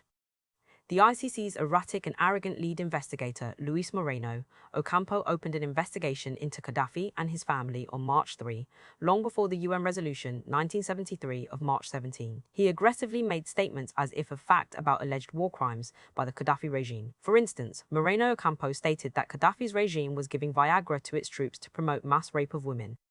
Moreno Ocampo said this at the same time as the US ambassador to the UN, Susan Rice, made these allegations. The coalition is confronting an adversary doing reprehensible things, she told a closed-door meeting at the UN, but was reluctant to offer any specific details. Margot Wallström, the UN Special Representative on Sexual Violence in Conflict, was equally reticent to talk about specifics, but nonetheless was confident that reports of rapes had been brutally silenced. It took Amnesty International's very experienced investigator, Donatella Rovera, 3 months to uncover that there was no fire for this smoke. It was a figment of the imperial imagination. Moreno Ocampo did not open any investigation into the NATO civilian bombings in Libya, as he has not in the earlier experiences in Afghanistan and Iraq. The August 8 bombing of Marja is a test case. Abu Bakr Ali, who watched the funeral of his family, told a CNN reporter, "This was a civilian home. No army, no military, no Gaddafi forces. It's a family sleeping safely in their place. This is the protection of civilians," he added in disgust. A local official told the reporter, "NATO is waging wide-scale war on the people. They are destroying everything." Amnesty International called for an investigation but got no response from the ICC. On January 19, 2012, 3 human rights organizations released a comprehensive report on war crimes by NATO in Libya. The Arab Organization for Human Rights, the Palestinian Center for Human Rights, and the International Legal Assistance Consortium studied the areas which NATO deemed as military targets and found that they were civilian areas.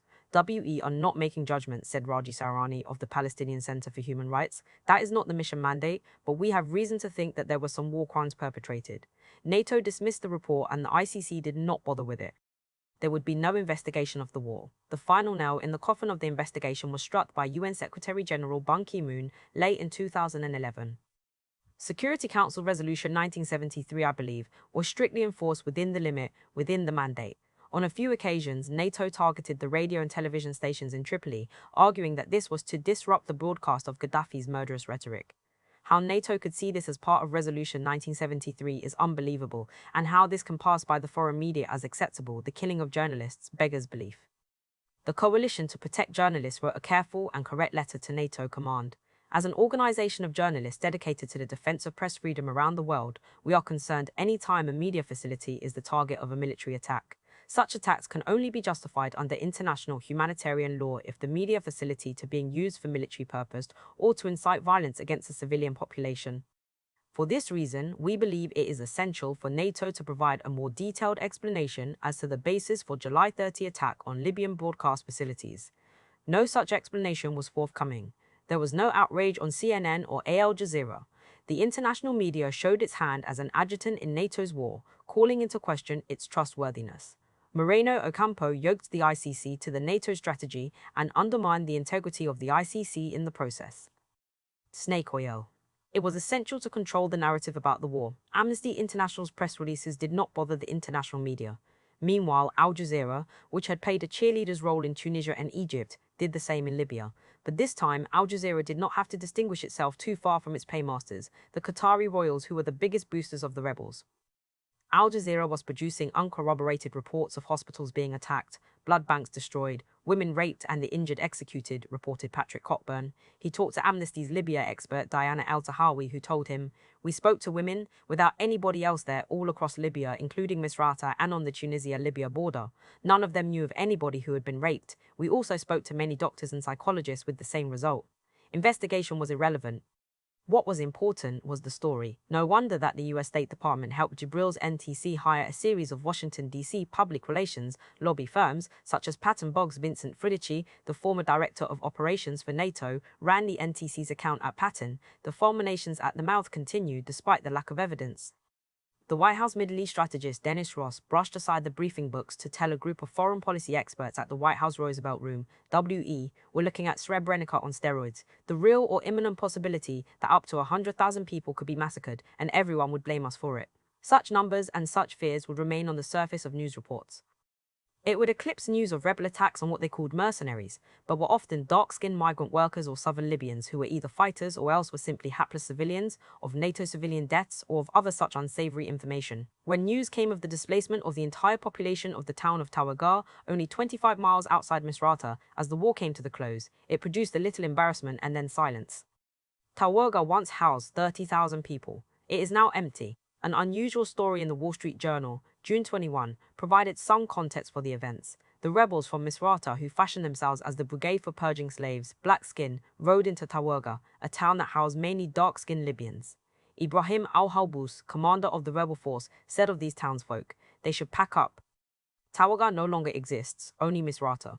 The fate of ethnic cleansing had already taken place within Misrata, where the Gulshi neighborhood saw its Tawagan natives driven out. Ibrahim Yusuf bin Gashir, an NTC member, told HRW in October, "We think it would be better to relocate them somewhere else, Tripoli, Benghazi, the south, give them housing and compensation for their losses in Tawaga." He was angry at the atrocities allegedly committed by some Tawagans against the people of Misrata. Gaddafi did recruit amongst the darker-skinned Libyans and the Bedouin. What the rebels did in places such as Tawaga, on the other hand, was not to fight Gaddafi loyalists, but to deliver collective responsibility on an entire town. There has been no investigation of the Tawaga ethnic cleansing by the new Libyan government. This is soon to be a forgotten story. The rebels had to be the white knight, unsullied, as Gaddafi had to be the dark prince repellent, along the Mediterranean road. By early April, a pattern set in. The rebel forces drew Gaddafi's broken-up armed columns into the east. The rebels followed the example of the Toyota War in Chad, likely learning their lessons from Hifter. They used retrofitted pickup trucks and land cruisers that are faster and easier to maneuver than Gaddafi's tanks and armed columns. One would have thought that after the Chad debacle, Gaddafi would have learned his lessons, but obviously he did not. In the Chad War, the French provided air cover, and here it was NATO's planes. If you do not fear an aerial attack, the pickup truck is an adequate way to move swiftly into and out of engagements with the enemy. Gaddafi's forces moved toward the oil processing facilities near the towns of Ras Lanuf, Brega and Bin Jawad. The rebels, like mosquitoes, would dart toward them and then retreat to Ajabaya. This meant that Gaddafi's forces had to keep coming along the roads, being drawn into open territory where they were being bombed from the air by NATO's aircraft and cruise missiles. When it appeared clear that Gaddafi's forces were being boxed in, Saif al-Islam gave his amazing interview to the New York Times August 3, offering the paper a window into the regime's thinking. The regime needed to peel away the body armor of the rebels, which meant that they needed to make a link with the political Islamists.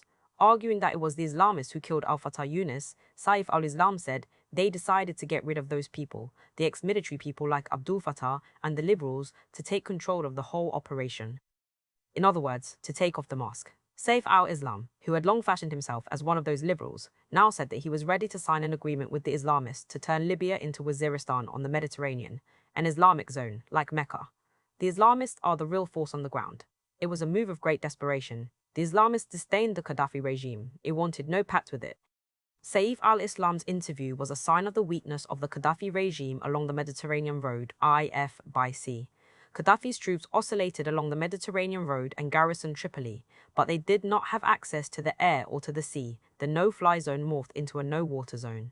The rebel forces outflanked Gaddafi's now degraded armed forces with a naval landing at Misrata, providing relief to the rebels in that city. It is likely that at this stage the British SAS troops joined the rebels. The SAS had fought in Tobruk in 1941 and Benghazi in 1942. Rather than admit that official SAS troops had now returned to Libya, the British first said that these were experienced military officers who were former SAS and were now in Misrata on their own accord. After Tripoli fell, the British no longer made such a mess about them being former SAS. These SAS troops, with the Misrata rebels, became the conduit to NATO command in Naples under the supervision of the Canadian commander, Lieutenant General Charles Prashad. The sea landing was important but not essential. Arms had already been airdropped into the city, and so had supplies. But the maritime channel allowed much greater volume to enter the city. The sea landing demonstrated that Gaddafi had few options even in the western part of the country. It relieved the Misrata fighters from a long siege. Gaddafi's most wretched violence took place against the city. He had given orders to his commanders to turn the Blue Sea red and to treat the entire city as hostile territory.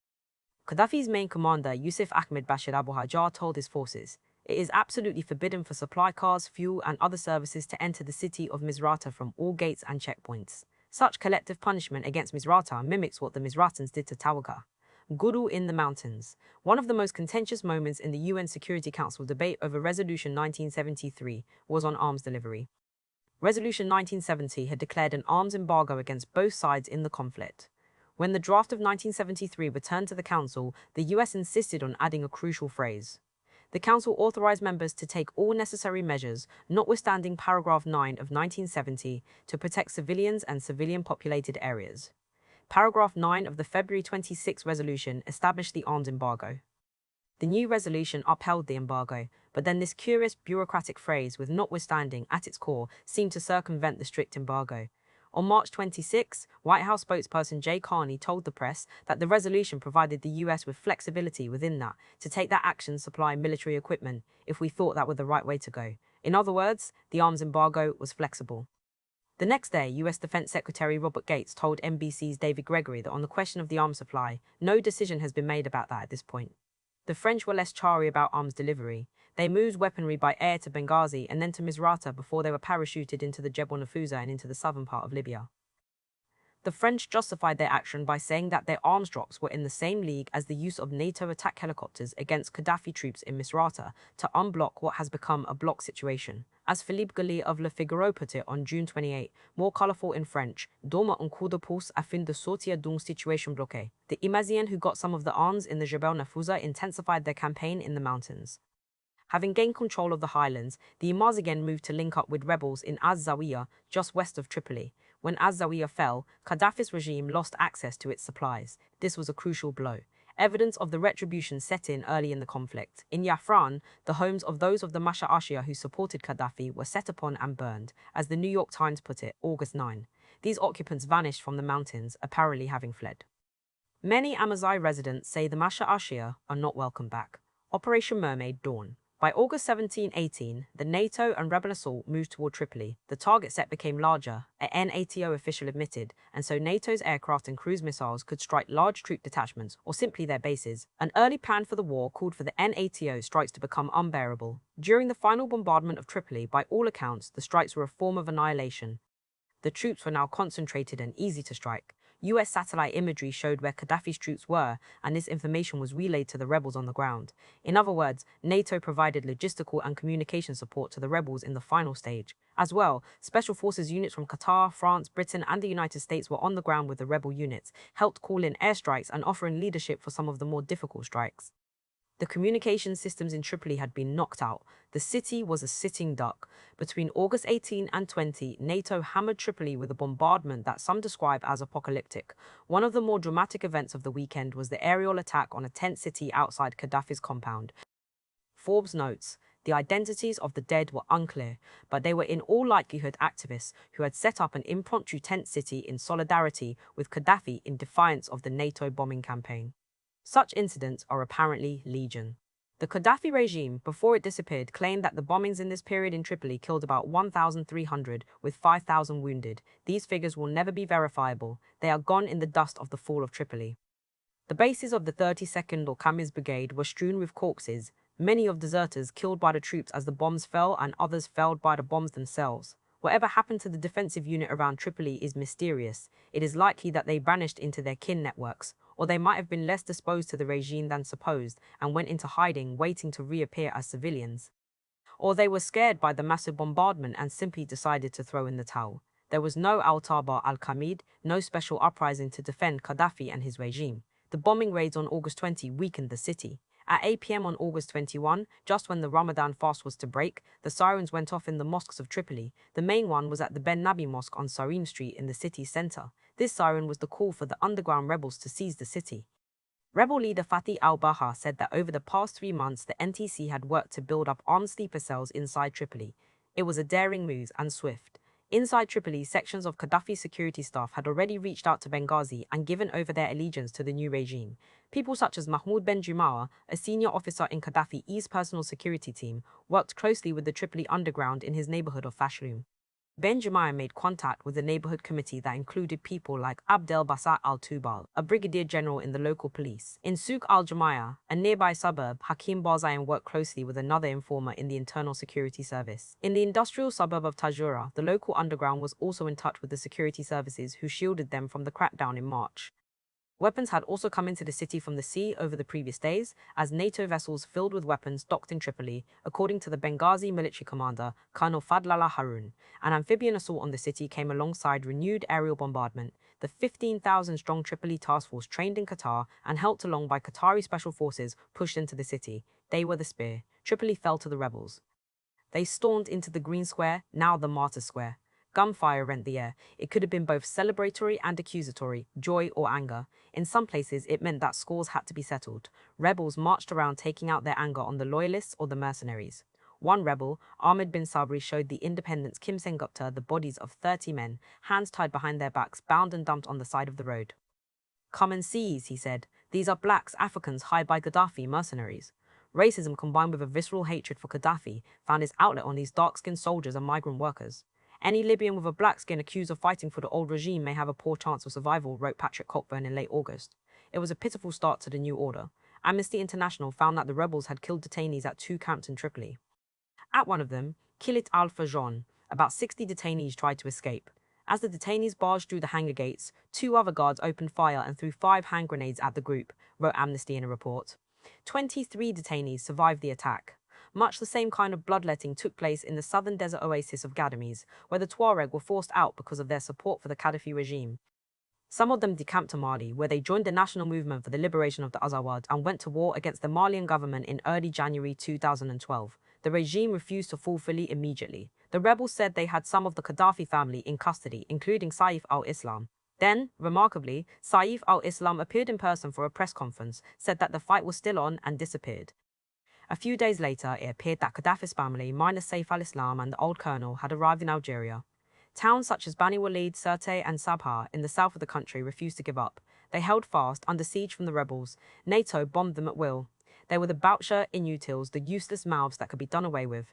Gaddafi remained defiant, but scarce. He was already now irrelevant. NATO had fired him. The sun et lumière at Sirte.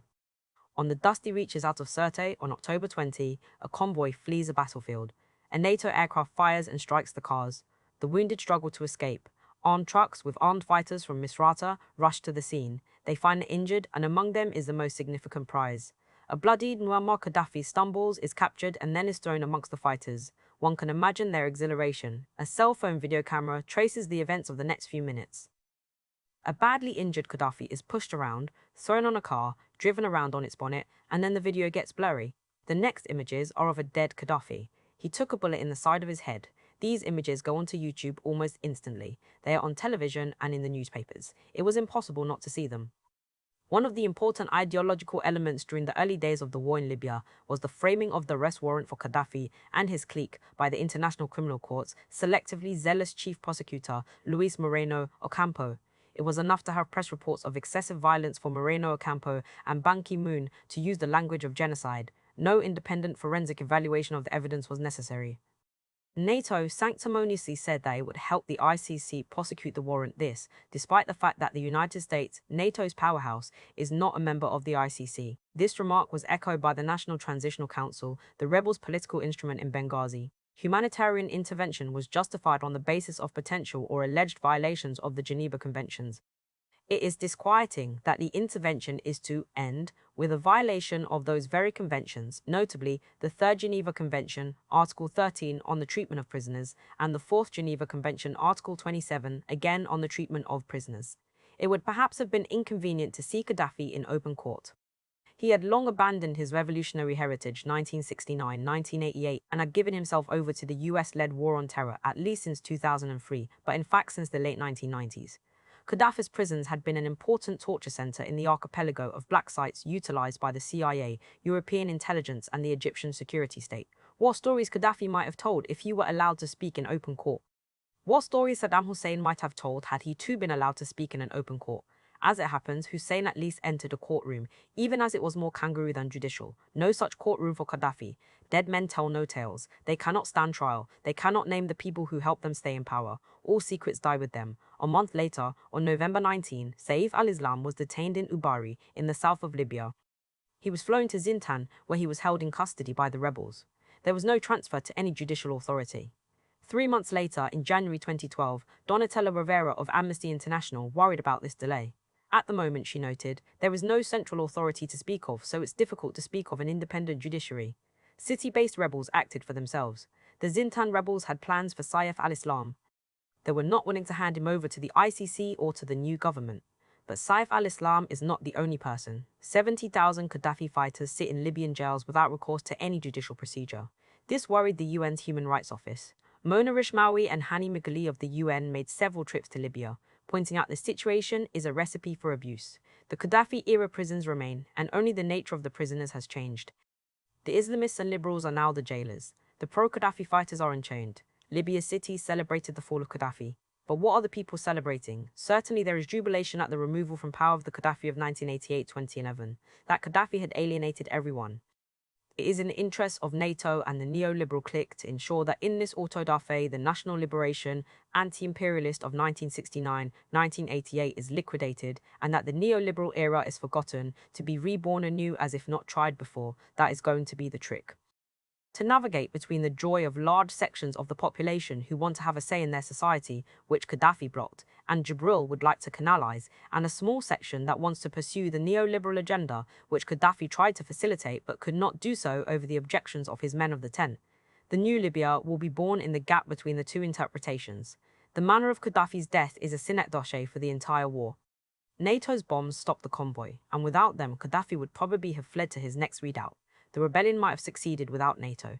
But with NATO, certain political options had to be foreclosed. NATO's member states are now in line to claim their reward. However, they are too polite in a liberal European way to actually state their claim publicly in a quid pro quo fashion. Hence, they say things like, "This is a Libyan war, and Libya must decide what it must do." This is properly the space into which those sections in the new Libyan power structure that still value sovereignty must assert themselves. The window for that assertion is going to close soon, as the deals get inked that lock Libya's resources and autonomy into the agenda of the NATO states. One hopes for Libya that the original leaders of the February 2011 rebellion, Fathi Turbo Sawa, Idris al-Mazmari, and Sawa al-Dikhali, will produce a revolution within the revolution, seizing the dynamic from NATO and its allies and reviving Libya's independent road. If they do, they might redeem the fallen promise of 1969. VX Aftermath. Right until the end of August, the war appeared to linger in a stalemate. The fighting was fierce, but no side seemed to make great ground. The NATO bombings, the arms drops, and the use of the naval logistical route hastened the collapse of Gaddafi's regime. But before the end, those who had thrown their lot in with the rebels worried about the outcome. Early in the conflict, on March 2, Hillary Clinton warned that if the rebels did not prevail, Libya might become a giant Somalia. Before the no-fly zone came into effect, Mustafa Alani of the Gulf Research Center in the UAE told the Los Angeles Times, "People might not like it, but the only other option is to allow a civil war to develop in Libya. You're going to create another Somalia." On March 30, Musa Kusa, now defected to the Atlantic world and a featured speaker at the Libya Contact Group meeting in Doha, Qatar pleaded, "I ask everybody to avoid taking Libya into civil war. This would lead to so much blood and Libya would be a new Somalia." It was this fear of the Somalia outcome that led NATO and its adjutants to push for the opinions of artillery. They would smash Gaddafi fast and prevent a civil war from germinating any further. Musa Kusa, who knew the ground realities as well as anyone else, feared that absent a hasty dispatch of Gaddafi, this is precisely what would happen. The leadership of the rebellion came from out of the bowels of the Gaddafi regime. But that has been so in most revolutions. Since Louis-Marie, Vicomte de Noailles and Armand Duteguion began the great orgy against feudal privileges in the 1789 Estates General in France. George Washington, who once wore the uniform of the British Army, asked the Noailles to accept the sword of Cornwallis when the British surrendered, this in honor of de Noailles and his brother-in-law, the Marquis de Lafayette, for their service in the American Revolution. From the Noailles, we come to Al-Jalil, Jibril, and their inheritor Abdurrahim el-Kaib. But there is a warning for Al-Jalil, Jibril, and el-Kaib. The Noailles fled revolutionary France for the United States when the unstoppable revolution could no longer tolerate his background and his wealth. It is not clear what will happen to Al-Jalil, Jibril, and El-Kaib, but what is already evident is that the rebels from below have no patience for signs of the continuation of the old regime into the new dispensation. They have other things in mind, other ways to conceive of their Libya. Immortal combat. The humanitarian intervention introduced to save lives believed to be threatened was in fact a political intervention introduced to bring about regime change. E. Richard Haas, Council on Foreign Relations, Libya Needs Boots on the Ground, Financial Times, August 22, 2011. Gaddafi's collapse has sent an important message to the other rogue states. His major error was to give up his nuclear weapons agenda. The nuclear cover is now seen from Pyongyang to Tehran as the only adequate insurance policy against the agenda of NATO. Despite the averted catechism, few would not discount the blue-chip standard of the nuclear shield. Particularly after Hillary Clinton noted that the military intervention in Ivory Coast in April 2011 sends a strong signal to dictators and tyrants throughout the region and the world, that they may not disregard the voices of their own people. A UN official said of those events, the action in the Ivory Coast was given a psychological lift by the fact that it is happening against the backdrop of Libya and supports Mr. Stacktrop of Libya. Obama's narrative that intervention is justified in some cases. Despite political deadlock and a divided polity, it is for the international community, the G7, to translate the voice of the people or to provide the narrative of justification for intervention. Interventionism is back, thanks to NATO's Libyan adventure. On August 22, President Obama interrupted his Martha's Vineyard holiday to release a simple statement. NATO has once more proven that it is the most capable alliance in the world and that its strength comes from both its firepower and the power of our democratic ideals. Not sure how those democratic ideals came into play over the skies of Libya, but certainly NATO's firepower showed it to be extremely capable. Once Gaddafi's regime fell in late August, NATO's Secretary-General Anders Fogh Rasmussen began to crow about NATO's role. NATO is needed and wanted more than ever, he said, from Afghanistan to Kosovo, from the coast of Somalia to Libya. We are busier than before. To celebrate its Libyan glory, NATO's Sea Breeze 2011 naval exercise entered the Black Sea, close to the Sebastopol-based Russian Black Sea Fleet. The pressure on Russia, exercised earlier in Georgia and in the Black Sea, was once more to be increased. The idea of the Mediterranean as NATO's lake was at the forefront. So too was the idea that NATO was the most effective force to deal with political problems, notwithstanding the Afghan example. Under cover of the Libyan war, Obama's administration released the Presidential Study Directive on Mass Atrocities, PSD-10, that defines the prevention of mass atrocities as both a core national security interest and a core moral responsibility of the United States. PSD-210 gives the US government carte blanche in authorizing an escalating series of actions against a country that on the basis of its analysis is endangering its civilians. Sanctions can go to an embargo and eventually to military intervention. The basic thrust of PSD-110 is that the United States is the only country with the muscle capable of enforcing the responsibility to protect doctrine, and so it must do its duty. The National Security Staff, as Senior Director Samantha Power, has pushed for the PSD-210, and the Libyan conflict allowed it to go through. Not only would the United States and NATO be the gendarmerie of the planet, but they would also be able to blow life into hitherto suppressed peoples. We can help the Arab Spring well and truly blossom, said NATO's Rasmussen after Tripoli's fall. This was a view repeated in many policy circles in the Atlantic world. In late August, former State Department Counsellor Philip Zelikow wrote in the Financial Times, August 22, that Gaddafi's fall will renew a sense of momentum to the Arab Spring. The spring for Zelikow and for Rasmussen is not in the people who thronged the squares or took bullets in the front lines. It is to be found elsewhere. Much of the drive in Arab Spring policymaking is currently coming from the Persian Gulf states, such as Saudi Arabia, the United Arab Emirates and Qatar. It is their hour. The Saudi government is playing a critical role in the Arab diplomacy, now isolating Syria. The UAE, with the Saudis, came up with the funds that allowed Egypt's interim rulers to hold off the conditional packages being offered by the international financial institutions. The Qatari government has played a vital role in the Libyan revolution. Humanitarian intervention sweeps in from the skies. It helps save civilians, who are then given their freedom. Those who are so generous are then authorized to help with the reconstruction. This assistance seems a lot like the mandates of the post-World War I era. The intervening powers stay around, set up bases, offer technical support, and send in their multinational corporations to take charge of raw material extraction. We are already far from the open racism of AJ. Balfour, who warned in December 1918 that self-determination could not be applied pedantically where it is really inapplicable. You cannot transfer formulas more or less applicable to the populations of Europe to different races. And now, we are all to enjoy the fruits of liberal democracy, with elections as the sweetest offering. Meanwhile, behind the electoral process, the technocrats who demonstrate their fealty to the international bond markets and the IMF will control the central bank and the oil company. From this perch, they will try to turn over the spring to the old circuits of power and property. They will try to continue the neoliberal reform agenda of Saif al-Islam, now without the impediment of the old guard. That section, beholden to the revolution of 1969, has now exited power. It no longer has the basis to make its objections plain. In the neoliberal dispensation, such views have been rooted out by the removal of Gaddafi.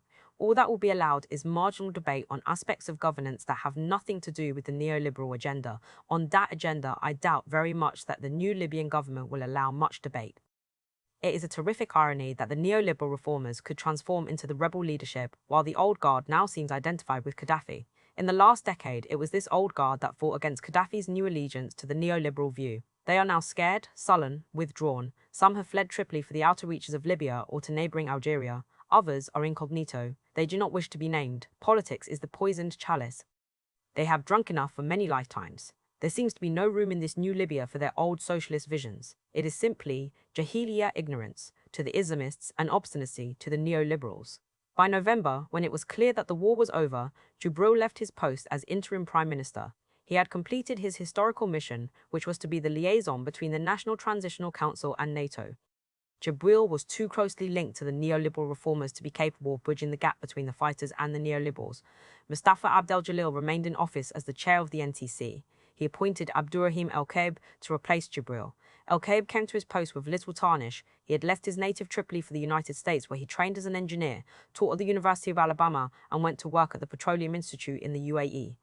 Being from Tripoli, having lived outside Libya for much of his life, all gave the oil engineer a great deal of credibility. He would be the new face that bridged the fragile new regime with its overseas brokers, petrol and dollars. On the day that Tripoli fell, the New York Times ran a story with the transparent headline, "The scramble for access to Libya's oil wealth begins." August scramble could not be accidental. It was the word used to describe the period after the Berlin Conference of 1884-85, when the Atlantic powers began a scramble for Africa, having divided it up on a map in Germany. 3 years later, Otto von Bismarck, the host of the conference, said, "The map of Africa is in Europe." This was a prescient remark, for it made clear that the disputes over Africa were not about Africa itself, but about inter-European and US rivalries. Much the same kind of activity emerged once the NTC consolidated itself and created its national oil company. Oil executives streamed into the country holding the elbows of diplomats whose aerial power had to be translated into commercial benefits. We don't have a problem with Western countries like Italians, French and UK companies, Abdel-Jalil Mayouf of the Libyan oil firm AJOCO told Reuters. He didn't add the United States to the list. That was probably an oversight. The problems lay elsewhere. But we may have some political issues with Russia, China and Brazil. As Cameron and Sarkozy toured Tripoli in the company of the NTC leadership and BHL, the veritable Tintin, the NTC spokesperson Jalal Al-Galala, told the BBC that those outsiders who helped the rebels would get special consideration in all future contracts. He specifically noted that the ones at the head of the line included the French, the British and the Qataris. The United States was again conspicuously absent. The BRICS states that did not fully support the Benghazi rebellion were going to be punished, and the G7 states and their Arab allies would be rewarded. It was simple arithmetic morality. You help us, we reward you. "We have lost Libya completely," said Aaron Shaguntz, Director General of the Russia-Libya Business Council. Russia's Gazprom Neft and Tatneft are off the board. The Chinese, who previously had 75 companies in Libya with 36,000 staff and 50 projects worth 18 billion, are silent. There is no word from Brazil's Petrobras and Obrecht. All their projects are on hold. France's Total, Italy's Eni, Austria's OMV, Britain's BP and Vitol, and the United States Hess, ConocoPhillips and Marathon jostled at the head of the queue. Beside them were Qatar Petroleum and BB Energy of Turkey and Jordan. During the war, Qatar Petroleum came into the country with its experts and its own access to cash and oil. During the fighting, Qatar helped get the oil port of Marsa El Hari working and overhaul a liquefied natural gas plant in Brega. They also worked to bring in oil supplies via BB Energy. From having almost no interest in Libya, Qatar is close to the head of the line. "It's not a single country that's helping. The NTC is working now with all its international partners," said Arif Ali Nayed, who is the Libyan ambassador to the UAE. "The Libyan people are very proud people. They will never forget their friends." Much the same came from Finance's Ali Tarhouni. "We are indebted to the French, and I cannot find the right words to say it. If everything else is the same, of course we will remember our friends." Libya's oil reserves are prized for their quantity, largest reserves in Africa, and quality proximity to Europe and easy to process. Before the war, Libya produced 1.6 million barrels a day. As the Timmins Clifford Krause put it, Colonel Gaddafi proved to be a problematic partner for international oil companies, frequently raising fees and taxes and making other demands. A new government with close ties to NATO may be an easier partner for Western nations to deal with. Some experts say that given a free hand, oil companies could find considerably more oil in Libya than they were able to locate under the restrictions placed by the Gaddafi government. In other words, in a few years, oil production from Libya might far exceed the 1.6 million barrels. BP had already begun to explore for oil in the Gulf of Sidra, and other firms had conducted explorations in the deserts of the southeast.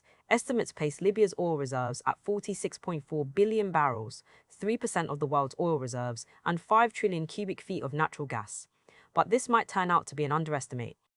David Tafari, partner at Patton Boggs, traveled to Benghazi in August to discuss how to move the US Treasury to help unfreeze the Libyan sovereign funds and other assets in Atlantic banks. Jubril and Ali Talhouni had been to Washington in May to talk to the Treasury officials. They were pressured on a pledge to ensure that Libyan oil sales are conducted in dollars, not in euros, and certainly not in the gold dinar that Gaddafi had been trying to concoct for the African continent, a revival of the gold dinar proposal that Malaysia's Dr. Mahathir put on the table in 2003. This new currency was frowned upon by the IMF. It is utterly off the table for the new Libya. It was one of the things that the neoliberals disdained. The central bank did make one change with the currency. In January 2012, it announced that Gaddafi-era banknotes were to be transferred for a new design. By May, at the G7 meeting in Deauville, France, the ministers of the Atlantic world created the Deauville Partnership. This partnership was a mechanism to tie in the countries of the G7 with the Middle East and North Africa alongside the IMF. Atlantic aid and IMF support was premised upon certain responsible steps from the various West Asian and North African countries, strengthen governance, support private sector growth, target subsidies and transfer payments to free up resources for investments in infrastructure and education, and support for the neediest, and finally, to avoid measures that will have adverse long-term fiscal consequences or be difficult to unwind later. And soon were joined by Jordan, Kuwait, Morocco, Qatar, Saudi Arabia, Turkey, and the United Arab Emirates. Libya joined soon after its National Transitional Council was recognized by the IMF as the legitimate government of Libya in September. As IMF chief Christine Lagarde put it in line with the Deauville Partnership requirements, the new authorities will need to quickly restore oil production to generate revenues, stabilize the currency, re-establish a payment system, introduce sound public financial management, and start reforms to foster a more inclusive and sustainable growth for the benefit of all Libyan citizens. Full neoliberalism is on the march into Tripoli, called forward by the Libyan neoliberal reformers and their IMF G7 ideological allies. The point of view of petrodollars leads inexorably to a convergence with the ideology of the pillars of stability. Already murmurs can be heard amongst the neoliberal reformers that Israel's security must be paramount and that NATO military interests must not be scoffed at. Ahmed Shabani, whose father was in the last of Idris' cabinets, formed the Democratic Party of Libya in July as a political adjutant of the NTC. Shabani is a businessman who has long been one of the promoters of neoliberal reform in Libya. In an economic conference hosted by Saif al-Islam in Tripoli in March 2007, Shabani joined businessmen and human rights activists who wanted to put pressure on the regime to push their agenda. It was important to yoke the economic reforms to political ones, partly to maintain the wide coalition. Do you think we can create social and economic prosperity without political reform? Shabani asked. The main thrust for political reform was to wrest control from the bloc Gaddafi regime to more pliable hands. It was not a surprise then to read Shabani tell Haaretz in the midst of the rebellion, "We are asking Israel to use its influence in the international community to end the tyrannical regime of Gaddafi and his family. Political reform would mean an entry into the system of brokerage that includes Israel and has the United States at its apex." It is why critics of the NTC fear that once Libya is pacified, the new government will welcome the US or NATO to settle into one or more bases in the country, to bring AFRICOM to Africa. None of this will happen in a hurry. If it was so, it would look bad. First, Libya must settle into a modicum of independence. Then the quid pro quo will occur. Perhaps it has already begun under the table. In early January 2012, journalist Franklin Lamb offered a chilling story from Tripoli.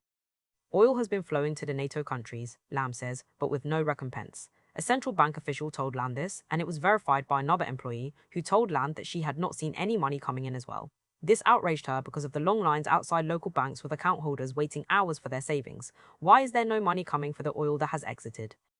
The reason is said to be that NATO countries are being shipped oil, also to gas and oil-rich Qatar, free of charge, Lamb reports, under a payback arrangement with NATO for its regime change services. Rebel from below. In August, I heard from US Ambassador David Mack, who, as the second secretary at the US Embassy in Libya from 1969-72, had met Gaddafi a few times and was since 2005 the honorary chairman of the US Libya Business Association. Mack, who was ambassador to the UAE in the 1980s, has a very sound grip of the Libyan dynamic. He spoke with fluency and compassion about events in Libya and hoped for an outcome that best approximated the radical imagination sparked by the revolt.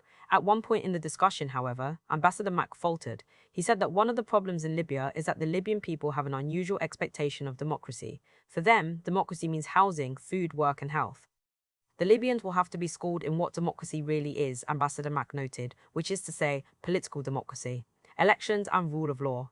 The other matters, social and economic democracy, are simply not guarantees. What Ambassador Mack says is not offensive, but realistic. This is what democracy has come to mean in the Atlantic world. When Obama, Sarkozy, and Cameron speak of democracy for Libya, they mean the electoral sort. This is also what the neoliberal reformers mean by democracy. Ambassador Mack is enough of an anthropologist to know that this is not what the average Libyan means when they talk of democracy. They mean much more, including a fundamental desire for dignity. This is why, for instance, the rebels of Misrata refused to allow Jibril to foist al-Barani Shkal, a former army general, on the town as Tripoli's head of security. Jibril was simply adhering to the 70-page plan drafted by his cousin Arif Naid that cautioned against the Iraqi experience. Disbanded elements should be integrated into society and provided economic opportunities so as to discourage them from taking up arms, as happened in Iraq. The people of Misrata did not understand this sort of logic. They were not willing to allow the blood of the martyrs to be sacrificed for expediency. The protesters believed that Shkal was the operations officers for the 32nd Qamis Brigade, and this history should not be ignored in his appointment. "We won't follow Shkal's orders, no," said Wali Tenasil. "Our message to the NTC is, just remember the blood. That is it. That is it." A modern state is defined by its monopoly over violence. The new Libyan regime tried to yoke the various city-based militias and the political Islamists into one command, but failed. The refusal to hand over Saif al-Islam to the central authority is one indication of the lack of control. The frequent clashes amongst the militia groups and then between the militias and the Libyan National Army are also signs of this failure. In December, General Khalifa Haftar's forces fought against fighters en route to the airport in Tripoli. The National Army, under Haftar, is often divided as bodyguards of Haftar or as militias from the east. These are the words of Colonel Mukhtar Farnana, head of the militia in the west of Tripoli. If Libya is freed from Gaddafi and his sons, it has now to contend with Haftar and his male progeny. His son Belkacem Haftar and his grandson Saddam Haftar have taken to such shenanigans as armed robbery of the Amman Bank in Tripoli's Gurji neighborhood and an attack on Tripoli's Gurji neighborhood and an attack on Tripoli's Rixos Hotel. Liam Stack, in the New York Times, December 12, 2011, noted that Haftar has emerged as the army's most influential officer, even though Youssef al-Mankush is the official leader. In this impasse, the Libyan authorities cannot name a proper army command. In early January, Al-Qaib's government proposed Youssef al-Mankush, its Minister of Defense, as the Chief of Staff. The coalition of Libyan Thawars revolutionaries and the Cyrenaica Military Council vetoed this decision. They wanted their own chap, Salah Salam al-Obeidi. Al-Mankush, they said, has his roots in the Gaddafi establishment. Al-Obeidi, rather, is an Easterner.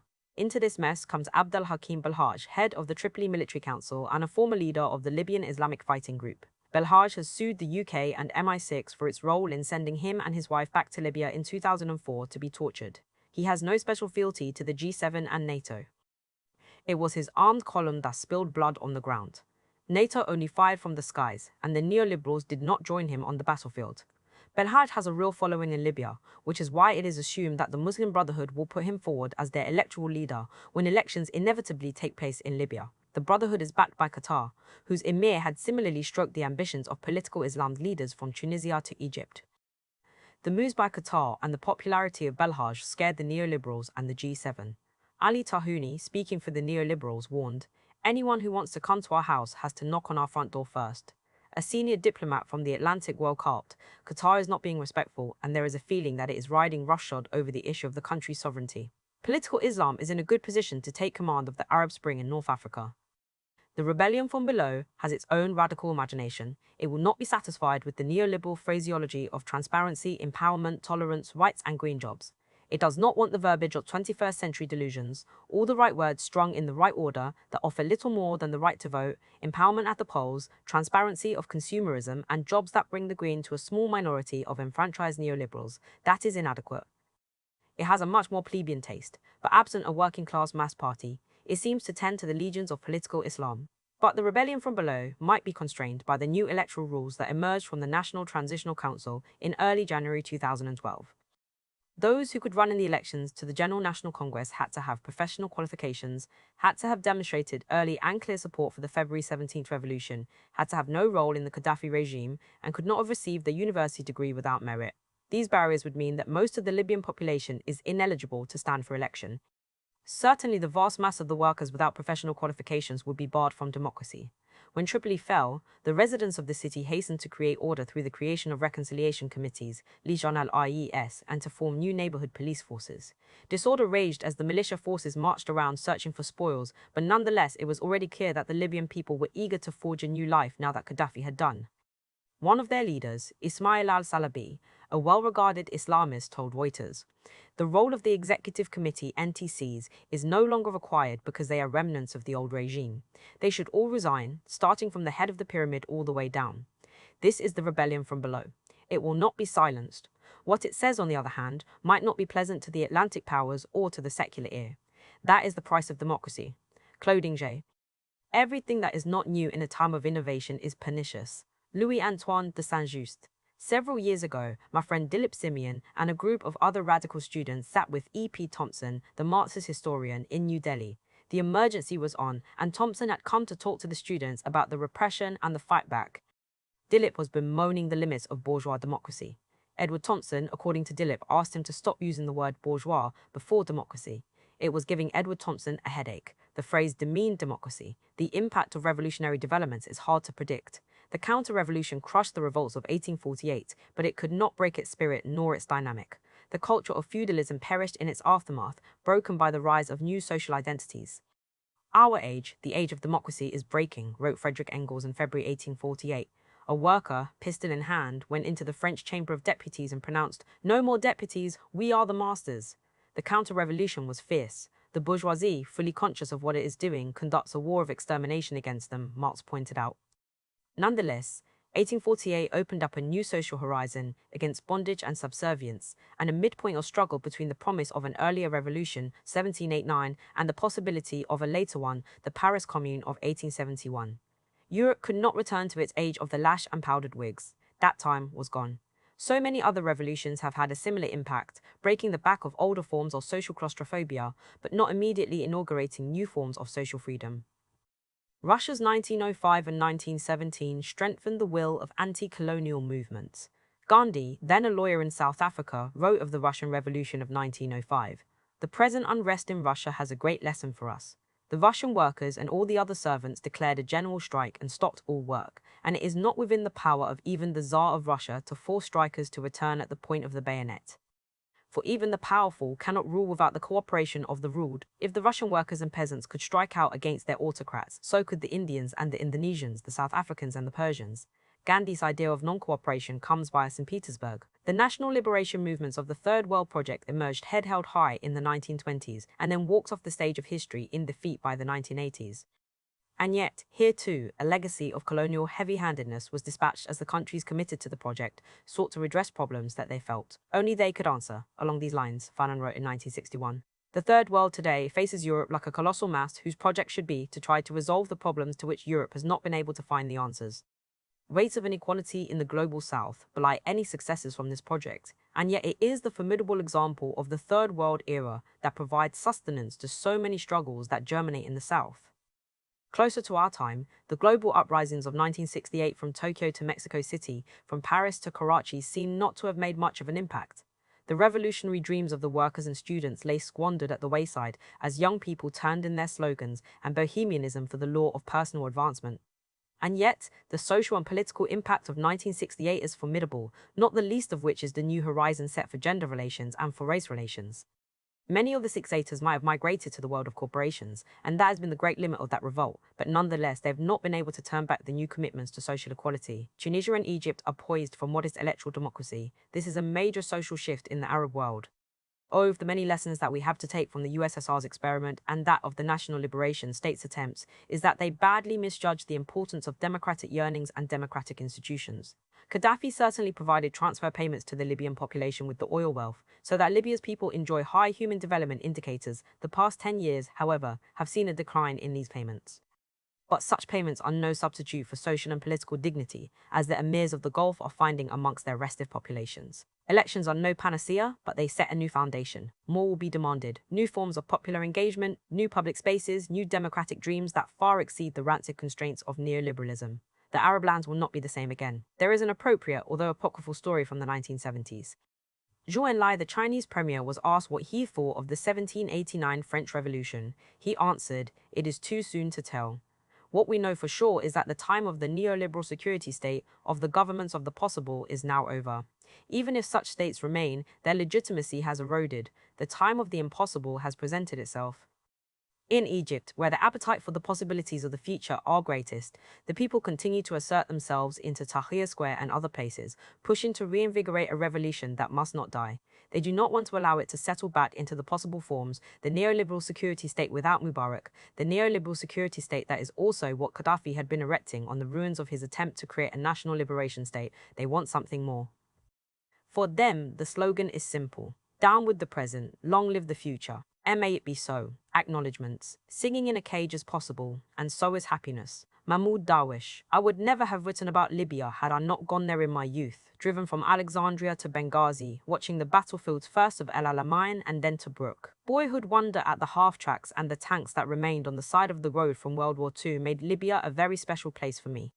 For this and so much more, thanks to my father Prashad 1924-1999, who inculcated in me in his own way a deep and abiding interest in the politics and potential of the Third World. Thanks as well to my mother, Soni Prashad, born 1929, brave traveller, undaunted spirit. Friends in that area we know as the Arab world kept me informed and involved in the events of the Arab Spring and on the Libyan War. I am particularly grateful to a number of them whose emails and phone calls, writings and manifestos, as well as conversations over dinner and lingering cups of coffee allow me to learn hastily of details that would otherwise have gone right by me. Some of them are old friends and others are new. Some came to me first as students, and in the face of others, I will always be a student. Others who live elsewhere but have strong commitments to the region and are experts in this or that aspect of it have been invaluable to me. They include Paul Amar, Zaid Antrim, Raymond Baker, Bassem Haddad, Tufik Haddad, Kifa Hanna, Adam Haniyeh, Shafqat Hussain, Sam Hussaini, Anjali Kamat, Sadri Kiari, Ron Kina, Mahmoud Mandani, Sayeda Muhammad Marandi, Sayeda Muhammad Marandi, Qalandar Buxmemon, Raza Mia, Raza Naim, Adam Shatz, Majid Shahade, Mayasan Shukariye, Fawaz Trabulsi, and Haifa Zangana. I learned a great deal from the reporting of, among others, John Lee Anderson, Ian Black, Owen Bocott, CJ Chivers, Alex Crawford, Patrick Cockburn, Orkan Zamal, Ahmad Val Edin, Pepe Escobar, Philippe Gelly, Toby Jones, Angelique Kamat, Shikewe, Zina Koda, Clifford Krauss, Franklin Lam, Lofi Al-Masoudi, Mahadi Nizemria, Kim Sen-Gupta, Anthony Shadid, Paul Islaya, Liam Stack, and Feng Yanshan.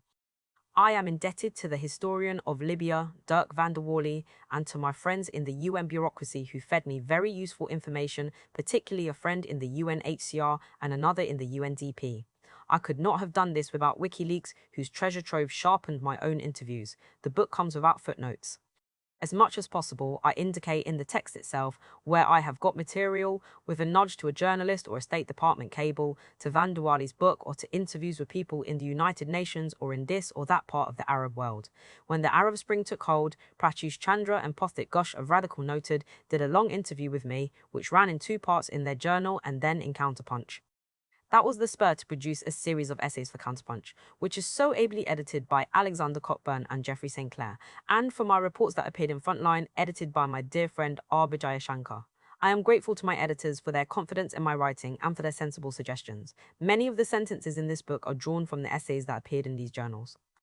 My thinking is sharpened by my interactions with such warm and wondrous people as Mona Ahmed Ali, Phil Armstrong, Bill Ayres, Vivek Bald, Prasenjit Bose, Shonali Bose, Joe Comerford, Bernadine Thorne, Bill Fletcher, Craig Gilmore, Ruthie Gilmore, Andy Shaw, Deepa Iyer, Reverend Jesse Jackson, Santita Jackson, Robin Kelly, Para Kandar, Bakari Kitwana, Amitava Kumar, Sunaina Myra, Naeem Mohaiman, Claire Nada, Ralph Nader, Jeff Napolitano, Harish Patel, Prabir Pakayasta, Donna Riley, Najla Saeed, P. Sanath, James Thindwa, and so many more. Kate Katiba AK decided that there was a book here and edited it with great care. Lisa Armstrong, Zalia Maya, and Rosa Maya indulged her assessment.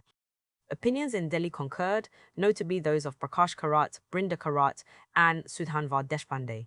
I am deeply grateful for the intellectual guidance and the encouragement from Ijaz Ahmad. Daisy Rockwell, Lapata, allowed her remarkable painting to be on the cover, the original of which inspired me to get the book written as quickly as possible.